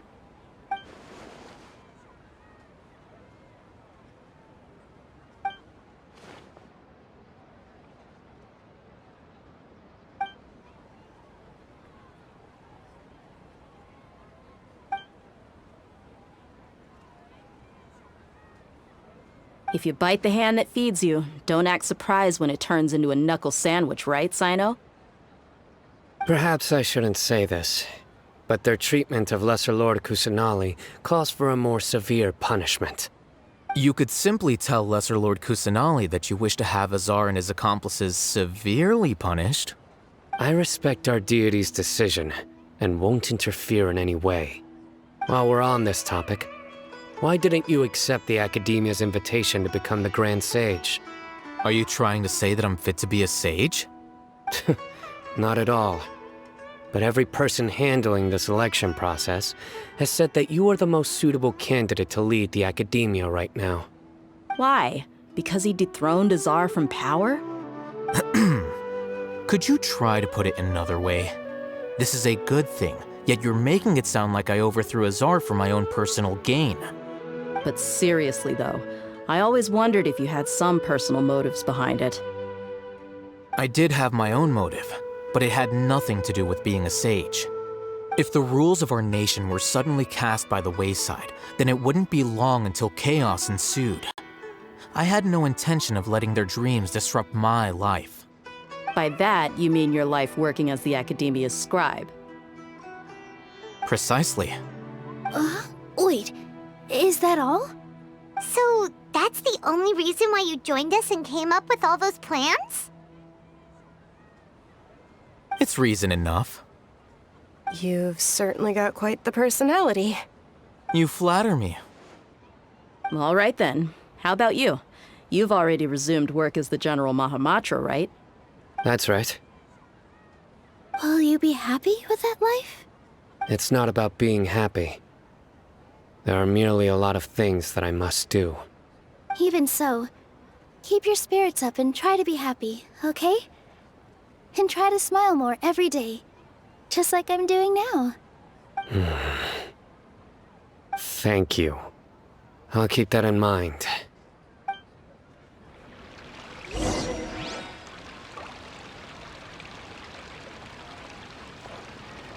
I seldom participate in such lively gatherings, but the atmosphere here is quite good. No, this gathering today has a unique meaning. The Grand Bazaar is lively because the people here feel happiness from the bottom of their hearts, unlike the farces at the Academia. That happiness is an emotion that'll be forever alien to those bookworms who have driven themselves insane by studying. I seem to have taken both keys when I left the house. Oh well.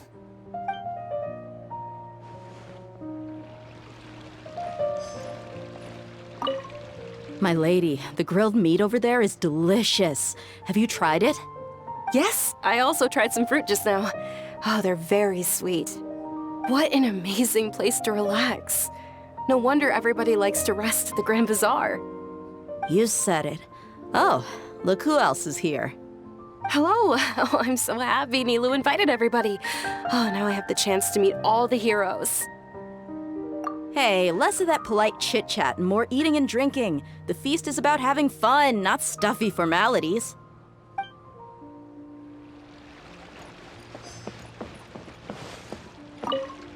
The atmosphere here is good, and everything is delicious. Yeah. I don't often come to such places, but it feels quite good. I have a lot to handle these days. Otherwise, I could show you around. There's always next time. We're friends after all. This feast is pretty good. I like it.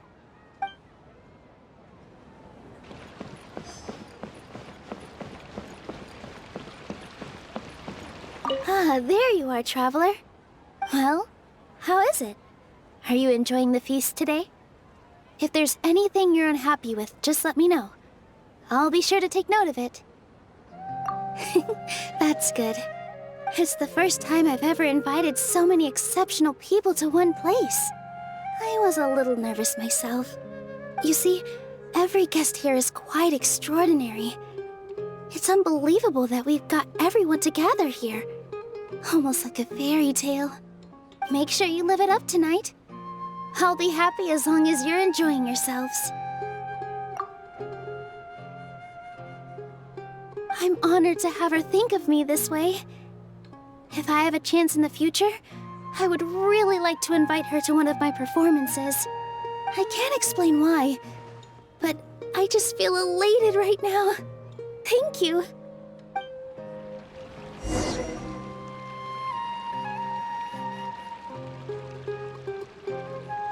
Hey, what's wrong? Your head is starting to droop. Hey, you can't just fall asleep here. Paimon will go find something delicious for you to eat. You'll wake up once you've put something yummy in your tummy. Of course, just wait here for Paimon.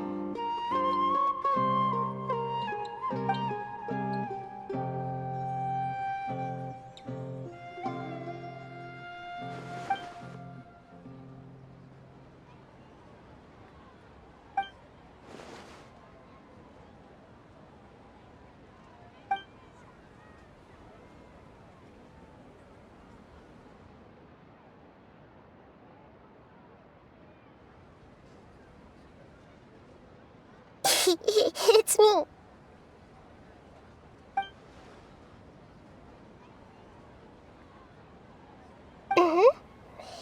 You may blame me for being a bit too self-indulgent. I was thinking about talking with you, and the next thing I knew, I had made a connection with you. The connection between us is amazing.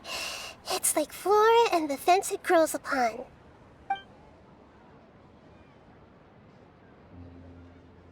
I heard there's an amazing celebration feast today at the Grand Bazaar. I wanted to have a look for myself, so I snuck in. Lately, I've been so busy dealing with all the fallout from recent events, so I really haven't had any free time. Although you've already helped me with a lot, there's still one more thing I hope you can help me with.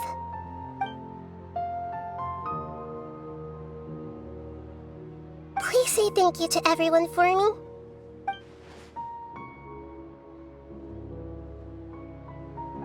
Oh, is it not convenient for you to do that for me?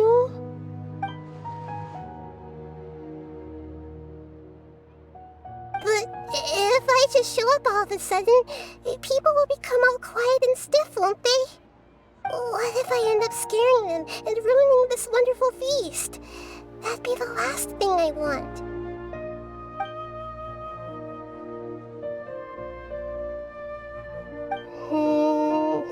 Let me think about it. Okay.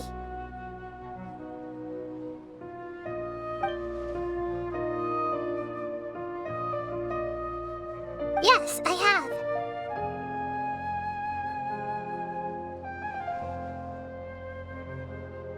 You said I should go thank everyone as myself, right? So... I've decided to borrow your body for the time being. Please don't blame me. The flora also climbs up to the fence to get closer to the sky.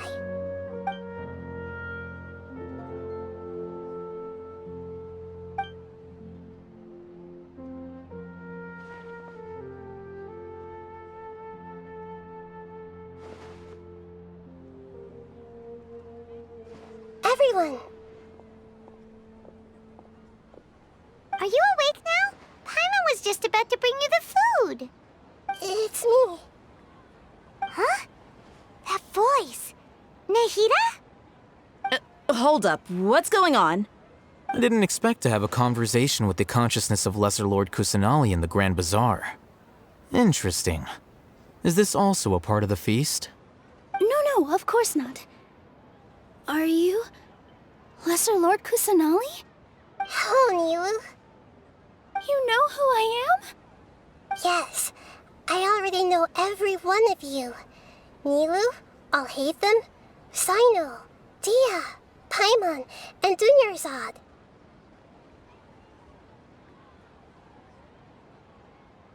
Lesser Lord Kusanali?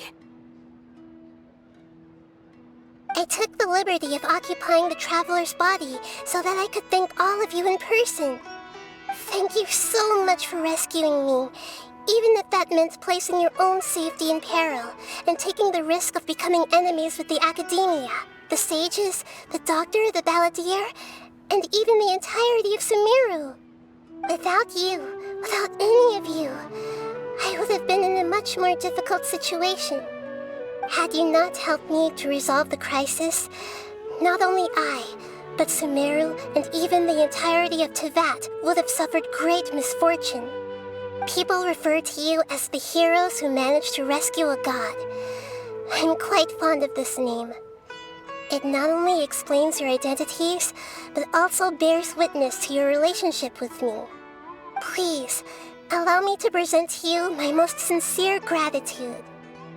Lesser Lord Kusanali, you have done so much for Sumeru, and I didn't even have a chance to do anything for you. You don't have to do this. Dinyarzad, the suffering you endured during your illness is also proof of you being with me and praying for me. Thank you. You don't need to be so ceremonious. It's always been my duty to protect you. This is how the relationship between the Academia and Dendro Archon should be. We just did what was necessary and set things back on the right path. You're an Archon, but you act so humble. You really don't need to be so polite with us. I'm honored to have been able to take part in this plan. I hoped you liked the dance I dedicated to you. Thank you, all of you. Thank you so much.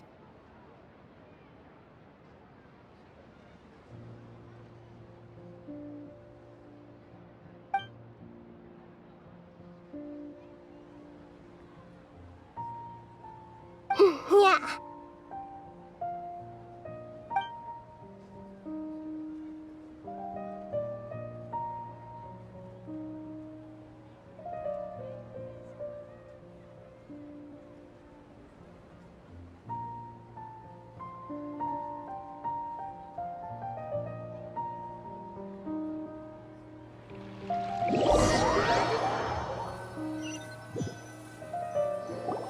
Are you awake?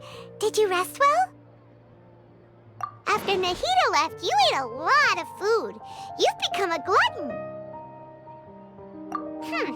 That just means you still have a lot to learn from Master Paimon, the Sage of Gluttony.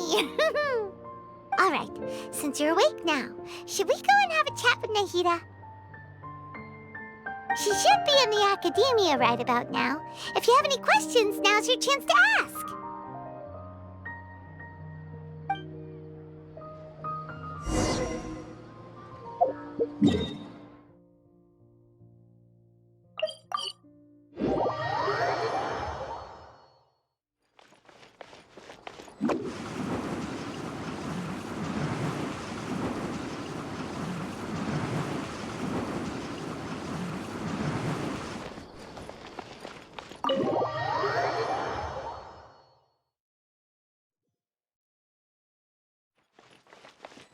Make my escape.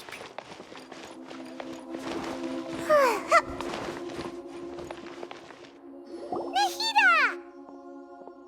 Hello, Traveler and Paimon. What a fantastic night. I'm still immersed in all the happiness and joy, like a candle floating on water. So are we, and that's why we're here to talk with you. Is there anything you want to know? After recent events, the Akasha can no longer function as it used to. I've given it some thought, and have decided to shut it down permanently. But this is definitely not a bad thing. Even from the beginning, I've been planning to shut it down. The Akasha's centralized administration of knowledge has always restrained people's curiosity and curtailed the number of paths available to them. I don't think this is good for Sumeru. Although people may initially feel a little uncomfortable with the loss of the Akasha, they will soon understand that this life is more suitable for them. And as for the future of Sumeru, I'm preparing to regain control of the Academia. The former sages have received their punishment, but the new sages have yet to be selected. I will oversee the process personally. I hope that the new 6 great sages will be more focused on academics. Sumeru needs such leaders more than ever. The other big issue is the people of King Deshret. All the residents of the desert, in fact. They have been mistreated for far too long. I've already taken some measures to address this. It will take some time to rebuild everything, but no matter if it's culture, friendship, or trust, we will rebuild it.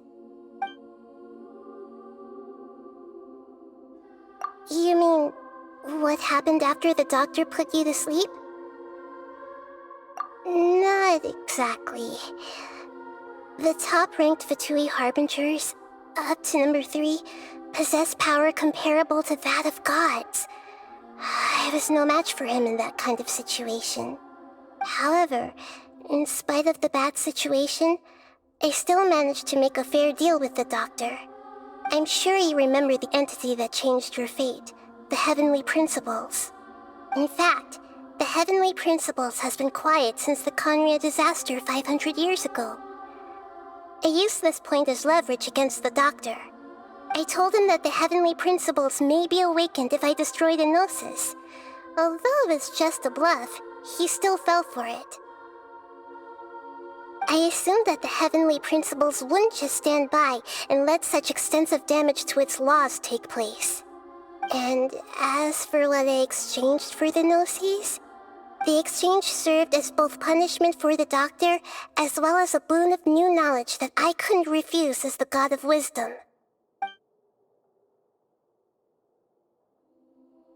He's still in a coma. I've hidden him like how one would hide a feather.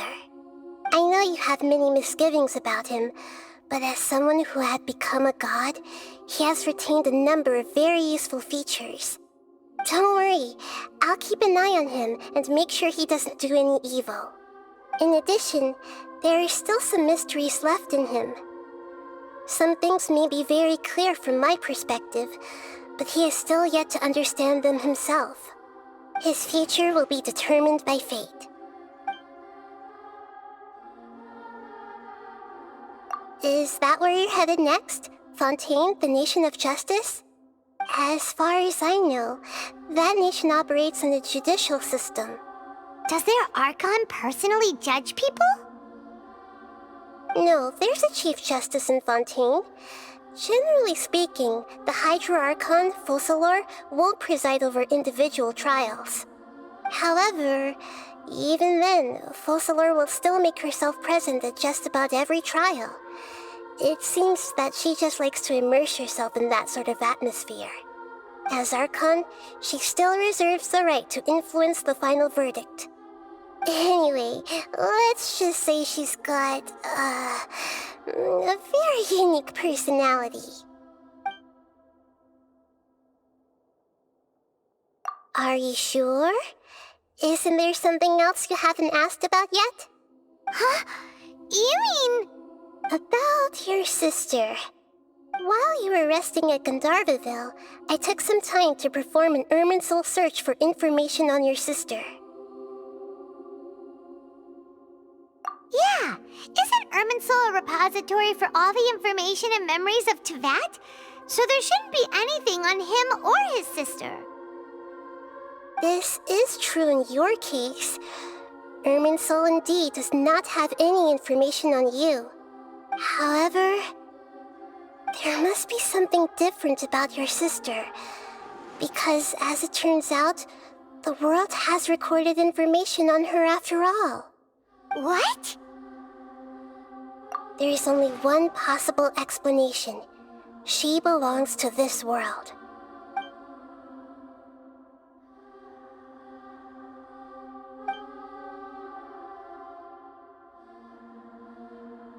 But nothing about this makes any sense! Wasn't this your first trip to Teyvat? According to the records I was able to access, your sibling suddenly appeared in Conria. After the Conria disaster, she began her journey through the 7 nations of Teyvat. But just as her journey was about to reach its conclusion, the Irminsul records on her suddenly become fuzzy. What do you mean, fuzzy? Did something happen to her? All I know for sure is that somebody, for reasons only they can know, is deliberately obfuscating her fate. And whoever it is, if they can do that, who knows what else they're capable of. But even that wouldn't explain how she somehow comes from this world. Something else I noticed was that according to these records, the Fatui have not classified your sibling as one of the Descenders. What's a Descender? Paimon's never heard of it. Look, I'm sure you must be curious about the information I received from the Fatui in return for my gnosis, right? A very important part of the intel was about this world's descenders. External beings, ones that don't belong to this world. Traveler, you are Tevat's 4th descender. Huh? So the Fatui count 3 other descenders before the Traveler, and his sister isn't even one of them? That's right. My current hypothesis is that the first descender was likely what we now call the Heavenly Principles. As for the other descenders, I still need to verify their existence. It could take me some time.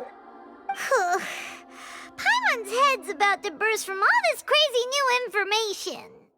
And yet, even knowing all this, I'm sure you must still have a lot of unanswered questions.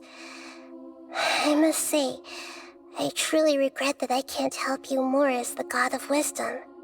There are many questions in my heart as well. I will need some time to go through each one of them. And soon, you'll also begin your journey anew and depart from Sumeru. I'm very interested in your future. It's a journey that can't be observed or recorded by this world. If fate is the ultimate knowledge, then your future will be the ultimate fate. Paimon's sure glad we got to meet you, Nahida. The pleasure is all mine. I can't thank you enough. Alright, that's enough talk for today. If you ever miss me, just close your eyes, and maybe I'll appear in your dreams.